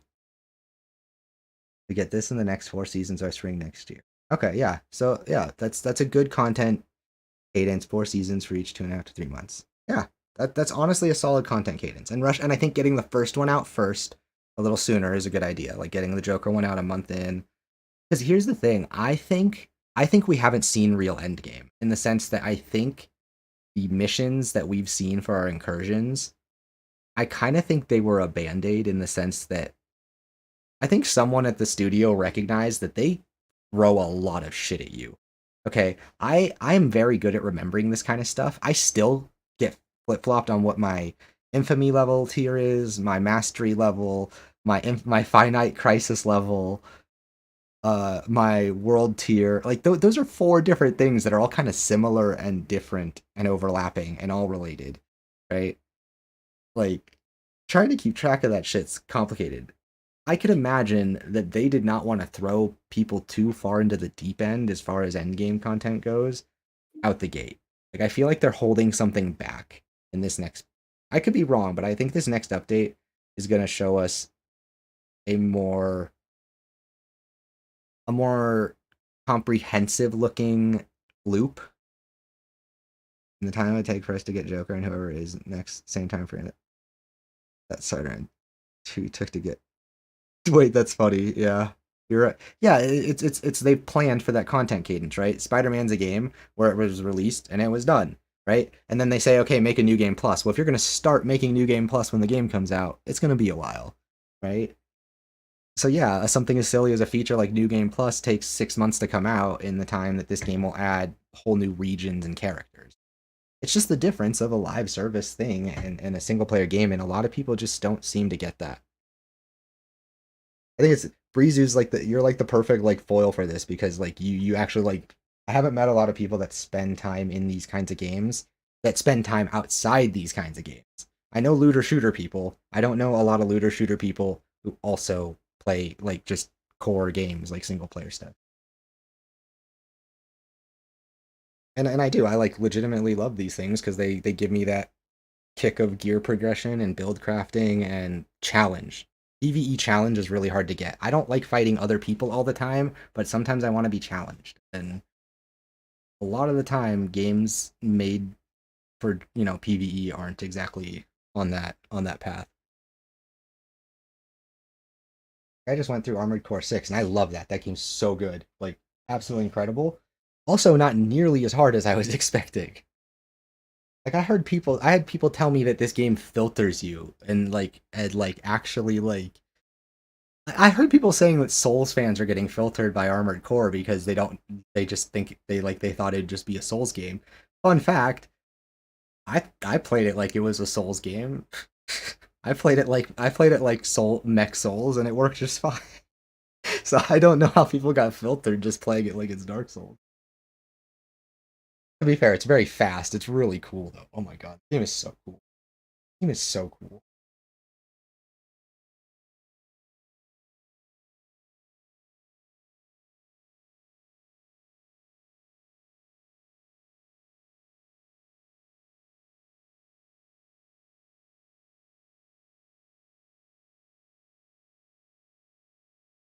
Also, yeah, Spider-Man 2 is Check actually one of the check the font. Tell me what you think. what? Mm-hmm.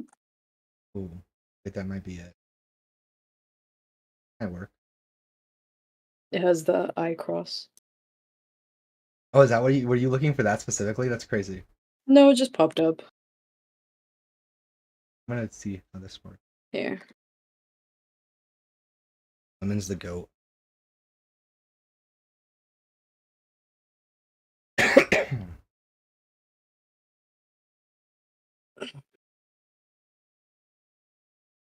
I do gotta go because I have a tournament. You're fine. No worries. Oh, actually, are they 4 stacked right now? Okay, if they're 4 stacked, then I'm just gonna warm up on my own then. Okay. Oh. Yeah, they're 4 stacked. Okay. I see what you did. I'm just gonna boot it up and warm up here. Let me open just to see how this looks. Thumbnail stuff.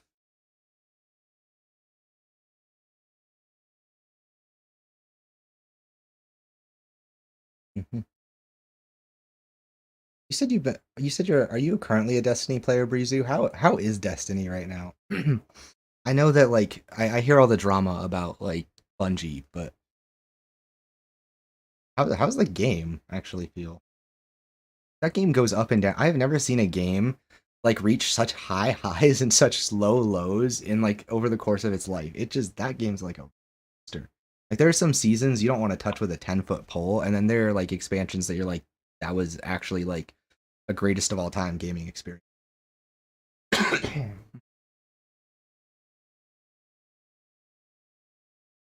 Okay. Got expression. Thumbnail size.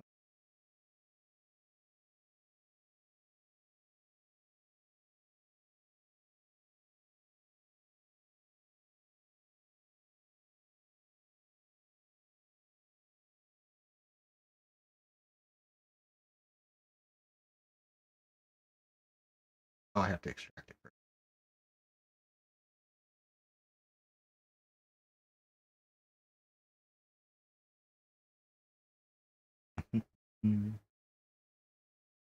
Oh.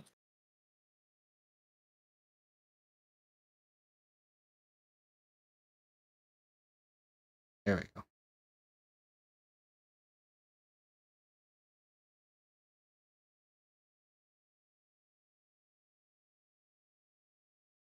Okay, uploading the feed.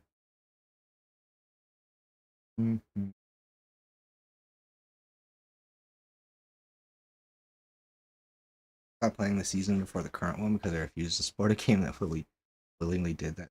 Devs. Wait, what did they do? Did I miss? Did they lay off a bunch of people too? Or they just is that what happened? When I played it, felt just like the chores era playing that comes with. Yeah, it's not horrendous, but not something I want to come back to even weekly right now. So yeah, fair enough. Yeah, see, that's the thing is it really does. It swings between feeling like a game that it's just a chore to play, and then a game that's like actually really, really good. So it can be kind of frustrating. Like I'll see it from a distance. Like I occasionally see it when it's good, and I'm like, this looks fun, but I know it's not gonna last. And I've watched it from a distance since yeah I stopped playing back in now I guess. Nope, back to do I want this to?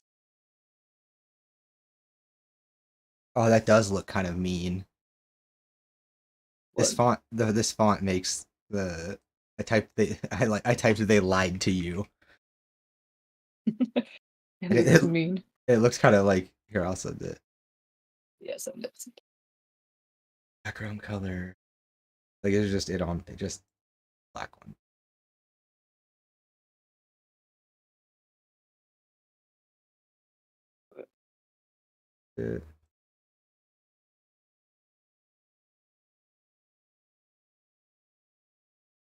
I probably should have sent it in white. Stay there for a second. I should have changed the text color. It's impossible to see against the background on Discord.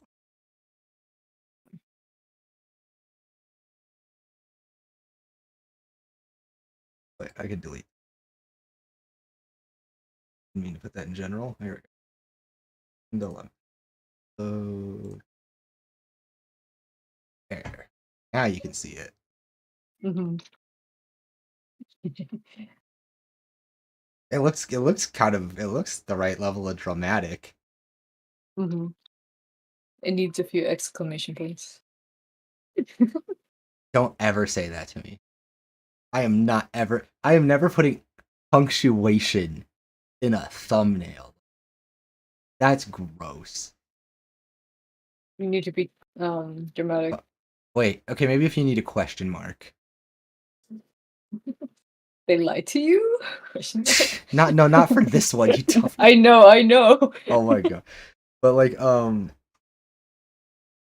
no, I see. I like it to be more ominous. Like I feel like when you put like an exclamation point, it's like yelling. No, I want it to be. I want it to be like Barbara Walters sitting down and looking across from the table at you, and told a lie. Like an investigative reporter. Mm-hmm. Laid off a lot of people, but not just devs, even the social community manager and Michael Salvatore. Oh yeah. Oh my god, I remember that. Okay, yeah, that was the headline I remember attached to. It's Michael Salvatore. All the layoffs were considered before executive pay. Yeah, as usual. Executive pay. That's what's new. Mm-hmm. I don't know. I'm thinking we could say, I like that. It could all. You don't want to use big words, like as mean as that can sound.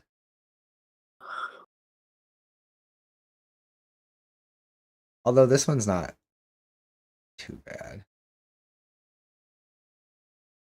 Because I could No. There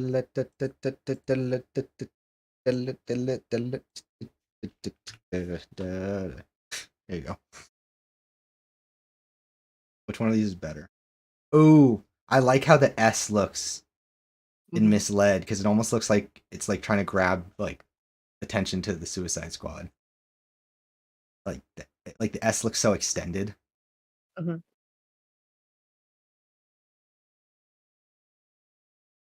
I don't know. Which one of those do you think looks better? They'd like to sounds better. Yeah. It's just a stronger statement. Yeah, there we go. That's all I need. But this is clickbait, Lemon. This is the business of the bait. Yeah. It's all about the bait. That's why I'm saying punctuation. I think punctuation looks cheap though. I think it makes your header look like a text message. I literally just added an exclamation point. Look how cheap this looks. Like I'll send it to you. Need more working on your file. Shut up. Look how like it looks so much more cringe. It does. Nobody clicking on a video where the thumbnail just says exemplary in big impact font.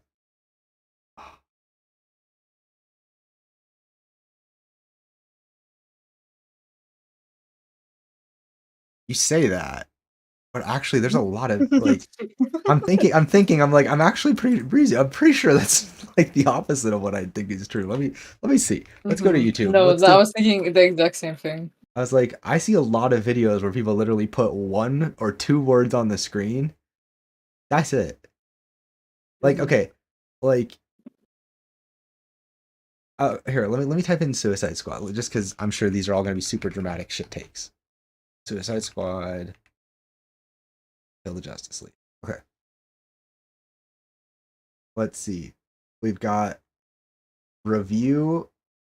We've got it sucks. We've got kills Rocksteady. We've got like ending explained. Like what went wrong. Rocksteady is dead. There's one I like the way this guy framed his is because I like when people frame their thumbnail and titles together. I like doing that, but I also hate that like on some level you kind of want them to work for double duty. Like you want the title and thumbnail to act separately because some people are literally only going to notice one. Mm-hmm. So like this guy's is Suicide Squad Kill the Justice League actually that bad? And then his thumbnail says no, it's not, but ... Mm-hmm. Has it failed? Literally by having an extra word at the end of mine, like four words is like too many for a thumbnail according to you. Mm-hmm. It's actually kind of funny. I mean, like exemplary is the word like I mean what is it? Oh yeah.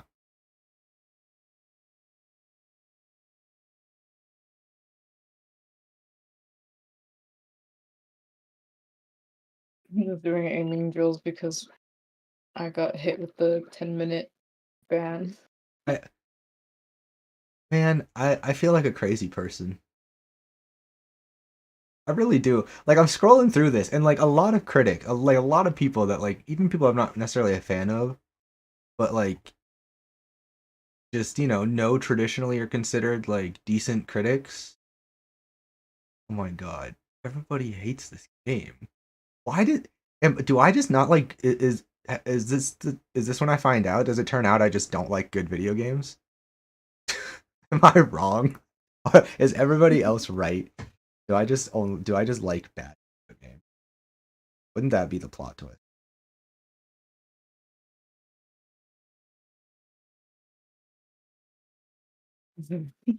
Gonna say it's the autism settling in. Fuck you. You tease Silk all the time. Okay, because Silk Silk likes things that if I said that's autistic, you're like, yeah, fair enough. Mhm. That's not the case with the games I play. You don't see me over here playing Cruelty Squad and like and I don't know, man. I don't know. The bond you have with Shark. I don't know. bruh, Shark is my boy. Also, people are like talking about bringing King Croc in, and I'm like low key, like I'm like, there's only room for one big animal guy, and it's Shark. Yeah, people are talking about bringing Killer Croc. I'm like, no, we have Shark. We don't need a Killer Croc. But you know I'm right. Like there's that. I think it's for certain people who like. I think if you're autistic and visual stimulus is your thing, Mhm. I think that games. I think games like Hylix and Cruelty Squad have to appeal to that, right? Like I think for the same reason I like the sounds in Splatoon, Silk likes the imagery of Hylix. Mhm. That's like my guess, but like I can't really draw a connection there. I'm just kind of guessing. Mhm. Um, and to be fair, I think actually like if anything, my feelings towards those things could be an actual reflection of how similar we are in that when things are really similar, like equal but opposite, you know, right? Mhm. Like in the sense that Silk is really fascinated with these things. Most people just wouldn't care. Silk really likes them. I really hate them. Mhm. Right? Like I specifically am bothered by and don't like the art style of those things, right? Whereas I think most people just go, okay, whatever, and Mhm. like I see Pizza Tower and I go, That's so funny. it looks so fun. I bet it looks like It's so much fun, and it literally makes me uncomfortable watching it. It like sends me like I don't know, it just sends me to like early 2000s cartoons and it's not like I was traumatized as a child, but I just do not like when I think about like early Cartoon Network cartoons and stuff, Mhm. it it gives me weird icky vibes. I don't know why. Like Is it the same type as the surrealist art gives you? well, it's definitely connected to the surrealism stuff, but like Mhm. yeah. I think it's cuz a lot of goofy cartoons tend to go in that direction. Like even the character models of characters like Billy and Mandy are like surrealist uncomfortable. Mhm. You know, like I look at Billy and if I think about how he looks for too long, it starts to bother me. Mhm. Right? It feels like this was like some predetermined hate rating as the game that a lot of people went and wanted to hate because of the genre it's attached to and the history of the. Yeah, exactly. Like and that's really just been the point the whole time. And it's weird to me because I guess normally I just would have found myself on that side. Like I was telling Lemon, that's what's been so strange about this whole thing for me is like I was this close to being in the crowd. Like I can't even pretend I wouldn't. I would be if I was not playing this game, if I was not loving my time with it, if I hadn't picked it up, I'd probably be just parroting other people saying it's not very good. That's just the truth of it. Like it is, and that's really like frustrating to realize because I'm having an incredible time. I would have just skipped this thing I'm having so much fun with on account of other people telling me it's bad, right? Like I think that's what's weird for me is when I tell people that I really didn't have any bias here. I didn't have any interest in this going into it. I didn't have any disdain for it going in. I was just like, "Huh, I'm going to try it." Right? And Mhm. yeah, and like sorry, I was reading same I was a part of the hate group, but the amount of people I knew told me it was good made me pick it up with an open mind. Yeah, and see I'm glad that there are people that did that because like I'm hoping that I can have that effect for other people too, right? That if someone that you just really didn't think was going to like it says, "Hey, I do though." Cuz that's the thing is I understand the kind of image that there are of gamers right now, right? There are two kinds of critics. There are IGN critics that are allowed to just like the slop, even though IGN gave this a shit review too, right? And all the real critics talk down about the people that just like whatever, right? They just like whatever. And then there's the real critics, right? Who only enjoy the really great games, who were, you know, informed their opinions exclusively on From Software and CD Projekt Red and other things that I very much love and consider myself like a part of that, right? I was in that group of people that's like, oh yeah, this is real criticism. These are the good games, right? Live services are dookie, blah blah blah blah blah, right? All that bullshit that just comes from being uninformed and liking to talk shit. Like seeing that side of it, right? And then seeing the other side of actually just saying, you know, I don't care if it's good or bad. I don't know. I'm gonna try it. Like legitimately being open-minded, like not having a stake in this at all other than just I'm gonna try it. Someone said it was kind of fun in a way that sounded interesting. Fuck it. I was nervous. I was like, I do not want to spend this much money. And if this video and if I don't like the game, and if the videos like if I don't like the game, that's one thing. But that's still content, right? If I don't like the game and the video sucks, I just spent a lot of money on a bad time. Right? I was very much nervous about it, and hemming and hawing. Like Lemon can tell you, I was like messaging them like the day before early access. Like, do I get it? Am I getting it? I don't know. Like, I want to. It looks interesting, but I don't want to because everybody's telling me it's gonna be shit. Like, yeah, like so, it's definitely. Oh, dude, Rizu, so smart. You're so wise. I don't listen to people online ever since I was told that Death Stranding was bad. That's my boy right there. That's welcome. You're a permanent member of the cool kids club. Okay, because Death Stranding, I have never been more amazed by a trailer for a video game than Death Stranding 2. That was a movie. I was watching a film. I was not watching a trailer for a video. I was watching a short film. I was enraptured. Okay, I love the first one, right? Which is why the trailer for the second one hits so good, because like there's all these things that it's like it's just enough of the familiar and just enough of the what the actual fuck to like make you go, he did it again. He did it again. I was losing my mind every time the camera cut to cut to a new scene. So, oh my! Like I literally told Lemon, I was like Lemon, I was like, robot, baby, samurai. I had no idea before I saw it. Yeah, that was really the thought whole. he was just throwing random words. Yeah, Lemon thought I was just making words up. I was like, no, robot, baby, samurai. They're like, what? I was like, you'll get it when you see it. Robot, baby, samurai. It's like and I'm one of those people that a few years ago, 5, 6, 7 years ago, I don't know, it's been a long time now. Time goes by faster than you think. But when I was in high school or, you know, like 18, 19, I saw people like getting excited for Death Stranding. I thought, what the fuck? Like, who cares about this auteur, Kojima, whatever? Who fucking, I don't care. I played Metal Gear 5. It wasn't that great. Like, okay, I was dumb. Ignore me. I have not played Metal Gear 5 since I tried it as a teenager and I was dumb. So I swear to God, if somebody like comes back at me like he didn't like Metal Gear, no. But yeah, so I hadn't vibed with Metal Gear Solid 5. And what's funny is I hadn't vibed with it because I couldn't follow it. I remember just being like, I have no idea what the fuck is happening, right? Because it's a Kojima. Now I know why, because it's Kojima. Like, of course, I'm 5 games in, and it's a Kojima experience. Of course, you have no fucking clue what's happening. You know, like I couldn't imagine going into a second game not of his without playing the first, right?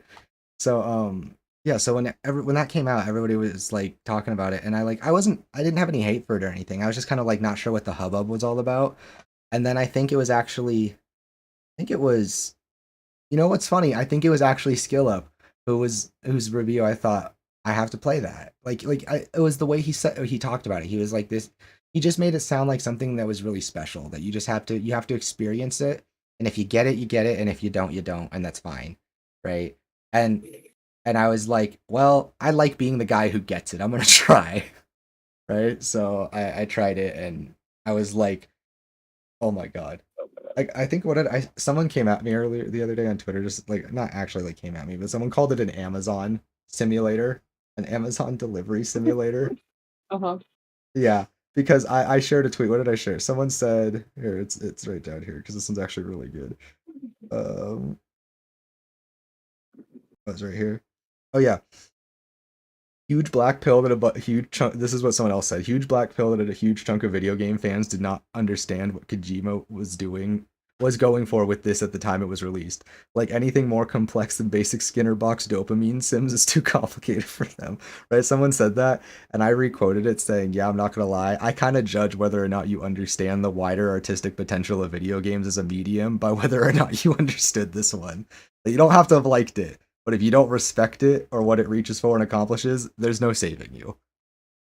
Like, there just isn't. I stand that again. If you're like 16 or whatever, and you're like, I don't get it. Like, fine, fair enough. I was 16 and I didn't fucking get it either. But if you're a grown ass adult who likes video games and you play that and you're like, this is dumb, you're dumb. Don't talk to me.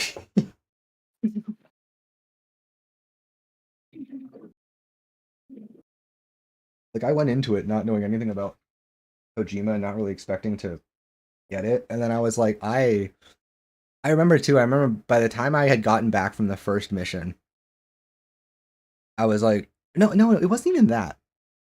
I think that game really should have instilled in me the value of making sure I try everything for myself, because that was a game where I remember looking at it and not understanding what I was watching, and it making sense immediately when I put it in my hands. Yeah, oh my god, that you literally were on the same wavelength. You literally just typed what I said at like, and you had to have been typing that as I was talking. Because it came out too fast. It's just walking if all you do is watch someone else play, but when you actually play, it's actually one of the most enthralling experiences I've ever had. Oh, dude, when the licensed music kicks in, you do ascend. You ascend to like the ninth cloud. It's so good. Especially like I remember, I think it was going into, I think it's coming into the, is it Lake Knot? Yeah, or I can't even remember. Is it Lake Knot City? I don't even remember the format of how they name them. Anyway, I played the game not that long ago. But yeah, I think when you're coming into like Act 2 or 3, right as you're coming in before the fight with Higgs and you're coming down the hill and the music kicks in, oh my god. That was not the fight with Higgs, the fight with the BT, the Higgs summit. You know what I'm saying? You cross the BT path to Port Knot and you go to Yes, yeah, okay, yep, that's what we're talking about. Yep. That was so dude, why are you in my brain? That's literally the scene I'm talking about. It's so good. It's transcendent. I was playing that alone with headphones on in the dark, and I was in peak gamer heaven. I was like, I was there. I was like, I am Sam. I am the man. Let's go take this to the plan. The game. Oh, that's one of those games too, where like it's that stuff where like I think that it's the stuff like that that makes me realize you just like how people see games it can sometimes be really just completely different from mine because like I play a game like that, and I even coming into it with kind of a negative assumption about how I was gonna feel, walked away like being turned to the light. That's what like Danny DeVito in the theater saying, "I get it now," and it's always so, yeah, I get it now. Yep, exactly, exactly. It's like, oh man, like I'm. Okay, wait, okay, Breezy. Have you played Alan Wake or Alan Wake 2? Have you played Alan Wake 2? Wait, didn't you say you came here because you saw an Alan Wake 2 video? That might have been what you said the first time. I can't remember. I've heard that from a couple people, so sometimes I get the one that's done. But oh my god, like that's okay. You've played all of Remedy's. Yeah, Alan Wake 2, dude. That was a transcendent experience. That was like the reason this Suicide Squad video is taking longer. Like honestly, is because as I've tried to explain to Lemon, of all the things that I did not expect, it's that this is the first time since Alan Wake that I've like felt this strongly about what I wanted to say on a game. Dude, my jaw hit the floor, Alice. When he said, okay, like when he said, it's not. This was the best part for me when he said, it's not a loop, it's a spiral, right? When he said that, I swear to God, my brain, like my third eye opened. Okay, because I felt so fucking mind blown and so smart at the same because I instantly knew what he meant. Like I understood the realization he was having as he was having it, and I was having it too, and I was like,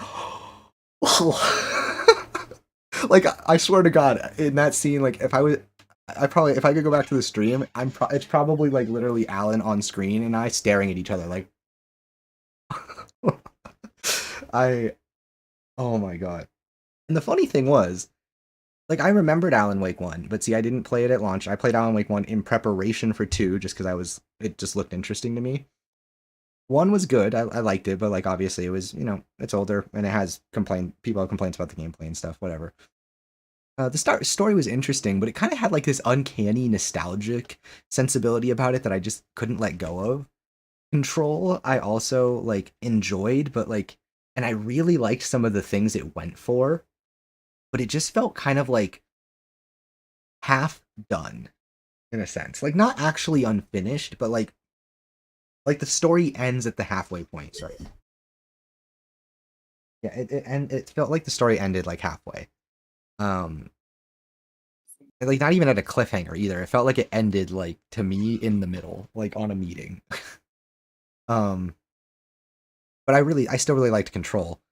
But then seeing something about how Alan Wake 2, like honestly, the way it combined those universes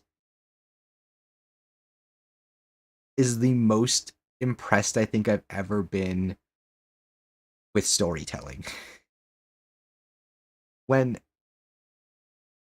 when the dark play when the dark presence gets both acknowledged by the FBC and then the FBC interacts with it and the characters in the story.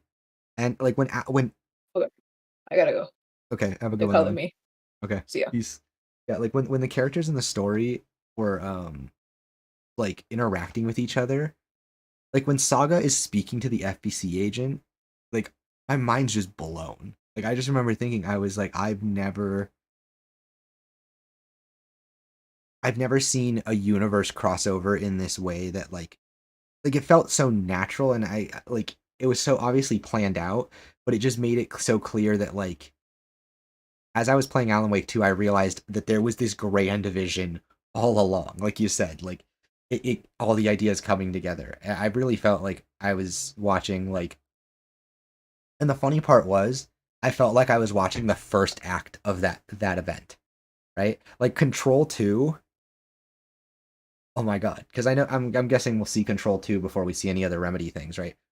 Control 2, like that if Control 2 does not do the same thing for this universe that Alan Wake 2 does, I'm gonna be really let down.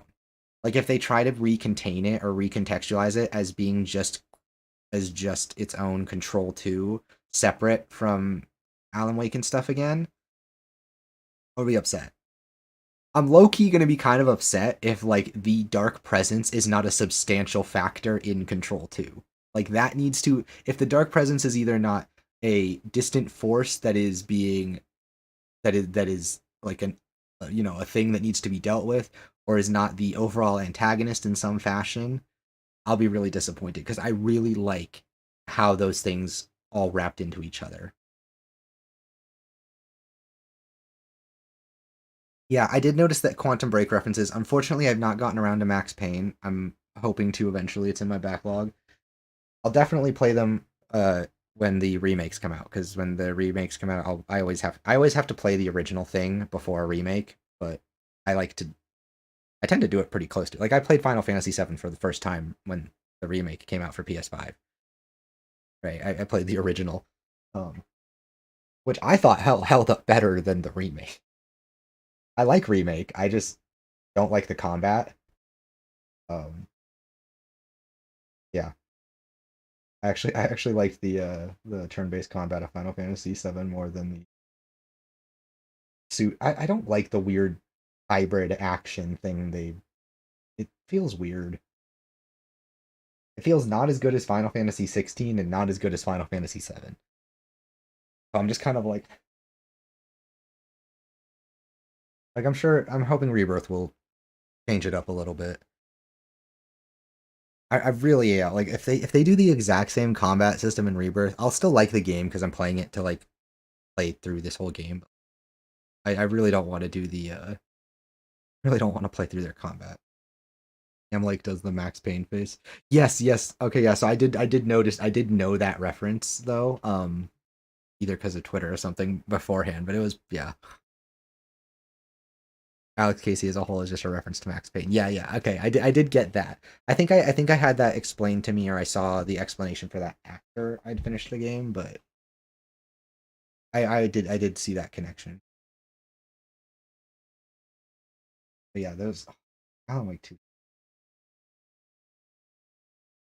That's another one I'll have to revisit, especially because the only thing I don't like is I don't like that they've included like I'm pretty sure they've included new story or like spoiler, not spoiler, but new story elements or plot beats or small references or things that a nerd like me is going to want to see in the new game plus playthrough of the game. And it's like, while the gameplay is good, it is perfectly fine for how the game works. I really, that the story pulled me along there. So like already knowing the events of the story will kind of might not be as strong. But I don't know. I haven't replayed a narrative game like that in a very long time. So maybe it'll turn out that because it's so well written, I'll just second time.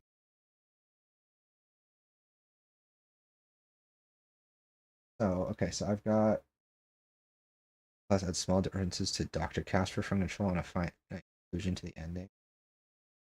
Oh, okay. Okay, yeah, I'll definitely hop in for it for DLC then.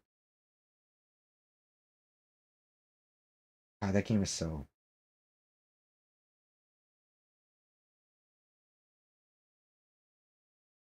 The honestly, what was my best games of last year? My best game of last year was definitely Alan Wake 2, but what else did I really like? If you like indie stuff and haven't played Cocoon, that was good. Everybody recommends that. That was a really good one. I played that when it came out. I didn't think it was going to get a Game of the Year nomination, so or not Game of the Year, but something. Worldless is really good indie game I played. What else was really?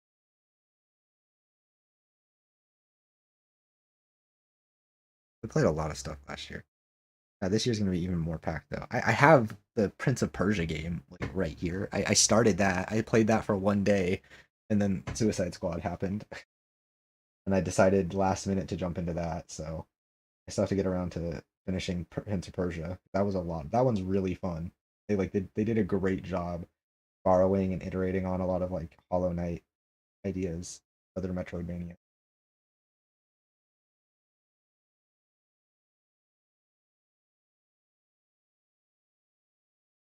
Okay, well, we'll have to get going here shortly. Might just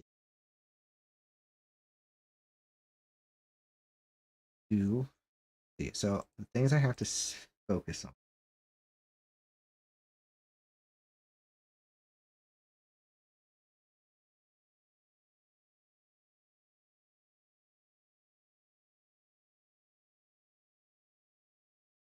Okay, maybe leave it control.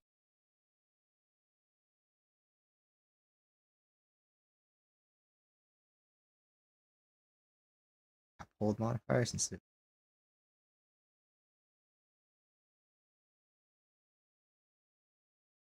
Yeah, Whitley.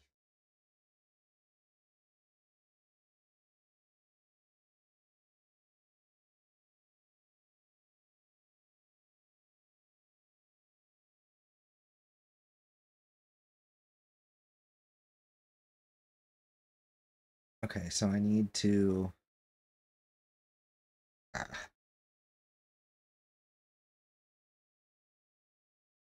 Looking at this script, it's a struggle. This one's tough just because it's like I'm trying to. I want it to be as good as my other stuff, but I also want it to be out in a reasonable amount of time, and it's a lot longer already. Like it's already gonna be. It's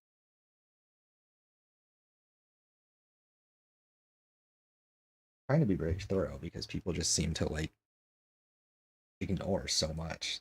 Like, there's so much for me to cover that just didn't get talked about.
And talk about starting the horizontally, since I'm barreling forward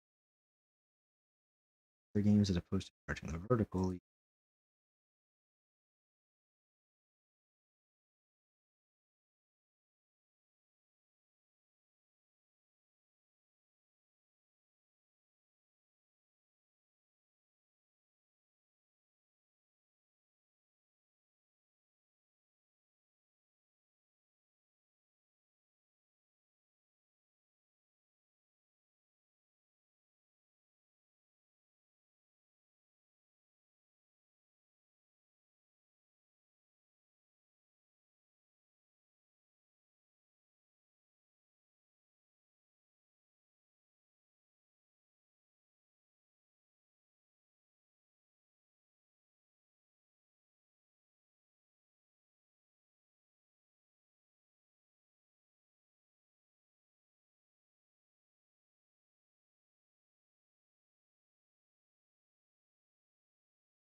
go.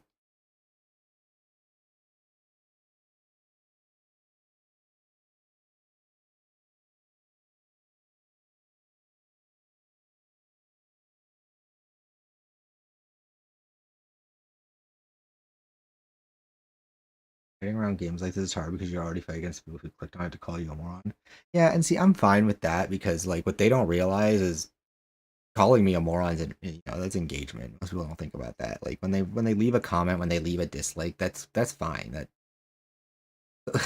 if I make them mad enough that they watch it all the way through, I don't care. That doesn't bother me. It's more I just want them to click on it. Like if 100,000 people click on it because they're pissed off, then by all means, send the hate my way. I'll take it. That's 100,000 views. Like the hard part for me is more trying to not write defensively, as I've described it, where I'm writing to say my piece. I'm not writing to answer every criticism with a counterpoint, right? Because the thing is if I write it correctly, then they should, in theory, they will make themselves look stupid by trying to argue my points right or wrong, right? Because the way I try to make the point is largely, you're not wrong for not liking it. You're wrong for thinking you were gonna. You know what I mean? Like, on some level, my thesis for this video is, who is this for, right? Or the idea that you can play games wrong, right? A lot of people, my money, I paid for it, therefore I can play it how. It's like, yeah, sure, whatever, that's fine.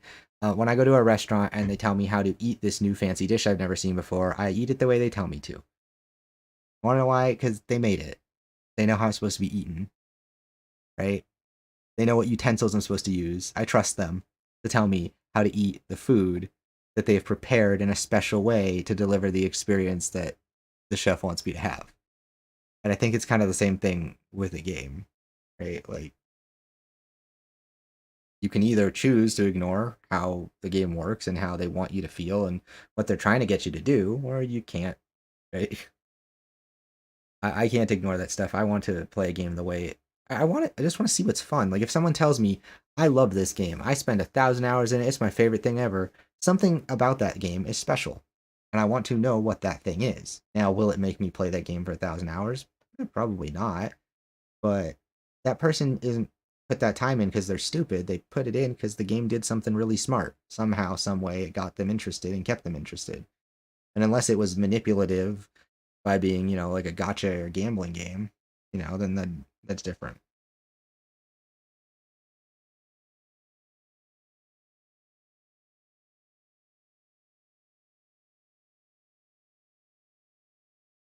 I had a guy clicked on my Alan Lee and called me a shill because he thought the game was trash. I kept needing to keep commenting.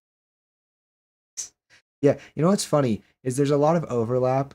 There's a lot of overlap between gamers who don't know anything about video games and shitty people who send hate towards other people. There's a strong correlation there between, I'm a gamer and I know my game's raw and rar, and I'm mean to minorities because it makes me feel special. Like, I don't know why those groups overlap so much. It's kind of been a sticking point my whole life. Like, I don't know, have you ever watched what was it? I know his name. I'll think about it. There was a YouTuber I watched who made a great little. He does animated stuff. It's great. I can't think of his name right now, but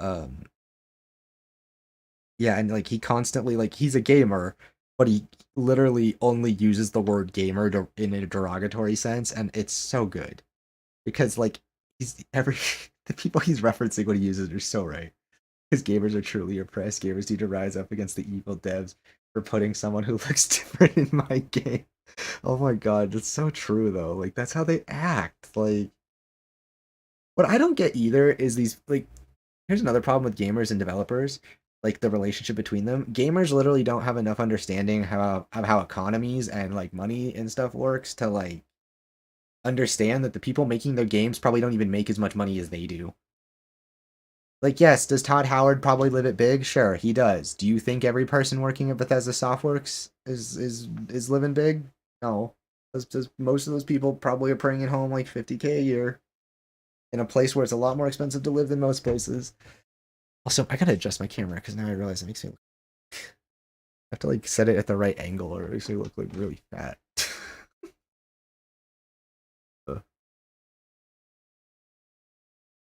um, but yeah, the yeah, like people don't seem to understand that like gamers, just because a game sells a million, billion, jillion fucking copies does not mean that the developers are sitting over here living it big. Living large.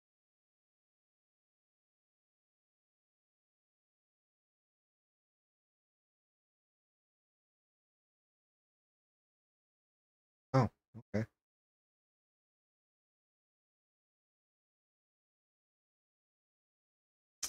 Just got a text from say that she is going to be working later.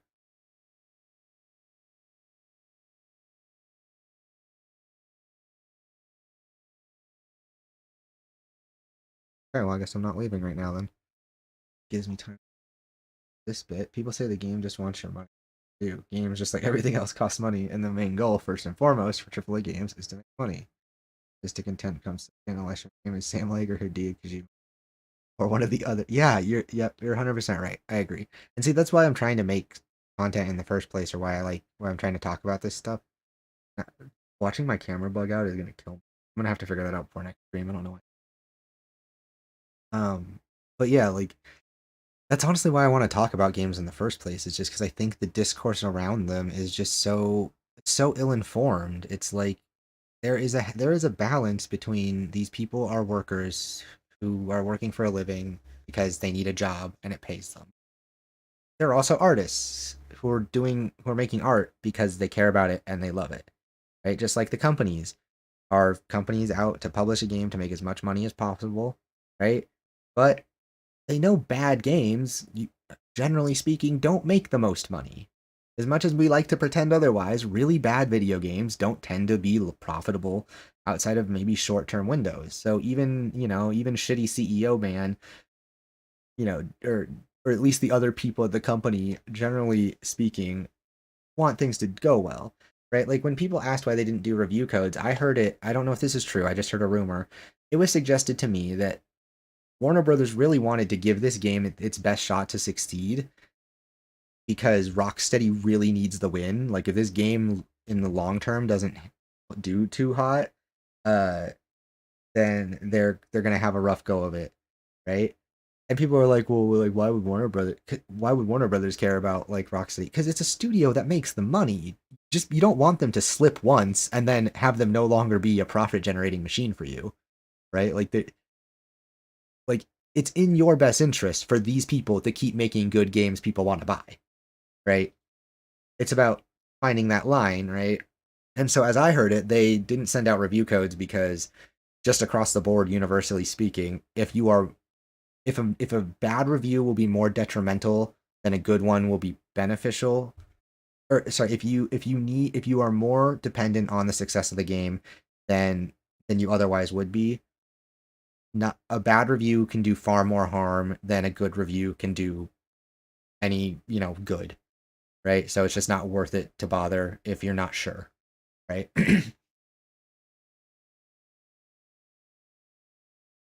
Last time they gave out review codes, Gotham Knights got a 4. Oh, fuck. Wait, who even made Gotham Knights? That wasn't Rocksteady though, was it? Because they did they work on it in like a side capacity? Yeah, okay. WB Montreal, Q Lock. Okay.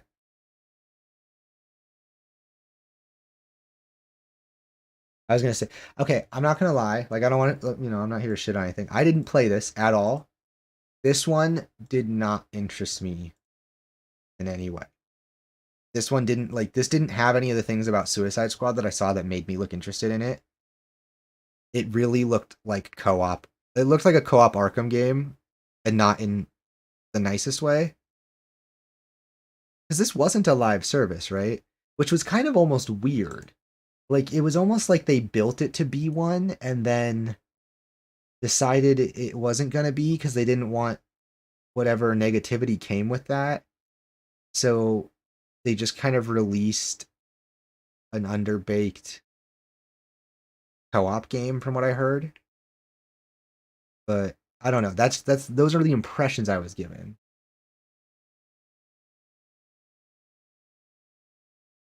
Also, yeah, why are Arkham people crazy? Like, why are Arkham fans nuts? I played it for a bit and found it boring. It's not the best. 5, 6 sounds about right, but they didn't want to run the risk. Yeah, exactly. No, that makes sense. Like, like I respect that choice. And see, that's the thing, right? Gotham Knights to me did look like a 5 or a 6. This never did. Now, granted, the advertising for the gunplay didn't look, but yeah, like this didn't look like that. Like I saw Gotham Knights from a distance, and I was like, okay, that to me looks kind of like that looks like a discount co-op Arkham game, right? Looks like it's gonna probably not be as fleshed out as Arkham games are, but it's gonna have some co-op options. So if you like that, right? I'm not huge on that combat system, or generally just adding co-op to things because I play a lot of stuff solo anyway. But yeah, like Suicide Squad on the other hand, like again, a 5 or a 6 for a game that really kind of misses in a bunch of regards. I understand, but like what I don't get is how you line this up next to Gotham Knights, you line it up next to Anthem, you line it up next to Marvel's Avengers and Babylon's Fall and all of these games, like, and all of them, even Destiny 2 back at launch, like you line it up next to all of these games and it's like, how is this one a 5? Justify that to me, that when you line it up against these other games at launch, that this is the experience you're telling me it is, right? I'm like the inconsistency, and like I get it that the same person probably didn't write each of IGN's reviews, right? For each of the different Arkham games or each of these live services. Of course not. But that's kind of what the review editor's job is to do for the company. Why is my camera doing its thing again? I do that. Hello, camera. I don't know. Maybe it's my computer just being mad at me today. But yeah, like that's the part that gets me, is it's just like I understand that like these people are probably all different reviewers, right?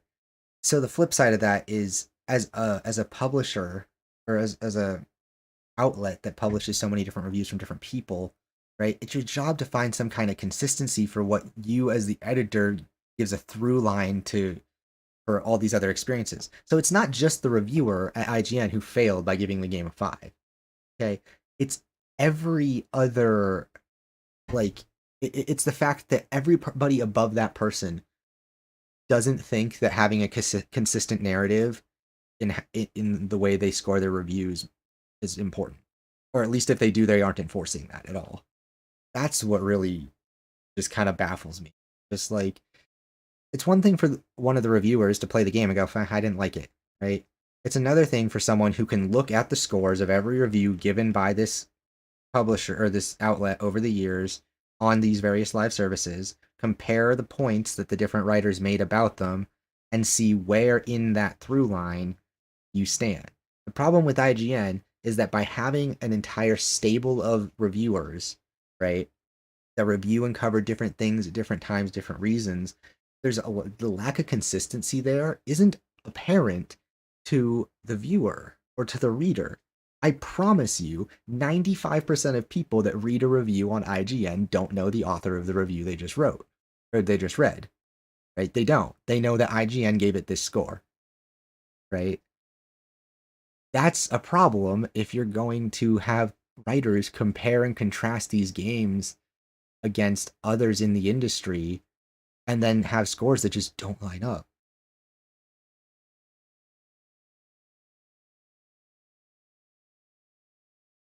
Remember, Scale said the launch shouldn't have been bad because it needed other ones, despite the fact that no game could launch.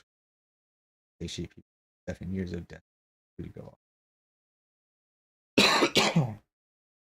Yeah, agreed. Like, and that's that's part of the problem too. Is it's like let me put it this way: the repetition has set in.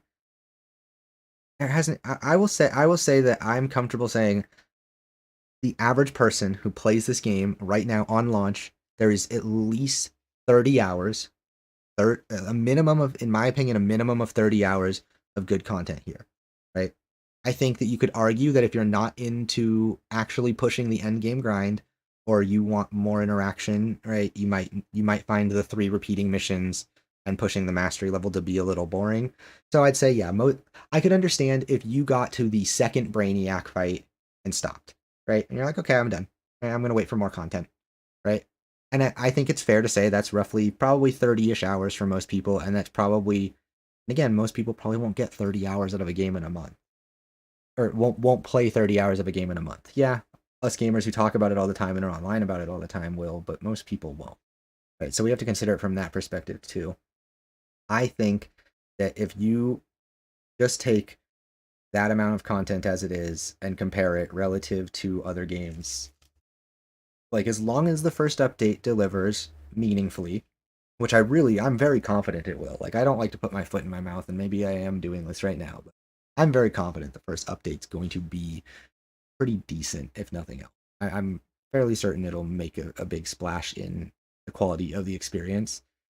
And yeah, like, barring that not happening, this is an incredible launch.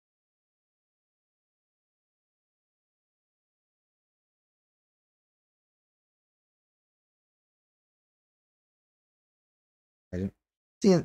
Okay, giving Spider-Man 2 a 9. That's some dude. I actually that I gave in my review of Spider-Man when I was still willing to call my videos reviews and I was giving a score. I gave it a 7. And now I think I was being a little mean when I did that for Tears of the Kingdom. I think that was accurate for Spider-Man though. I still stand by that one 100%. Like, Spider-Man's a 7.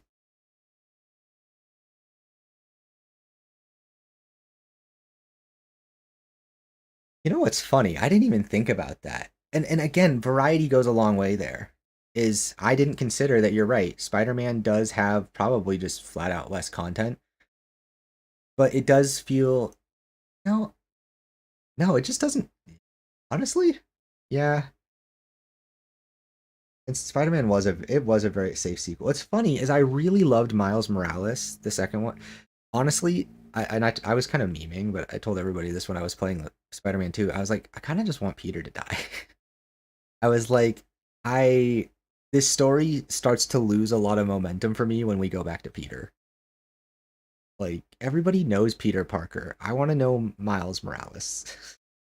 But that could have been just me, right? Like, I don't really have like I'm not a super big superhero person. Like, I like these things, but I'm not like super into them.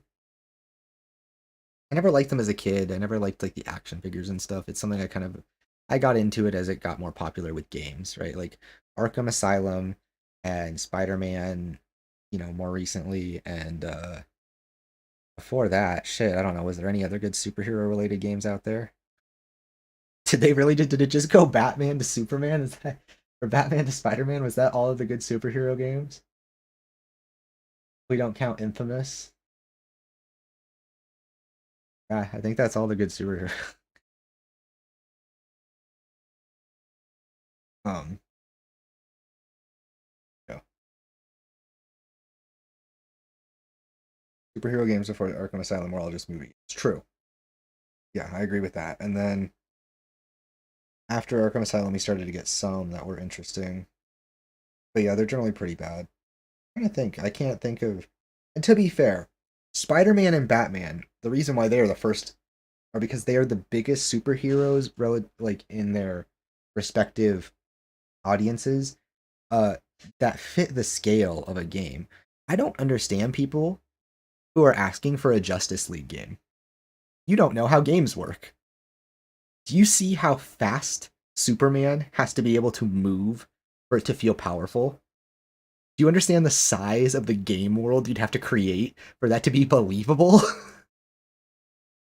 to be Superman in a game as he's depicted in this, and he's depicted as crazy, badass, powerful in this, right?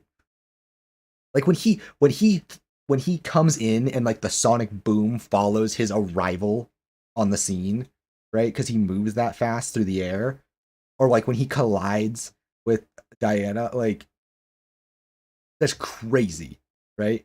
He should feel like that.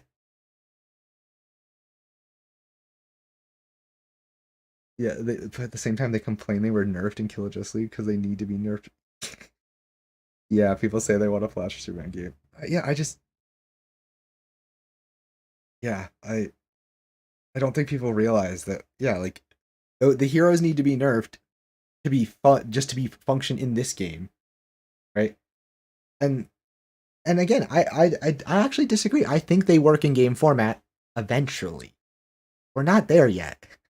We don't have the means to generate worlds bigger than real life cities. At least on a believable level at a high enough fidelity to deliver the meaningful superhero experience, right? Like, how do I know? Because I'm a nut job. I play Star Citizen. Like, I know that like the tech to make a world like Light No Fire, the new No Man's Sky project, the one world thing from Sean Murray. Like when that comes out, that could be the first step in or direction of someday getting a Superman game that works, right? Because he's creating a fully functional to scale planet for the game world. If that happens, then we'll see, right? Um, but it's definitely down a ways, a long ways. It's not coming anytime soon. I agree with that.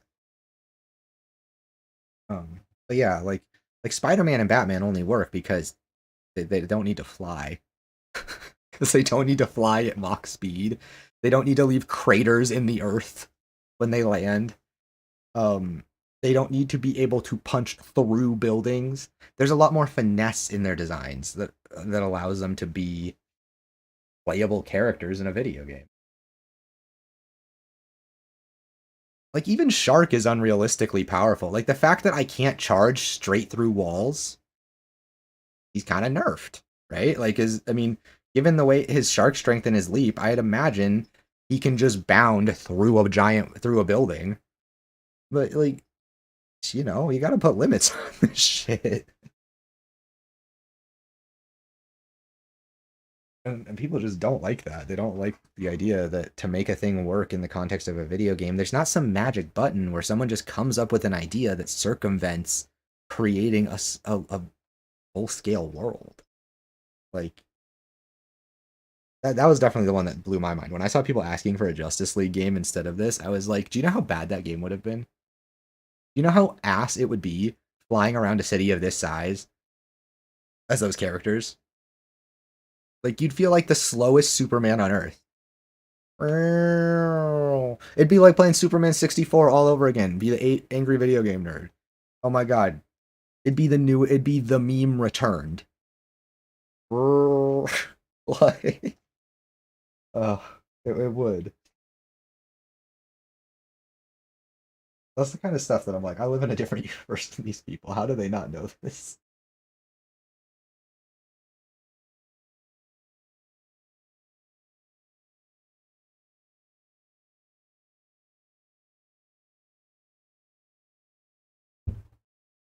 So let's see. I'm going to grab. Where was the thing I was at? Somewhere in it. We're getting some. Duh. Okay, so I was going back to adjust move. I was also. Oh yeah, here we go.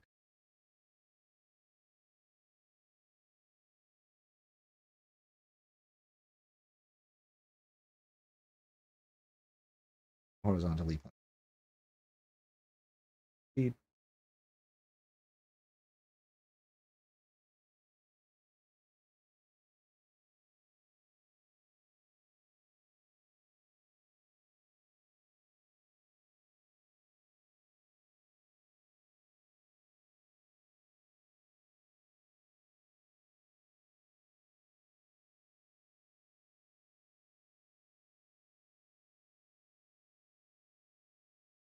So then, okay, here we go. I figured out how to rephrase this.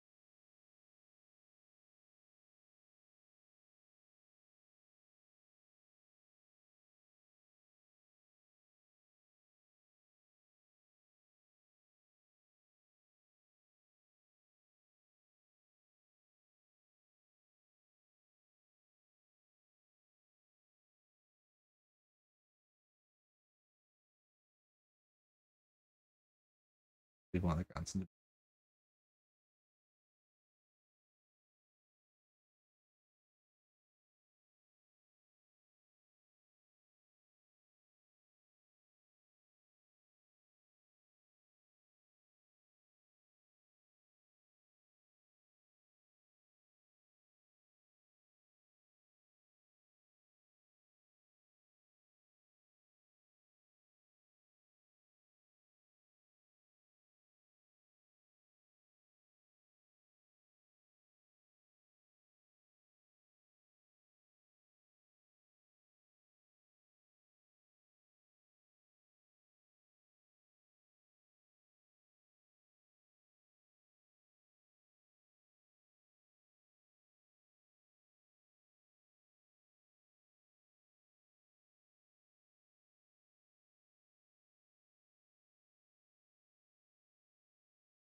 I rephrase this one.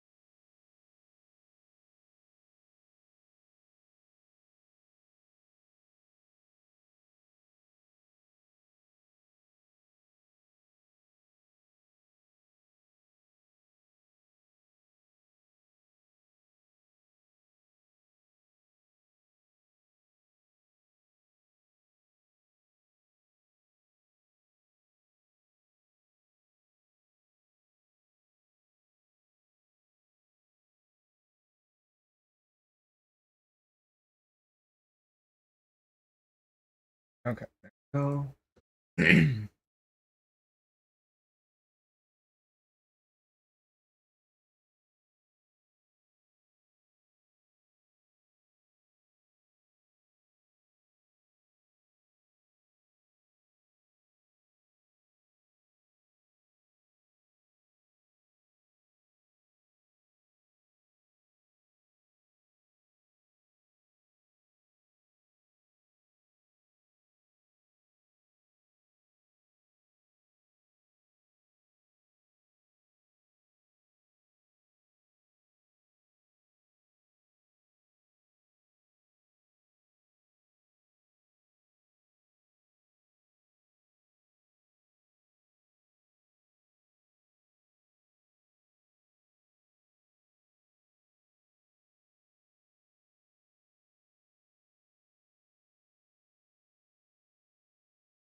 There's a Reddit post where someone suggested that the games we got, it should have been Batman Redeemed. There's an argument the game where you. Yeah, that would have. Here's the thing. What else can you do with Arkham? They could give him a bat plane. They could give him the new sickest version of a Batmobile, I guess, if they wanted to change it. What do you do to make Batman feel cool? Again, like, what do you do to make him feel any different? Like, there's some people that just want more Arkham games. But this isn't like a B movie studio. They don't just put out more schlocky movies every time you get, like, just to keep the franchise going, you know? Like, they stop after the first couple to be proud of what they made and move on. You can't just get infinite Arkham Asylums. There are people that I think really do. They want it like a comic book. They want to just play a never-ending a never-ending Batman Arkham game where you just play as Batman as he functions in Arkham Knight and Arkham City, just going around various cities doing various Batman-related stories. And, like, I get why they want that. But get over it. It's not going to happen. Like,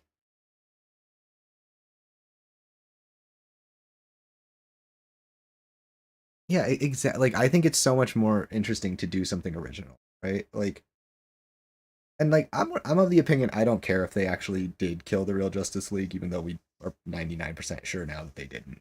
It's like, I'm pretty sure we've even seen leaked voice lines indicate that it's, yeah, like, I'm pretty sure there's data mining and stuff to suggest they're not dead, on top of just all the other things we already. Yeah, like, I honestly thought it was original, and like, yeah, I will admit, I felt Harley's speech before she kills Batman. It's a little cringy. I was like, it felt that way after playing the whole game and enjoying their story and feeling like she started to get a little too serious out of nowhere. I was like, she's not really normal. She's a little bit more wacky than that was, right? And I was like, okay, fair enough, whatever. But it wasn't like awful. I was just like, honestly, I was just like, oh, whoa, shit, they did it. Oh, that's no way, right? But like, every time a character died, I was actually looking for the squad reaction, because they all have funny reactions to things. Like when Green Lantern died, that one was my favorite. When when Floyd's like, we're out on good behavior. And then it just like, he pulls the trigger and it instantly cuts to Shark. No, we are not. Like, I fucking love that. I love that. It's so good. What are you talking about? Yeah, like the writing too. Like, I've watched a lot of movies and played a lot of games. You know, like, outside of stand-up, game writing doesn't, like, outside of stand-up, it's not often that writing makes me laugh a lot or as hard as this game did. Like, writing tends to, it's hard to be funny. Frankly, it just is. It's hard to be funny. I laugh at myself and what I say a lot, but it's hard for things that I know are trying to be funny to make me laugh. This, I know, was trying to be funny, and it was. Like, that's what really got me. I was like, this is the best I've seen someone do a squad dynamic and be humorous without going down the Marvel route.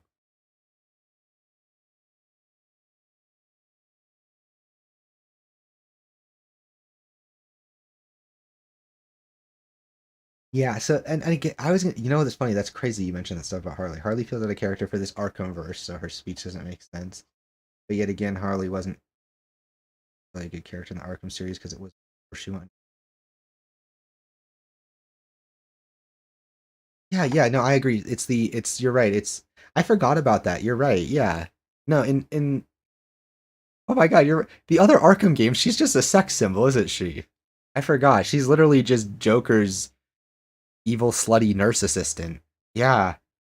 I forgot all about that. She really is. She's like, yeah, she has a function. She functions as a villain.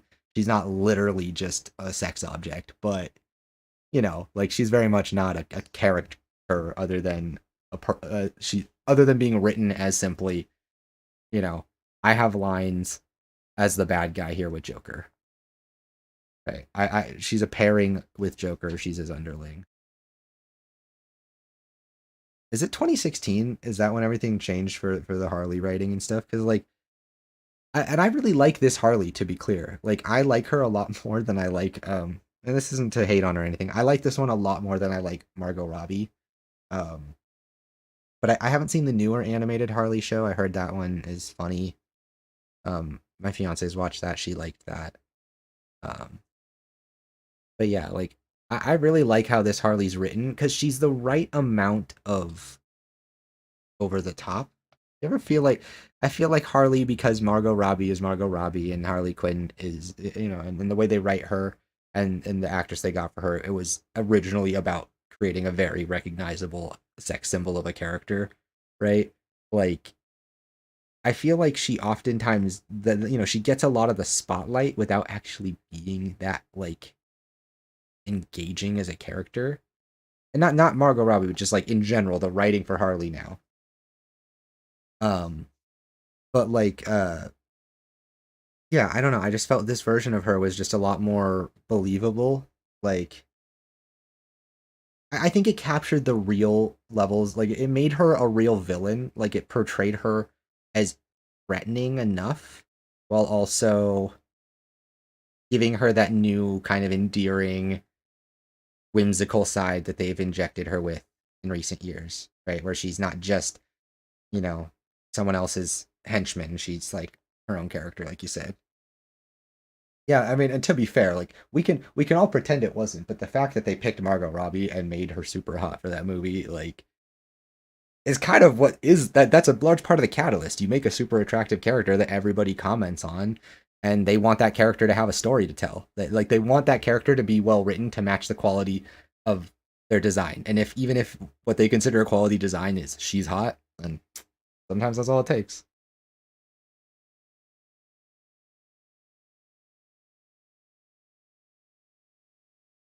I really do like how well these four work together. And again, I haven't played Arkham in a while. I'm not going to pretend like I know exactly how Arkham's written. It's been a long time. And to be fair, I only really liked the first one. City was okay. I liked City 2, but I'm not a big open world guy when it comes to single player narrative games. I like open world as a way to explore a space and mess around, like in this, or with friends, or like in a Sunset kind of way, like how when the environment just feels like it's meant for you to kind of goof off of in a fun way. But yeah, the open world kind of didn't do it for me with the Arkham games. I still played them. I still liked them. I didn't play Origins, but I played Asylum, City, Night, and I remember liking them, and I still have like good memories of them. But the writing doesn't stick with me. This writing is going to stick with me. These characters make me laugh, and it's not because of anything other than they're funny. Yeah, they don't feel like they're wooden or gritty. Agreed. Yeah. I was surprised that it was funny because again, like I was prepared to roll my eyes at the jokes. I am prepared going into a thing with superheroes and supervillains to accept the damage that the Marvel universe and what's his face? I'm forgetting his name, but and Joss Whedon has done to to writing and film. But no, like this is sincerely funny, and I think there's a really smart choice to make Boomerang be so obnoxiously funny. Like he's so into it all the time that the other characters don't have to be annoying. Like, and they've done such a good job with this character dynamic. I'm really curious to see the squad expand from a story perspective. Like the fact that we're getting narrative content with the new Joker, I'm crazy to see what they do with. I'm crazy. I'm curious to see where they go with him because it could get really crazy. Like, we're going to be bringing in alternate universe characters to help work on this. This is the alternate universe Suicide Squad team up, right? Like, there's going to be some cool stuff there if they keep doing the narrative thing.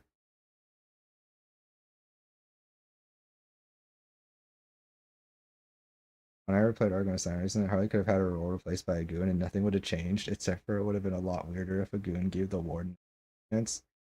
That's upsetting in how true that is. I can imagine exactly how true that probably is. You're probably right. It's probably just like she was sexy and evil. Ah, character development. Um, yeah, no, I really like this version of Harley. I hate that they still write her with a Jersey accent. Someone needs to cut that shit out. I'm sorry. Why is part of her character? Why is her being a mad clown lady? Why does that mean she's from Jersey? Like who brought that on us? Like Like, why? Why can't she just have an accent that's not the worst one in America? Like, I don't get it. I don't get why that's her like universal character design is Harley Quinn has most like widely accepted obnoxious American accent. Like that or Boston.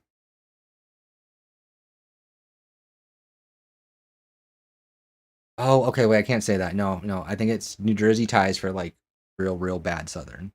Like real really hick.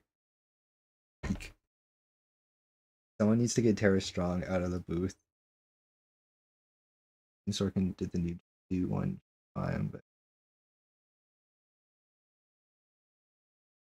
oh. Wait.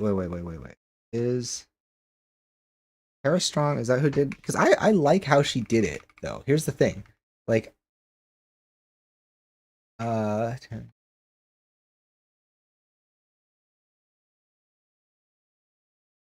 okay, so she is. See, I actually I'm not gonna lie, I liked her delivery as Harley. I just don't like the accent that they give all of the Harleys. Like they make Margot Robbie speak with the same accent. It's weird. I don't know why that's like a part of her character.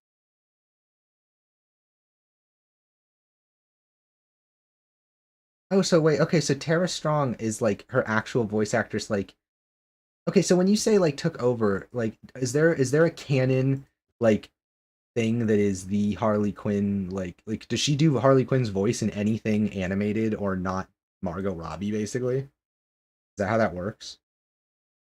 Like did they kind of do it like how I guess you'd expect them to do a movie character, right? Like only Robert Downey Jr. is going to be Iron Man, right? Until someone else takes over. Okay. Kara's essentially the go-to. Okay. See, I'm not gonna lie. I didn't mind her because I find the I found the lines in was it where have I seen Harley Quinn that I found her like I honestly think it's got to just be the normal movie. It's just got to be the movie. I think I'm just kind of biased against Margot Robbie's Harley Quinn. Now I feel bad because I like Margot Robbie. Like there's nothing against her, but like yeah, her Harley Quinn just like because I didn't mind this one. I still wish they dropped the Jersey thing because that's always hasn't that always been a part of her accent? Right? There's a lot of DC stuff like how Kevin Conroy, Mark Hamill were the go-to actors, Batman, Joker. Okay. So she's become the. So let's see. And was did Arlene Sorkin is she the one who came up with Harley's voice being like she's from Jersey?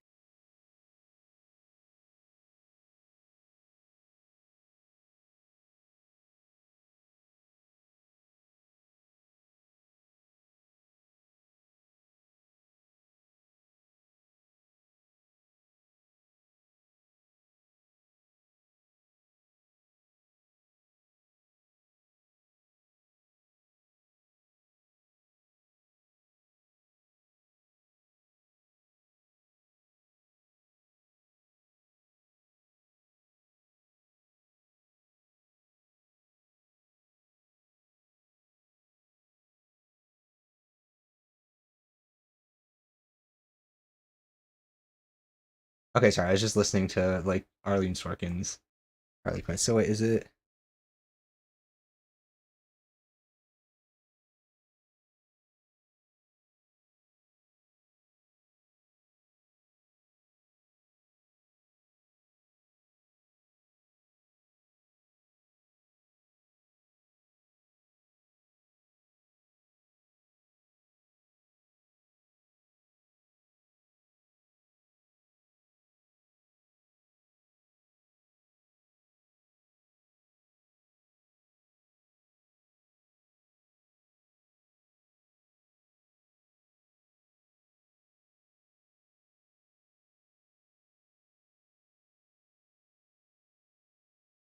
Okay, yeah. No, okay, so yeah, I don't mind Tara's voicing. I think it's honestly it's just Marco Robbie that's really bothering me.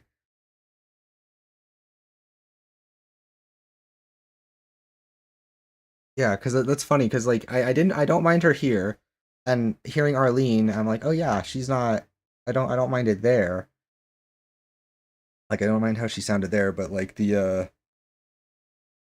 it's when Margot Robbie does it, it's a little bit much for me.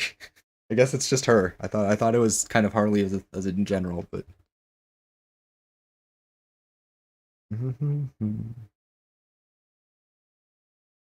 Ooh. Oh, here we go. Update from Darrock Brown, our community manager for Suicide Squad. We found a fix for the issue with burn scaling incorrectly. We will be testing this over the next few days and look to get it implemented soon. We will also be posting an update from our game director soon with more thorough explanation as to how we're fixing it, as well as how we plan to address high mastery level difficulty scaling.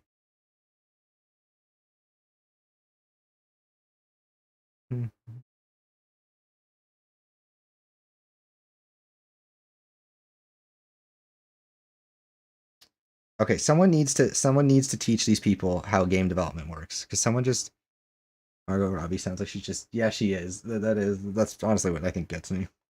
Someone needs to like update these people on how games work. Because someone said any news when we can expect a patch, and they're basically they're making good points. They're like, you know, some people can't matchmake, they can't use loadouts or whatever. I think fixing fire scaling is not as important as those things. And it's like, dude, my guy, they don't. The guy who's fixing your fire scaling is not the guy who's gonna fix your matchmaking. These people have different jobs. They know how to do different things. Like the one who's being assigned to go fix the fire scaling isn't like they're just part of some all-purpose crew of fix-it men. Like, I swear to God, people don't understand. Like, I don't even know anything about game development, but I know more than enough to know that's not how it works.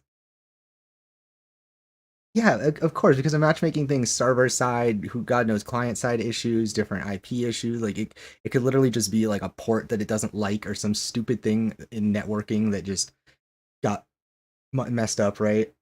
Again, I was seeing like Doomkiller on Twitter. Like, dude couldn't play the game for like a week. I don't know how they fixed it. I don't know how it even went wrong enough for them to be able to fix it. They think that they don't understand that game development is like playing Jenga. It can all fall down at any moment. Yes, and that it's also like people have different tasks and responsibilities and talents. They are not all created to do universal game developer job. Like a game development staff is made up unless you're like Toby Fox, like you generally make games with multiple people and they have different abilities. Like we have a viewer named Fox and a mod who's in here a lot, Fox, who was here this morning. Like he's an amateur game dev and been working on it, and I've played 2 of his game jam projects, and they're really fun, right? But he's like, yeah, I need to get an artist for if I ever make a proper game, because I'm not gonna like do the art for it. Like I try to encourage him to like be willing to dabble in it, but still, just the fact that he understands even at like 14, learning how to develop games, that someday he will need someone else to help him make his idea pretty or whatever. Like Jesus Christ, this is a teenager. Why do these people like? Why are there so many grown adults on the internet who don't understand that there are different elements that bring these teams together to make a full experience?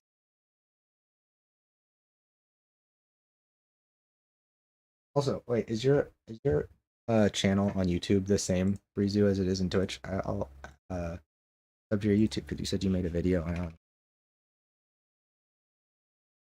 Just gonna type in Breezu.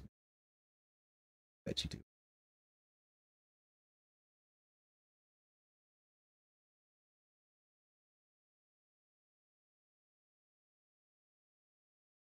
Aha, I found it.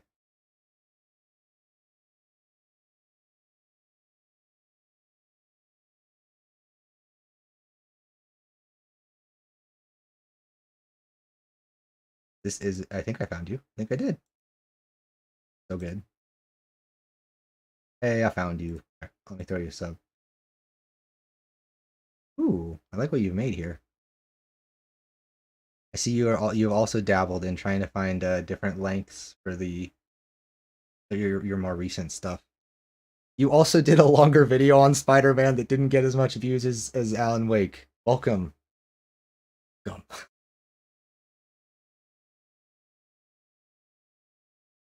Mm-hmm.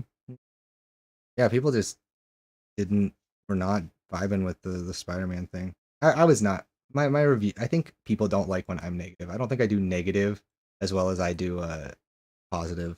So that's why I kind of moved away from calling my stuff reviews.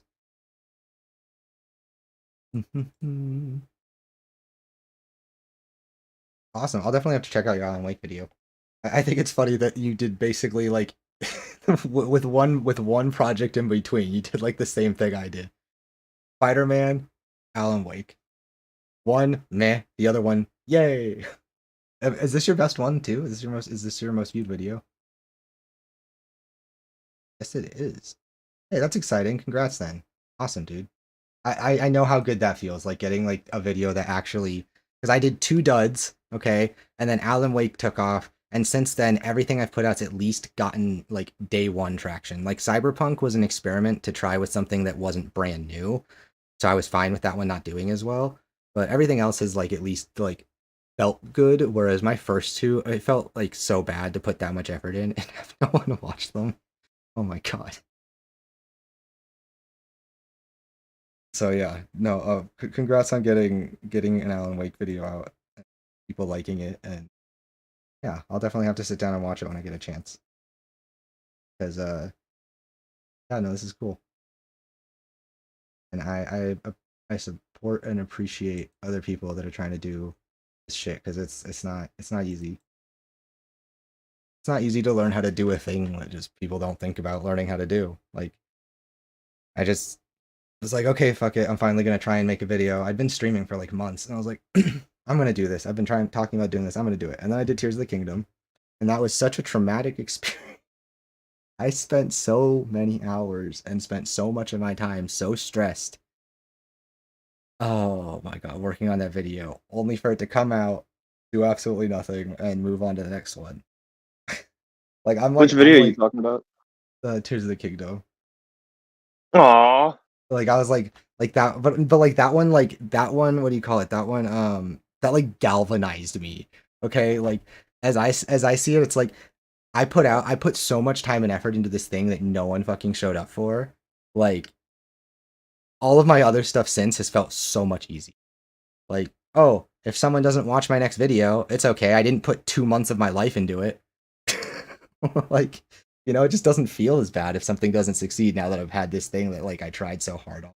And I learned a lot because like that was the first time I'd ever edited anything. Like I'd never edited a video in my life, so like yeah, no, I remember that. You had to re-upload it like 3 times because you kept forgetting stuff. Yeah, and what really broke my heart was that like no one really got to see the proper version of it. Like the night before I went to upload it, I was really tired trying to get it done, and I somewhere along the line moved something in my timeline that I didn't notice and saved it before I went to bed, and it literally just like it's like Adobe just ate seconds off of all of my transitions and clips and everything. Like the way I adjusted it, it literally destroyed most of my best edits. Like I can talk about it now, but if I had talked about it then I would have been, it was very hard not to spend most of that day crying. Like I was so distraught to see all the work I'd put into this thing, and the version you guys got to see was just so like even the version I remember would still have had a lot of the problems about what I said. Like I wouldn't have been happy with what I said or how I said it. But the editing was so fucking good and no one got to see it. Like every single scene had meaningful edits in it. Like that's what took so long, is I didn't realize that there's a point where you need to stop. And so I just made every single transition a really good one. I made every single sentence start right as the example of what I'm talking about popped on screen. Like I did all this work to make it line up, and then I fucked it up. And now I triple and quadruple check everything, and I save every 10 seconds, and I have PTSD. Yep. So, and I literally, and like when I go to save, I don't even like, I save like 3 extra copies before I even save like the original now, just because I'm that paranoid. I don't blame you. Yeah, so but at the same time, it set me up to like do what I'm doing now and like actually get somewhere with it, because now all the other stuff I do seems easy. That video was so hard. I was so tired and got so much nothing for my efforts. It was like a 3 segment that was like worth an hour 30, or it was an hour long, right? It was an hour long, almost exactly an hour. Let me put it this like way. 59 minutes or something. I think Yeah. the opening of that video is really well edited, and the rest of it I had edited to be on par with that opening before it got fucked, and that's what killed me. Is because like Mhm.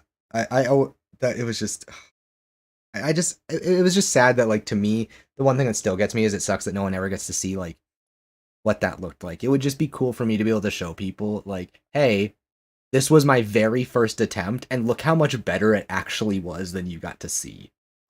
Like, just knowing that like people don't get to see how much better that could have been. Annoying, but it is what it is. I moved on. Now I'm doing better stuff. Or at least the director's cut. Director's cut of my own video. That'd be Real, great. when's the director's cut, bro? No, I've unironically, I was actually telling Lemon about this. I will probably do someday. I'll come. I stand by what I said in Spider-Man 2 in my final score and stuff. But and I don't feel differently about Tears of the Kingdom as a game or what I like felt about playing it. But I think that my video felt wrong in what I focused on talking about in my experience. I was still hung up on whether or not like I was still under the impression that like being a little bit of a contrarian like was like somewhat even the tiniest bit original when it turns out all of Oh yeah, YouTube was I like remember you what talking about this. yeah, no, everybody Yeah, like I was way late to finding out that everybody's been shitting on everything for way too long and everybody's sick of yeah. stuff being shit on. Like I thought Everybody wants to be the angry video game nerd. yeah, everybody wants to be everybody wants to be exactly that. And it's like I didn't realize that. I thought I was you know, I thought I was being more original than that. And so You weren't doing I anything bad. no, it's just it's I thought that what I was doing was going to be like a little bit more poignant. Like I thought I was going to be the only person saying Tears of the Kingdom wasn't very good. And I wasn't even not saying it good. I wasn't even saying not very good. I just wanted to change the narrative that a 7 is a bad score. Like I think the problem is a game should be allowed to get a 7 and you should be able to go that's a good video game. Right? And Yeah. if and I think that if a game I want to be able to enforce some kind of expectations on developers or publishers of some kind. Like, I'm sorry, Nintendo, the fact that I still have to play your amazing games on your jank ass piece of shit hardware that can't run anything at a high resolution or a decent frame rate. Like, that's the complaint. You want to know my reviews of Tears of the Kingdom? Tears of the Kingdom is a 10 out of 10 stuck on a 0 out of 10 console. There you go. That's really, truly so I 5 out of 10. so I split the difference and I gave them a 7 because the console they can't help.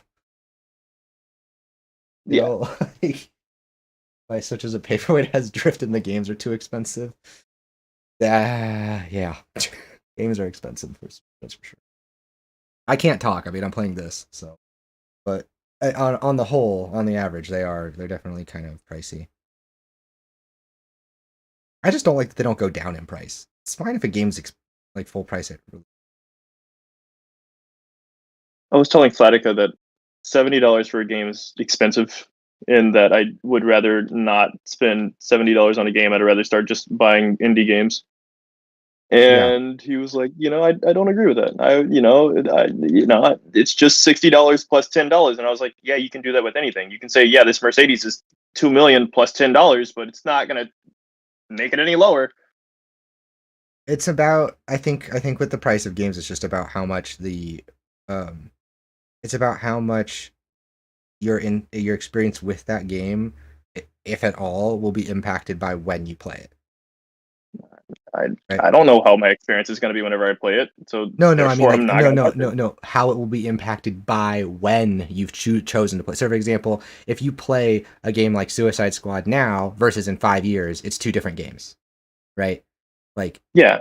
Well, so that's what I mean. So like if you're the kind of person who wants to see what a game is like when it's new, or like when it's doing its thing for the first time, or you just want to be there to see it first, right? That's what you're paying for. You're not, like you can always get the game later and get the experience, and it'll probably be better later, right? It's really, are you excited to? Yeah, almost every game gets better over time. Even single player games get patches that fix bugs and shit, right? Like most games are a better experience that costs less money later down the road. So with that in mind, it's kind of just a matter of how excited are you for this thing, and even more than that, it's not even are you excited. It's is this just a thing you immediately want or have time or feel the need to play? Like, there's a lot of games that I'm excited for that I don't get, or lots of games I, get that I wasn't originally excited for. Like Suicide Squad, for example. I only got this as, like, I would have tried it eventually, probably, but if I wasn't making content, I would not have been in a hurry to get a game that's this expensive. Mhm. Right? Like, just in general, it's like I justify it as I'm trying to make this thing and get it out in a reasonable amount of time. But if it was if not for that, then yeah, it would have been a tough sell. Also, am I hearing this right? People are saying Helldivers 2 has only 2 enemy types, procedurally generated levels, no story mode, no roadmap, and it has wait, what? It has microtransactions. What kind of game are they making? Well, no, I'm confused. Okay, I don't understand if someone is. I don't understand if the person's talking about this is trying to shit on it, or if they're a person who's like way too gung ho about Suicide Squad. Like, when people get way too into a thing, so now they have to shit on anything that looks like it. Yes. Yeah, well, Helldivers is a co-op third-person shooter releasing a week later. So if you like Suicide Squad, you're not allowed to like Helldivers, I guess. Oh, okay. They're that kind of person. I'm gonna just avoid that whole genre because everybody seems to be hating on everything there. So y'all have fun. That's just the genre that's just video games. Everybody on the internet is hating on video Nah, games. bro, nobody's like that with Street Fighter or any other game that I've seen. Nope. People on Street Fighter, people are so hostile about fighting games. No, I've never. The week Street Fighter came out, nobody was like, "Man, this game is garbage. 0 out of 10. It sucks, dog. If you play it, you suck, dog." There are literally people that, like, the second Tekken dropped were like, Street Fighter's dead, bad game. This is so much better. Why would anybody play Street Fighter? All over Twitter. Literally, like, day and date. I promise. I was watching it. And I get it. There's stupid people everywhere that say stupid things. I'm just saying it's not specific to a type of game. It's gamers. All gamers of all game types everywhere can be really fucking stupid because they are gamers.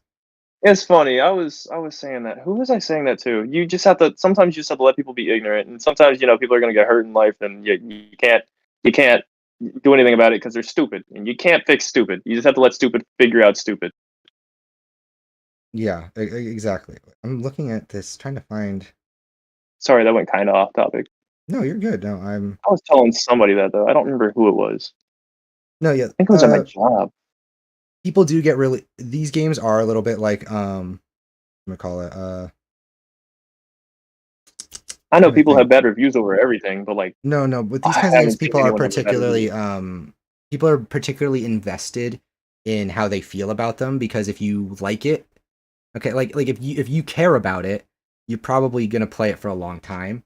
It's like an MMO. It's like people are really into Final Fantasy and WoW because they've played them for 10 or 20 years, right? Yeah. The people that get into these games are hoping their game is gonna last 4 or 5, however many years, right? So like, when you start, if you're the competition, they start to get threatened, right? Is what happens. These different looter shooters and live services, they're all competing for a similar size group of people who want something to keep playing that's kind of in that genre. And if your game isn't popular enough, it dies, right? So there's that certain amount of like, it doesn't make it okay, but I get that it comes from fear. A lot of people are really shitty about those kinds of anything that's going to be maintained for a long time, because they're afraid that if anything becomes more popular than it, or anything takes its place or whatever, especially in a world where lots of games kind of have copycats these days, right? Look at Pal World, right? Yeah. Right. So there, with that being so prevalent, there's a certain, just fear that, oh, if this one takes over, then mine's going to die. And I just put 2 years of my life into this one. Now no one's going to play this one with me, like shit like that. Yeah. Anyway, I definitely. Can I just go ahead and say that I am not afraid of Pokemon dying ever? I'm not afraid of Pokemon dying. What? If that's the point you're making. Oh no, I kind of wish it would die though. I think it'd be funny just because I would love to see a world where the lack of ambition demonstrated by the Pokemon Company is their downfall. Because I am the biggest Pokemon fan on the I'm the biggest Pokemon fan on the planet, believe it or not. And I love animals because of how much Pokemon meant to me as a child. I love video games because of how much Pokemon meant to me as a child. Pokemon is the reason I care about. Yeah, like it's the reason I care about video games is because Pokemon was that thing that got me into them at 3 years old and made them approachable and made them cute and made them comfortable and made them cool and made them exciting and made them an adventure and all these other things, right? My prediction on this next Pokemon game. What? Is that my prediction on this next Pokemon game is that people are going to see it and then remember the terrible experience they had on Sword and Shield, and then remember, oh man, Scarlet and Violet look like dog shit. You know, maybe I don't want to play this one. That's my prediction because there's already been leaks. That's not going to happen though. I feel like there's going to be a bigger majority than there was last time. I'm going to put the way I see it is just they know they don't have to care because it doesn't impact. I played it. I played Violet, right? I'm one of the people most staunchly against the fact that it's okay for them to make a game run and look that shit. But it was fun and it was Pokemon. Like, so I played didn't have it. fun. I had a lot of fun. Like, I also got into VGC. I got really into doing competitive doubles. Like, I remember all that. Yeah, I really enjoyed my time with it, but like, I guess what I'm saying is I don't think that they have enough incentive to change yet. I'm hoping that's what Power World does. Power World isn't going to be the thing that makes them change, but all the games that are coming after it will, right? Because the thing is Power World might put a bad taste in some people's mouth, and it might end up going one way or another in regards to like how its development comes along and what they do with their creature designs and all that shit, right? Like, where it's going to go is anyone's guess. But what I know for certain is that there's 10 of them in development right now. Right? What, 10 monster catchers or whatever? No, 10 Pal World clones. Right? Exactly like it. There has to be. This game just made so much money that anybody who owns a studio anywhere on Earth just fast-tracked this getting made. Like, if you own a studio, you just gave a directive that any team that is not currently working on a project that you're invested in just got committed to a new project on copying Power World. Basically, what you're saying is I'm going to start seeing Instagram ads of monster or creature collectors. Have you heard of Nexomon 3? I've heard of You said Nexomon? Nexomon. It's not a clone of Power. Yeah, it's not a clone of Power World at all. But guess what? I'd never heard of it until Power World, even though it's been in development on its own for ages. It looks like Power World. Looks incredible. It literally looks like Power World with original creature designs and a cooler art style. Like, heard of Portomon. Let me see. Let me look at all the freaking creature collectors I have on Steam, because I do have some that are like not Pokemon, of course. But like, here, let me send you this one. Give me a second. This one literally looks exactly like it does. This just looks like better Power World. Send it to you. It just looks like Power World, but with just better art and design. My Kirby is unstoppable. I weigh 14 tons. A post Pokemon America, I can imagine. I weigh 14 tons. Only creature collector I've cared about is Bugsnax. I never did get around. Oh, I guess that was a creature collector. Oh yeah. Okay, where was my? Let's close this. Stuff. Okay.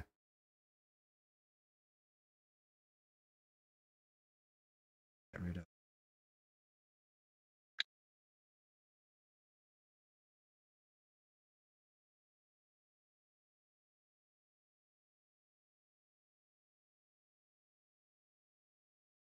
I was being a degenerate to Syndro and Smash Bros. A few minutes ago, and I was only playing zoners. You should be Game & Watch. You want to trigger him really bad? No, that's how you trigger him. Oh, I play him. Yeah. Okay, I thought you were gonna. I thought we were gonna. That you could. I mean, give me your idea. I know how to trigger him. Yeah. Just send him my Suicide Squad is better than Spider-Man 2 meme. Okay. It's on Twitter. I made it. I had Lemon make it for me. I was like the first one to post it too. Like I posted it like literally day one, like way too preemptively. Like I was not at all confident in that statement at all. I was just shit posting. And then it became true for me as the days wore on. So then people started sharing, is it too early to share this yet? And I was like, I'd literally comment under it, like, I beat you to it. Like, Holy crap. I just went to my D&D server and our DM just posted character name, race, class, level, player, cause of death, location 4 times. 4 Wait, okay, so 4 times, bro. I'm hearing, well, now I'm concerned. I don't know, I'm hearing people say interesting things about how dive. Wouldn't it be hilarious if this is the one that ends it? It still looks cool, but I don't.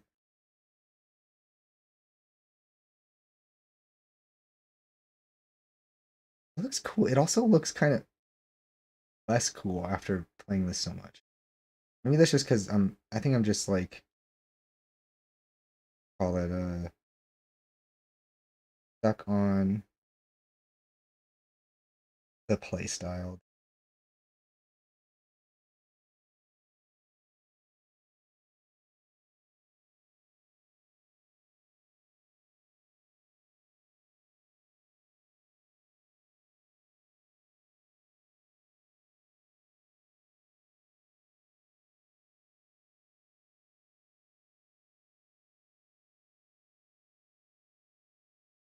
Where there a looking for someone was writing about it and I lost it. People were talking about it. I want to hear what impressions are before I buy this thing. Especially because if I get it, I'm getting it for I get it for 2, and that's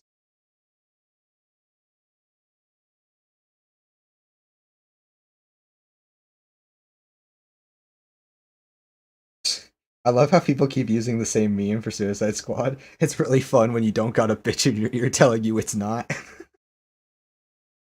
The Little Caesars memes come full circle. Let's see. Oh, let me. At least none of these games will have to bear the burden of being as bad as Injustice. True.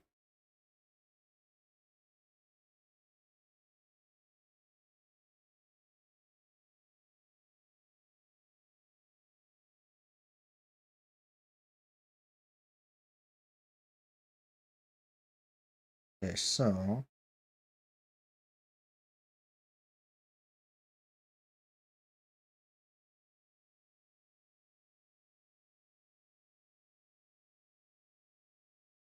show me.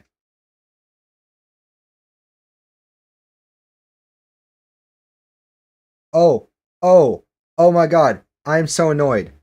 People are so right. Helldivers 2 is out today. There are no reviews available or review copies that were sent out to critics. I don't see anyone writing about that. Fucking true! All anybody's doing is gassing up this game and they didn't send out any review codes or copies. You literally can't. That's so. Oh my god. That's pretty dumb and petty. It's all because IGN. I feel like the main Kickstarter of the Avalanche was IGN. They definitely were the first thing to like. There's such a public entity in the space that like, the less you know about games, the more likely IGN is to be your source. Because if you're just getting into learning about games and news, right? Like say you're a teenager and you're like, hey, I want to learn more about where people talk about games and shit. IGN's what you're gonna find. Like that was me. I mean, I was 12 and I wanted to learn where to find game reviews, and it started out by I went to IGN. And I thought I was a big kid because I was looking up reviews for the first time, you know? Not knowing I was on IGN. Yeah. IGN. The people I say I hate until they say something I agree. See, I don't hate the people because individually they're there's a bunch of individual writers in there that are, I'm sure some of them are good, some of them are bad, right? I hate the organization because whoever the people that run that organization, the people at the top of that organization, the people who make decisions as to what gets published do a really bad job at their jobs. That's the failure of IGN. It's not the people writing their individual reviews. They're just getting paid to write, you know?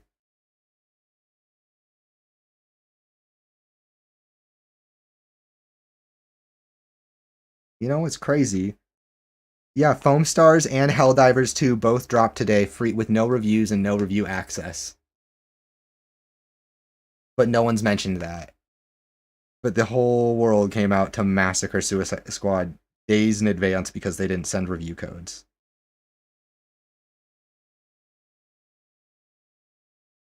Both of which are Sony.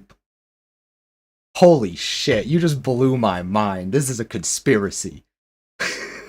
I swear to God, it's a. If I. Oh my, you're right. You're so right. They are both Sony. Oh my God.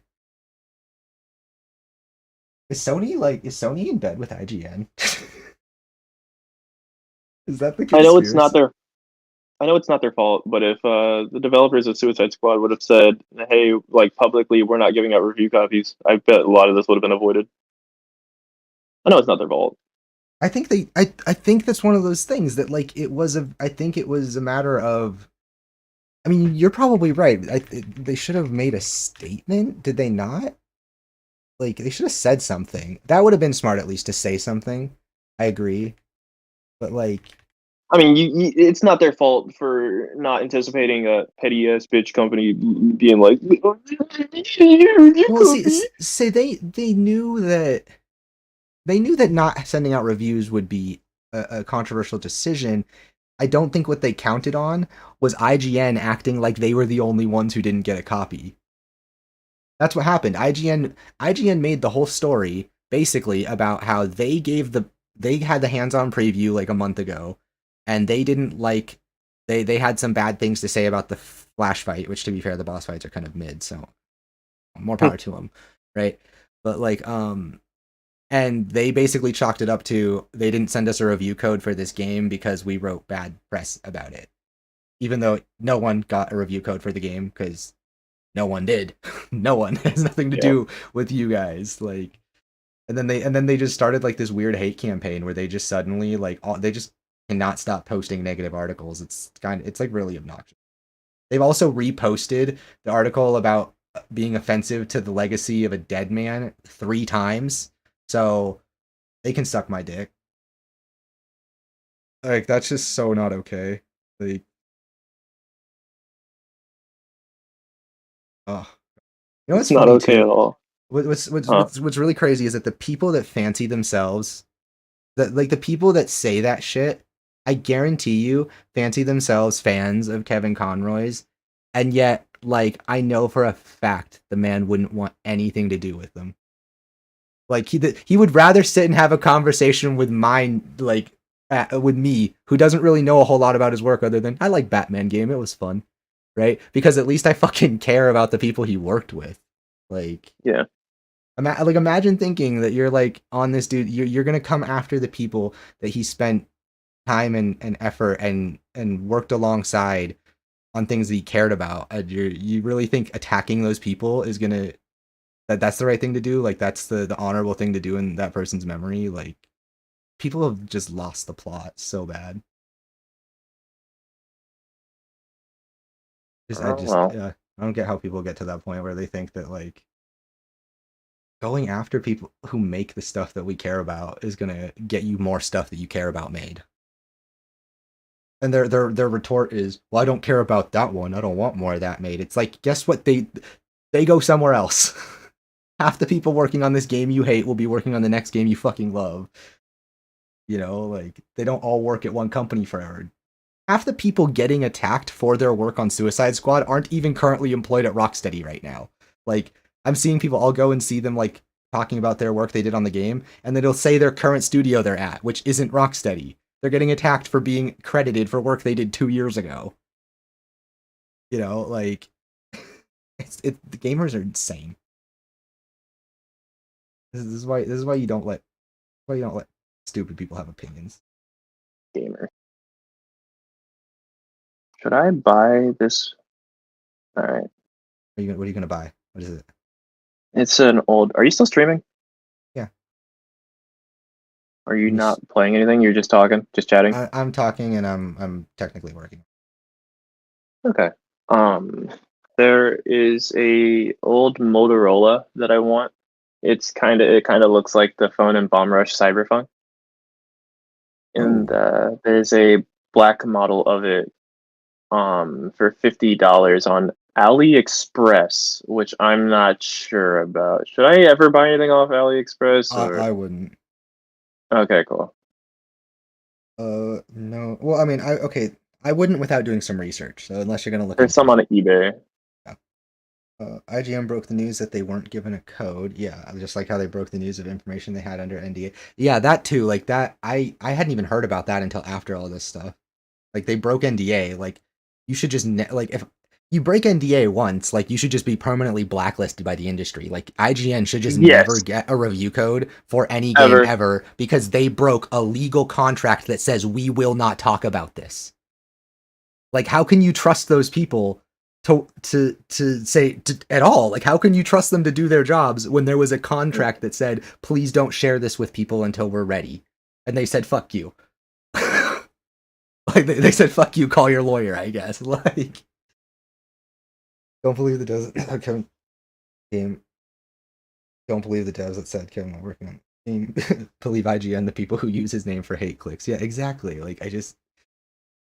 And especially that the sentiment shared by the one developer who finally called them out, like the developer on the team who called them out, I remember what she said, was like, that was so poignant too. It was like, you know, like we worked with him. He was our friend. Like, and like just you could hear even just in the way it was written, just the amount of how fucking dare you, right?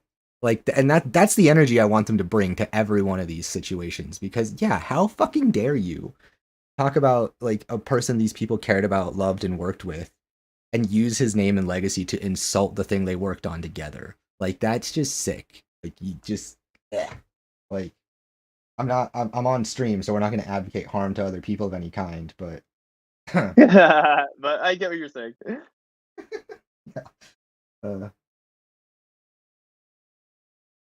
It's a 2006 phone. The Motorola Razr. Yeah.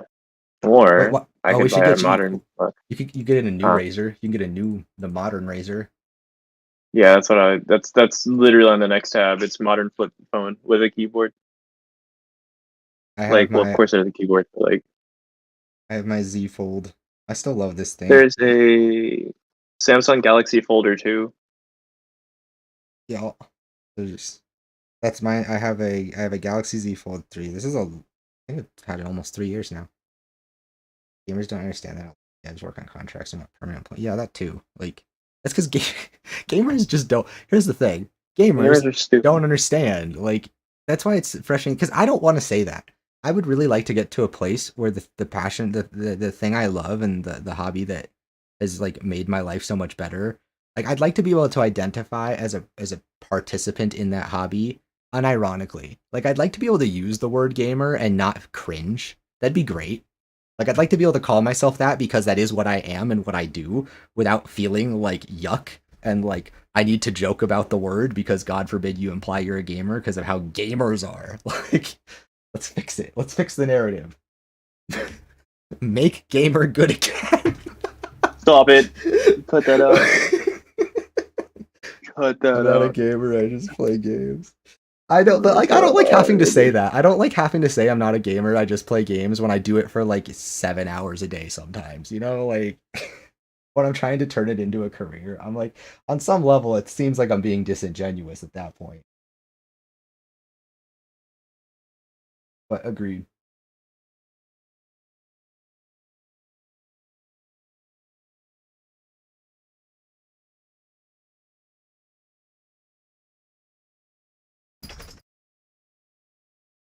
I could buy one for $149 right now on eBay. Make videos on stupid video games, but I'd rather die than associate myself with yeah, exactly. But like, I don't want that to be the case. Like, wouldn't it be cool if gamer suddenly meant something better? Like, it meant people that liked games. Wouldn't that be awesome? Like, maybe we should come up with a new word. Wait, why did I do that?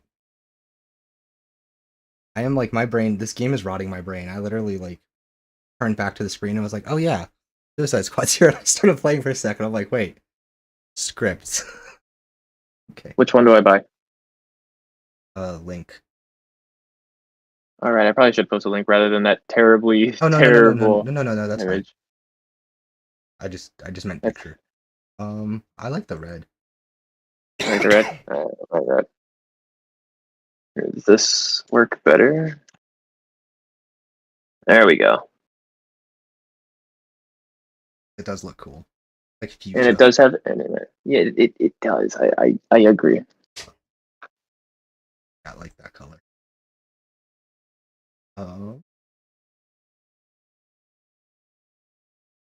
There's the SIM card slot. Alright. Also, whenever I buy anything online, and if I'm able to, I will dump it into a vat of alcohol and then like clean it with like cleaning wipes and then like use bleach on it and then like I will do everything in that. I will get everything in the house. I will make mustard gas just to clean it. Oh yeah, like when I got my snack box, when I traded my fight stick for the coverless, yeah, because it was a trade, like I got it from another person. I disinfected it, cleaned it down. Yeah, no, because that is like a big fear of mine. Like, what am I touching? Hey, any word association for stuff like that because it almost carries negative connotation. Film bro, cinephile. See, like it does, but like I don't want it to.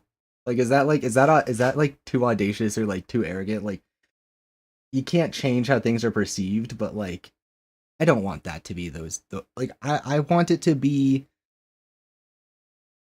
I want there to be it should be okay to reference yourself as a person who identifies specifically with their passion for a medium or an art form, and not have it be like cringe.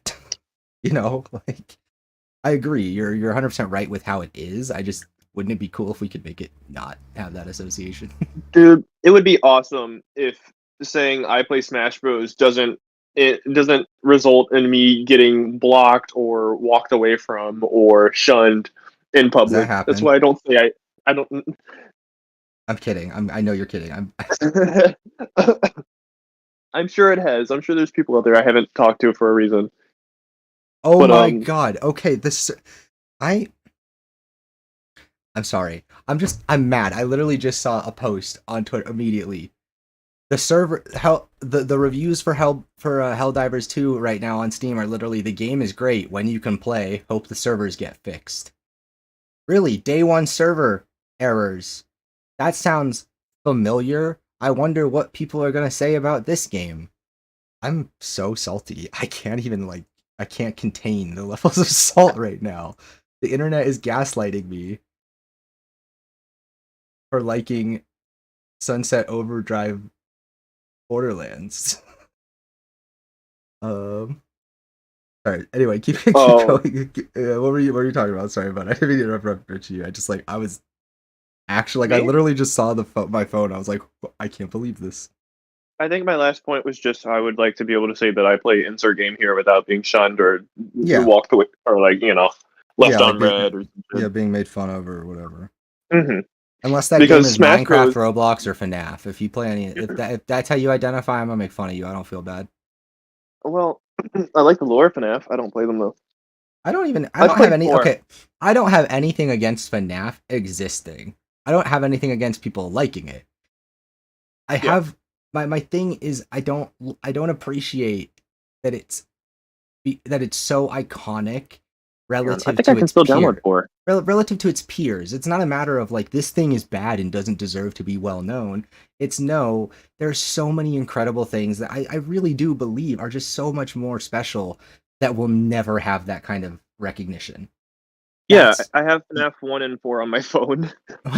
like that's where the frustration comes from. It has nothing to do with like this game is terrible and you shouldn't like it because game bad. No, it's like it's game looks cool and I get why people like it. It's just like holy shit, this thing took over the world, and like there's a lot of other games that realistically should be in line to do that first. You know what I mean? Yeah, I completely agree. Yeah, like that's all it is. It's and again, I think it's me trying to find a balance between, you know, not hating something because it's popular. It's not hate. It's thinking, oh, that thing is really popular, and there's some other things I think should, deserve to be there first. Like Well, they should have got there first. yeah, like They that's lost it. the race. Yeah, it's really just a matter of like, oh, okay, this thing is just like this thing just gets so much credit relative to like other things that also do equally or more impressive Well, things and also, you have won't to ever get remember. that credit. You have to remember the reason why FNAF is so big is because it was made by a guy that was making Christian games that would say, "Oh, this is uncanny," and then he made something uncanny and creepy, and it took a whole niche like genre to like the next level. Because at the time, this is 2014, right? Yeah. This is Uh-huh. 2014.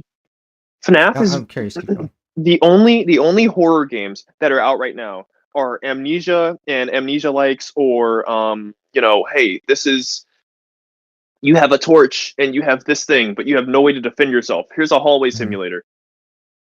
FNAF took that and was like, actually, I'm not going to take that. I'm going to do my own thing. Put you in a room by yourself.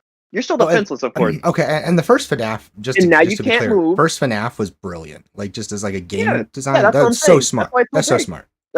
That's why it's so big. The reason the second game came out though is because he wanted to expand upon stuff, and the third one he wanted to expand upon stuff. The fourth one he wanted to expand. And That's it. like I don't They're all begrudge. supposed to be on top of Yeah, each other. yeah, like and I don't begrudge him for what he did either. It's more just like a matter of for me it's again, it's how much a thing takes over.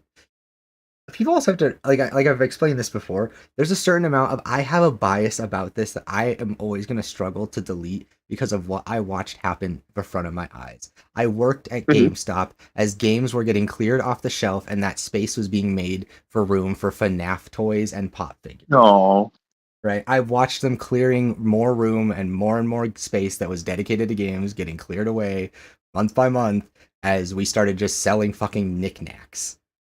Like and so on so and FNAF was a big part of them realizing that these kinds of things are so popular with children that that's how they can keep it going. Hey, I'm gonna be honest with you, and I'm sure you're gonna understand this too, because I know you're about money too. Look, if I started from nothing and my game blew up, and a year in it's still blowing up, and I see that my audience is, a certain genre or a certain like, what's the word? Um, demographic.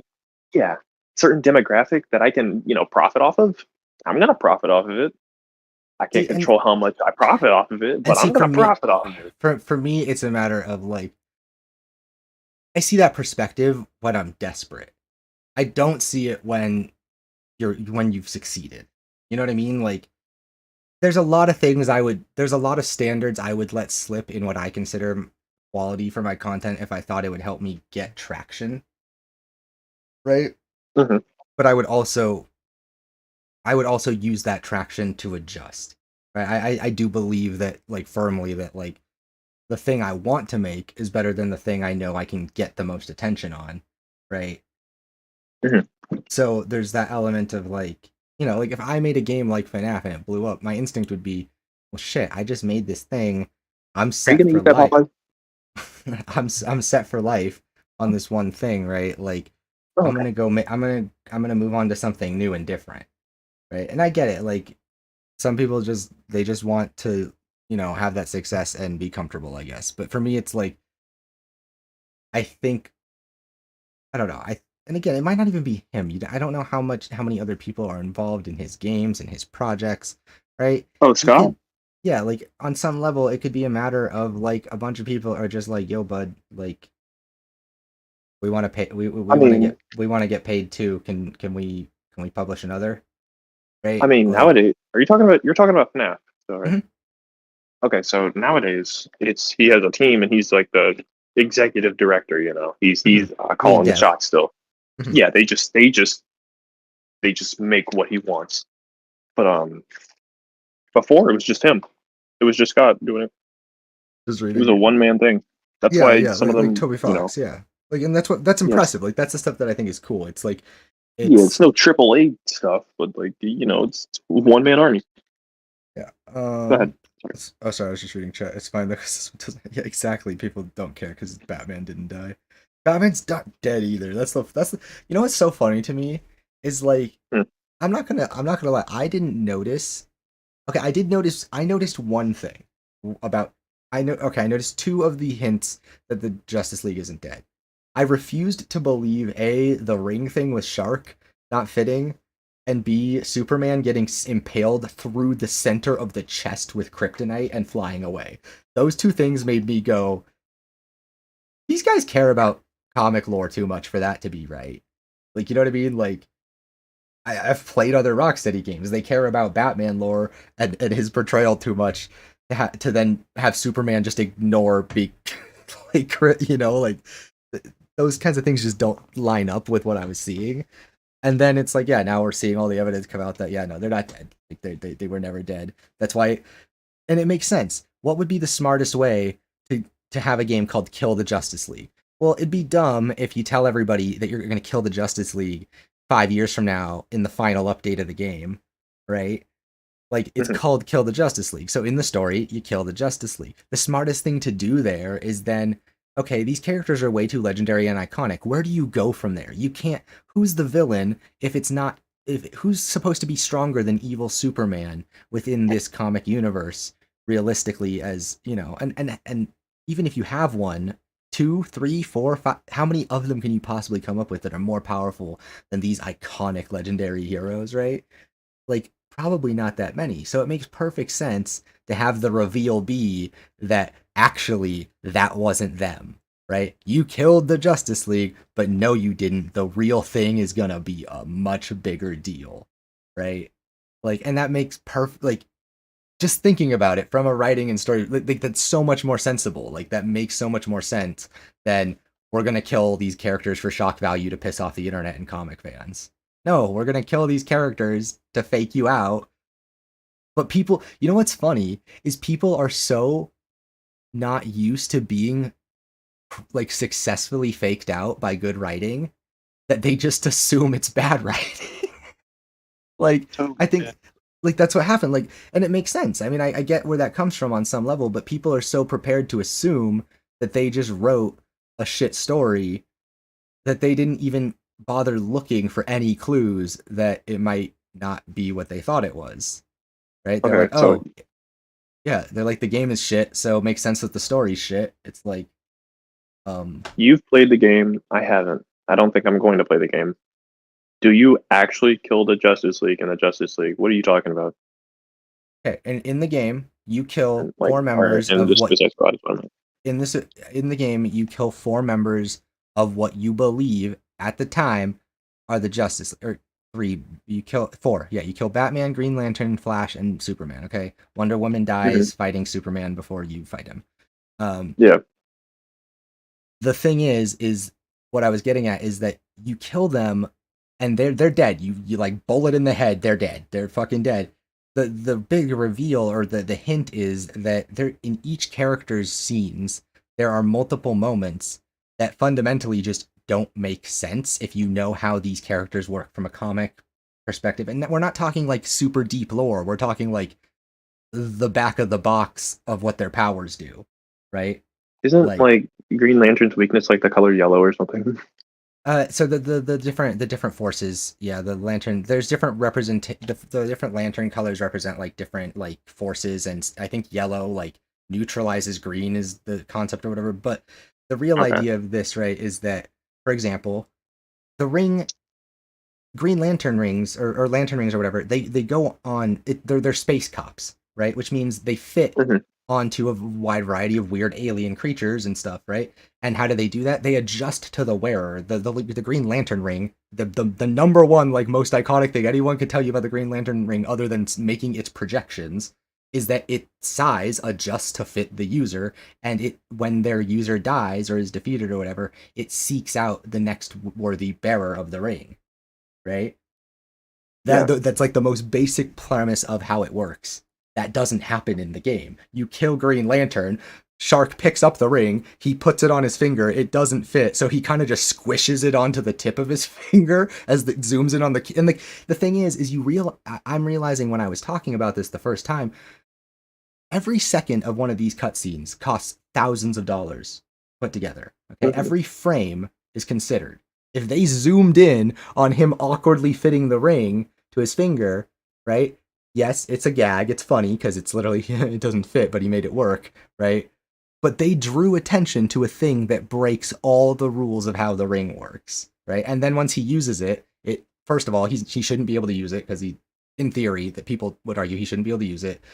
If he can't use it, it turned like he started going mad after he uses it and he attacks the thing. He summons a giant Green Lantern shark to attack the skull ship with the Green Lantern ring, and then he starts going mad. Like he turns it on his team right before they get it off of him. Right. What should happen in theory? Instead of that, if it wasn't meant to go on him, is it should summon projections that attack him, right? No one, not other people. It should summon like illusions that attack him. So, and then once they get the ring off of him, it just sinks into the water and It either does it disappear or does it disintegrate? One or the other. In any case, when the ring is taken off of the bearer and the bearer dies, it goes to someone else. Like it's supposed to go somewhere, right? And it doesn't do that. Okay, that's just the first part. You mean like a Chaos Emerald? Yeah, basically like Chaos Emerald, right? Okay. And like another example of this, right? Superman. Everybody on Earth knows that Superman, you can do a lot of things that he might survive involving kryptonite. Taking a shard of raw kryptonite and plunging it through the center of his chest is probably one of the few that's gonna definitely fucking kill him.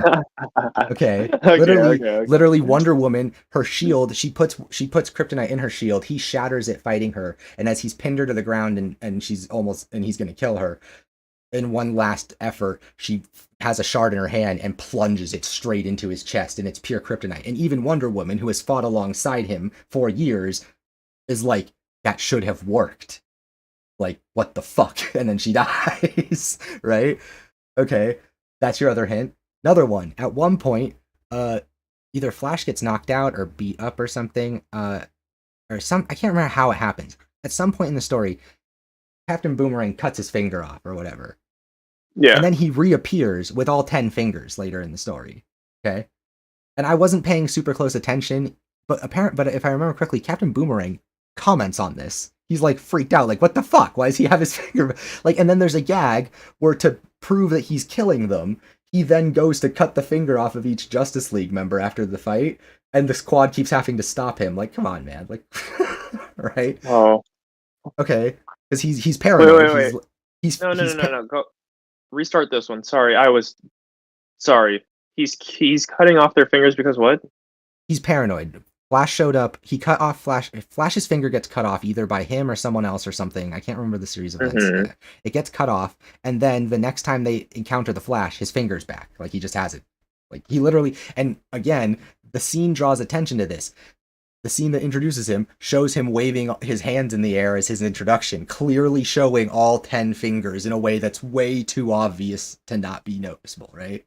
Okay? Okay. And then we have the Superman thing. Batman's the only one I don't have an example for, right? I don't have an example for how he... He's just sitting on a park bench and he dies, right? Or he gets shot, right? Well, but like, I don't have an example for my proof that it's not really Batman. Right, but the gist is that the fact that he killed someone. Yeah, but the implication is that they're mind controlled, right? And I think, but what we're finding out is they're not mind controlled. They're either like alternate universe versions, because again, the game already takes place in 13 different universes, or it's clones, or something like that, right? And there's a bunch of things to hint at this. And now as the data mining has started and people are getting access to like voice lines that aren't supposed to be out yet and stuff, we're getting dialogue references and confirmation that yes, the Justice League is still alive. We did not kill the real Justice League. Right. Okay. So that's the whole... Well, they killed the real Wonder Woman. That's the funny thing is the irony will be everybody flipping out on the internet about, oh my god, they let Wonder Woman live, oh my god, it's all social justice, oh my god, woke, fuck, oh my god, right? Like, because Wonder Woman's the only one who remains good. She's the only hero who's still a hero during the game, right? Yeah. But wouldn't it be funny if it actually turns out she's the only one of the Justice League that actually died?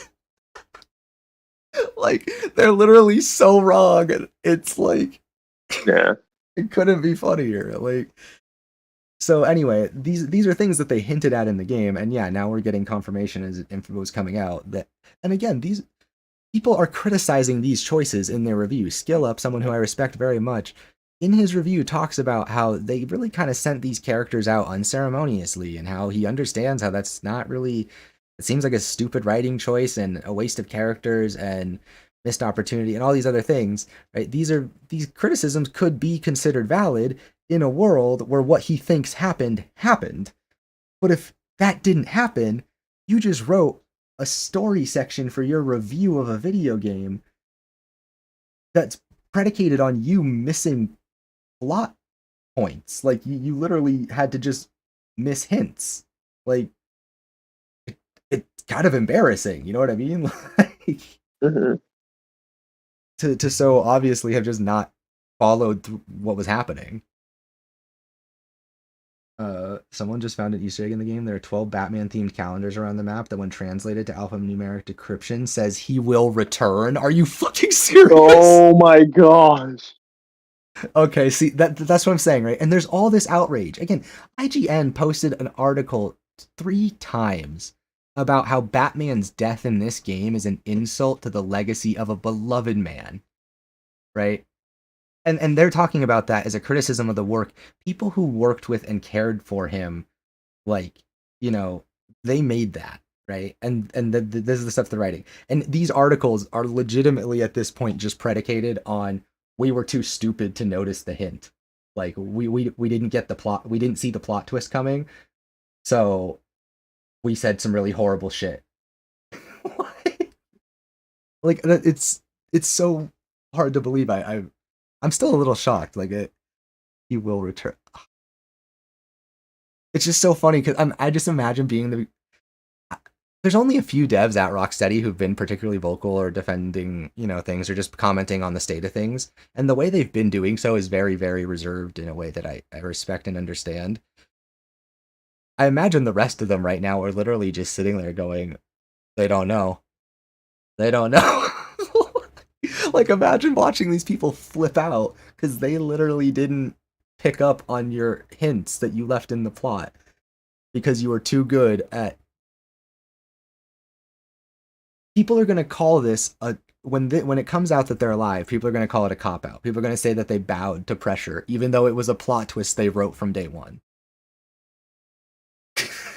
Like, I hate the internet, man.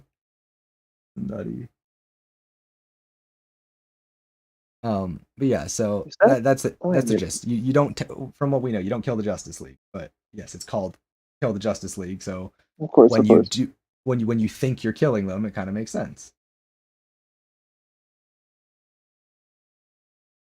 That's Brainiac, right?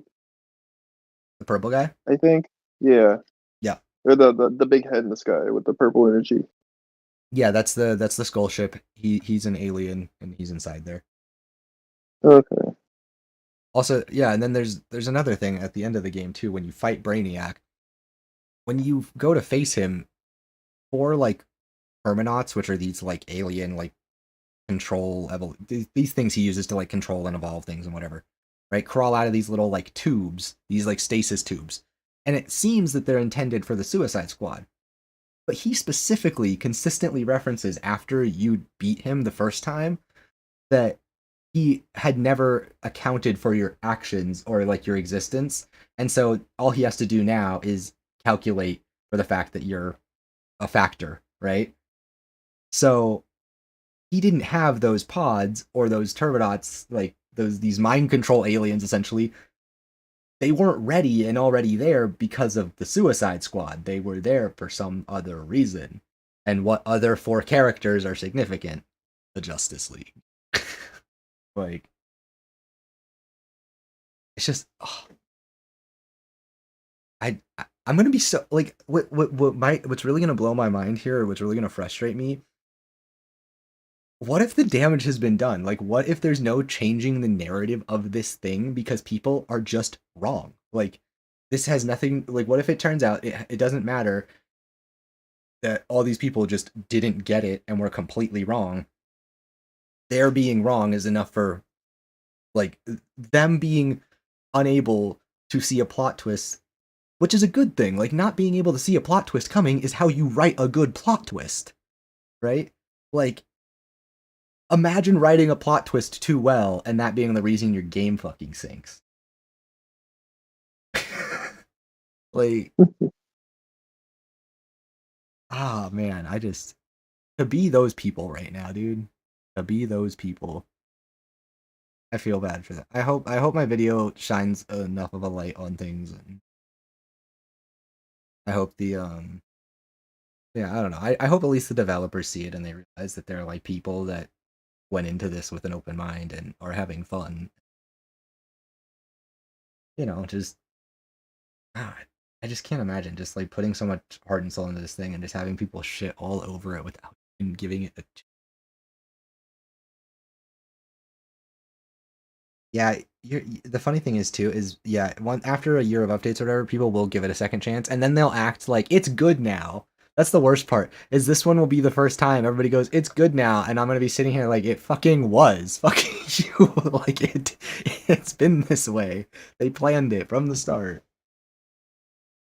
Although I hope I'm not wrong, right? It would suck if I'm wrong and it turns out that they haven't thought a lot of this through and things don't go well, but they've done a lot to indicate to me stuff that it's weird. I'm normally very confident in how I feel about things, but the discourse around this has been so divisive, and so many people are so convinced it's the worst thing ever that it does make me doubt myself. Like I am consistently like, am I missing something? Am I the one? Like it's like gaslighting. I'm like, am I the one who's crazy? Like, do I just not know what makes a game good or fun, or is everybody I thought I could respect to give honest, criticism of this thing, just not really engaging with it in good faith. We haven't had something this hated since The Last of Us. Yeah, and The Last of Us at least had the critic score to go alongside it. Like, and like I haven't played The Last of Us 2 to be honest because I just haven't gotten around to it. I played The Last of Us 1 on release back on PS3, but yeah, I've never gotten around to the second one, and I had nothing against it or Abby or anything. I just honestly was kind of like, I don't like stuff that's that intense. It's a little tiring. It's a little exhausting.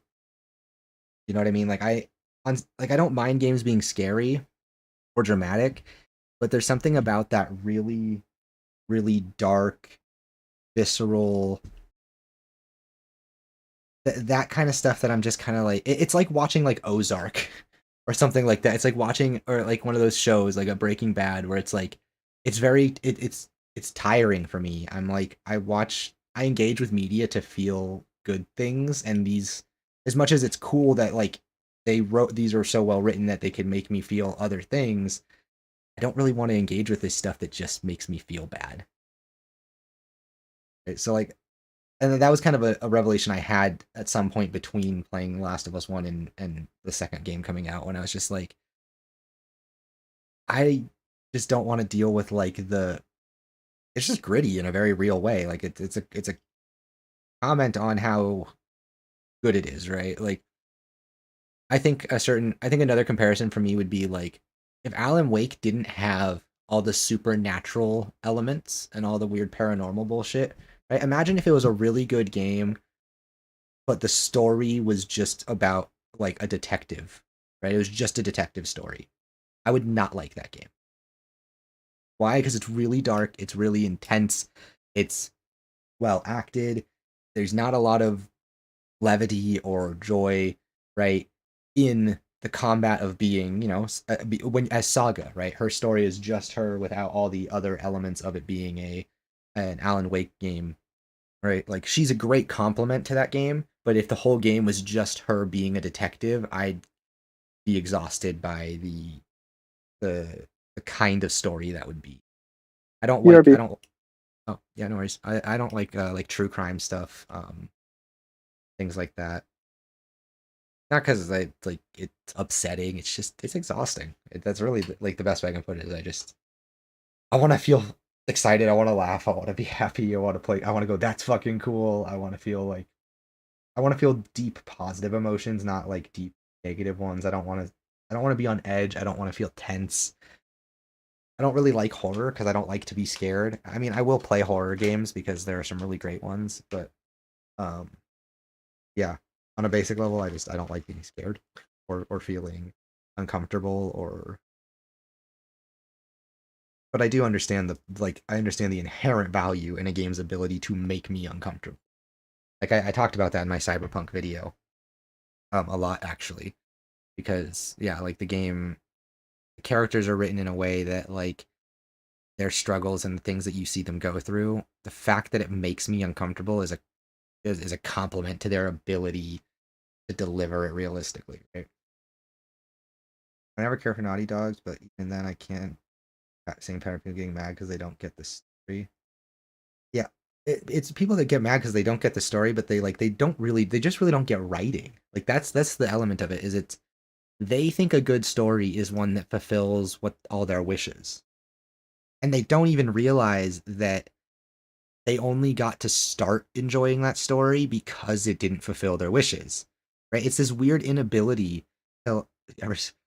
I wonder what happened in 2016 that could have done that to media literacy. That's crazy. Wonder no correlations. Um, but yeah, like it's this weird inability to recognize that like the same twists and turns that got you invested and the same depth and shock and all that makes you care enough about the game to value it, like, is what you hate when you're now attached to that story, right? Like I get why people didn't like Joel dying, but like it was also a really crazy way to start things. Like god damn, like that makes like perfect sense. Like as a writer to do this thing that's not, that is really gonna fuck with people, right? And as a player, I love when I feel like the writer got one over on me, when I feel like, oh, holy shit, they bamboozled me, they did it, they got me. Like that's what I loved about Alan Wake 2. At no point did I ever feel like I knew how that game was going to end or where it was going. And when most media has become so predictable these days, that was a real achievement. But yeah, been talking a lot today.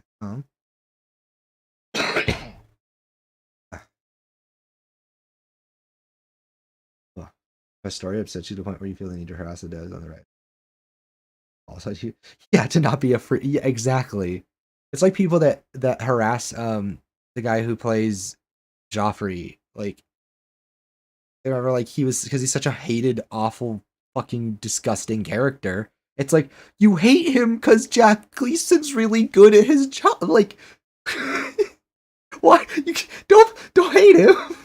You're confused, you fucking idiots. Like, he's gotten like actual like hate. I remember like when that was coming out, where he like it's hard for him. It's the reason why he hasn't done a lot of work since Game of Thrones, is because he was both being revered for the quality of his performance, and yet the average like there were regular people who fucking hated him because they couldn't separate him from a person he pretended to be professionally.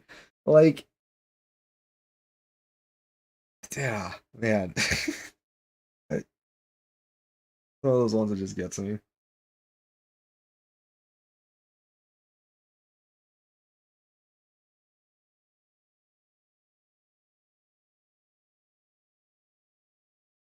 Either way.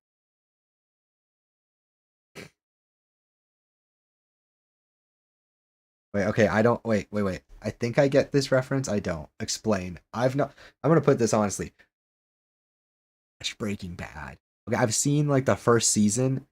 I get why people like it. It's exactly that kind of thing I'm talking about though. It's a drama set in the real world with a lot of unpleasant circumstances and situations. And I'm just like, that's real life. What? Like, I was like, I go to my stories to get away from the real world where there's unpleasant circumstances and discomfort. You know what I mean? So yeah, I've not actually watched Breaking Bad all the way through because I'm just like, this is a story about me not engaging with something that is going to feel bad. Kind of why I don't get Grand Theft Auto. I don't really get things that take place in the real world for starters. In terms of video games, like I get the fun of like a shooter, like a military shooter, but like that's because of like the competitive nature of we've turned shooters into. Beyond that, I really don't understand the appeal of real world stuff. And even then, like I'll play a Call of Duty, or at least I used to. I haven't been good in quite a while, but I'd play something like that, but I'd still always rather play like the sci-fi version of it. Right? Like I'd always rather my AR shoot like railgun bullets instead. I don't know, like just cause. Like if you're gonna give me a theme, just make it themed. I multiple times throughout the show's 5 seasons, Skyler gets mad at Walter for being a drug lord who kills people, and so naturally people sent the actress for death threats for being a bitch. But are you serious? Are you fucking serious?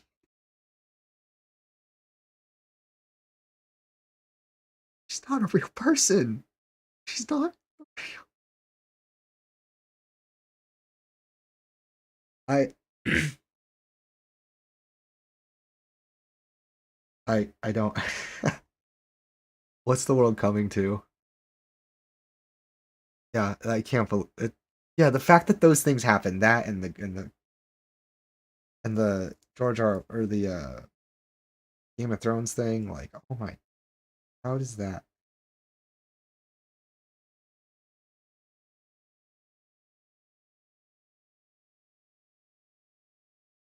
Okay, so here's the thing. Here's a moment of character growth for me. I really need to let go of how upset I am about Game of Thrones ending the way it did, because like, not gonna lie, I have I have wished ill on on the men who wrote that show probably a lot more times than is okay. And like I should just like, a moment of reflection, take that back because like, okay, you guys wrote it and I hate it. But to be upset with you as people just because I'm attached to this story is a little unhinged. So like even if the reasons were just, even if the reasons felt validated in the time, right? Where it was like, well, the reason that people were so mad is because we knew they dumped the franchise to go do Star Wars, and then they got canned from Star Wars because they ended the franchise so badly, right? But like, still,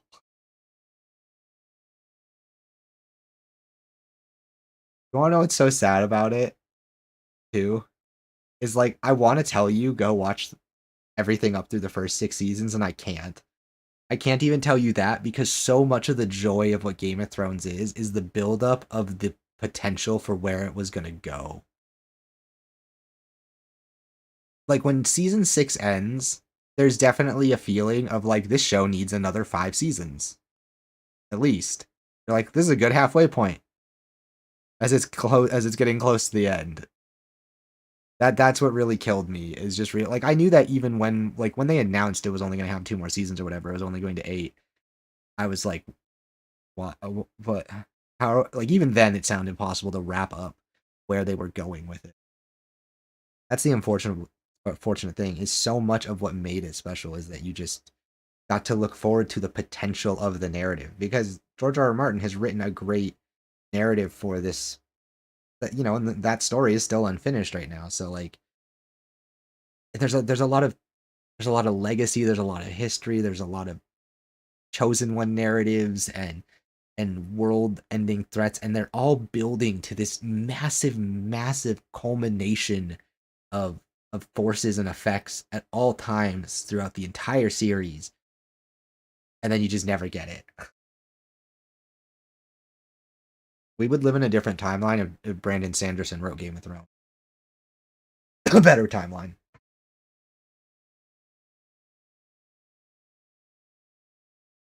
That was a fake cough. Um. So. Oh shit. Okay. I do unfortunately get ready to head out here, so I'm gonna dip for now. But it has been great talking with you, Breezu. Always nice as usual.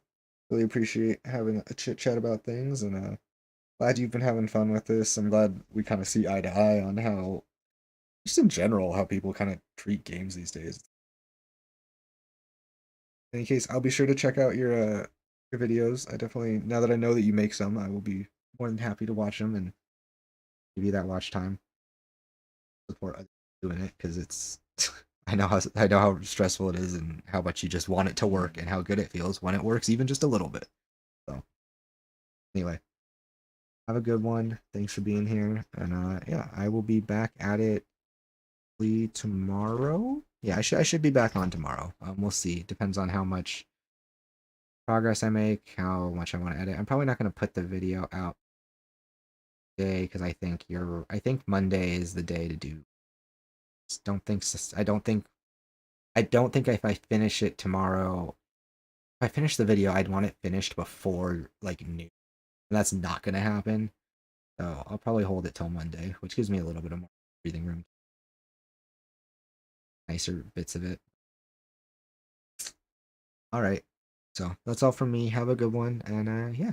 Also, by the way, once I'm done with my video and all that stuff or whatever, if you're not yet, feel free to hop in Discord, hit me up on Discord. You don't have to hop in my Discord either. You can just friend me or whatever. Pressure, people don't have to join it. But if you ever want to play this or anything else, I'll definitely be sure to hit you up or just let me know. I honestly, I was gonna hit you up to play more of this today if I just didn't like feel the need to get more work done. But yeah, for sure. Be happy to play some stuff with you, hang out. Yeah. All right, that's it for me. Close it here. So have a good one. Peace out. Dogs, calm down. Going anywhere.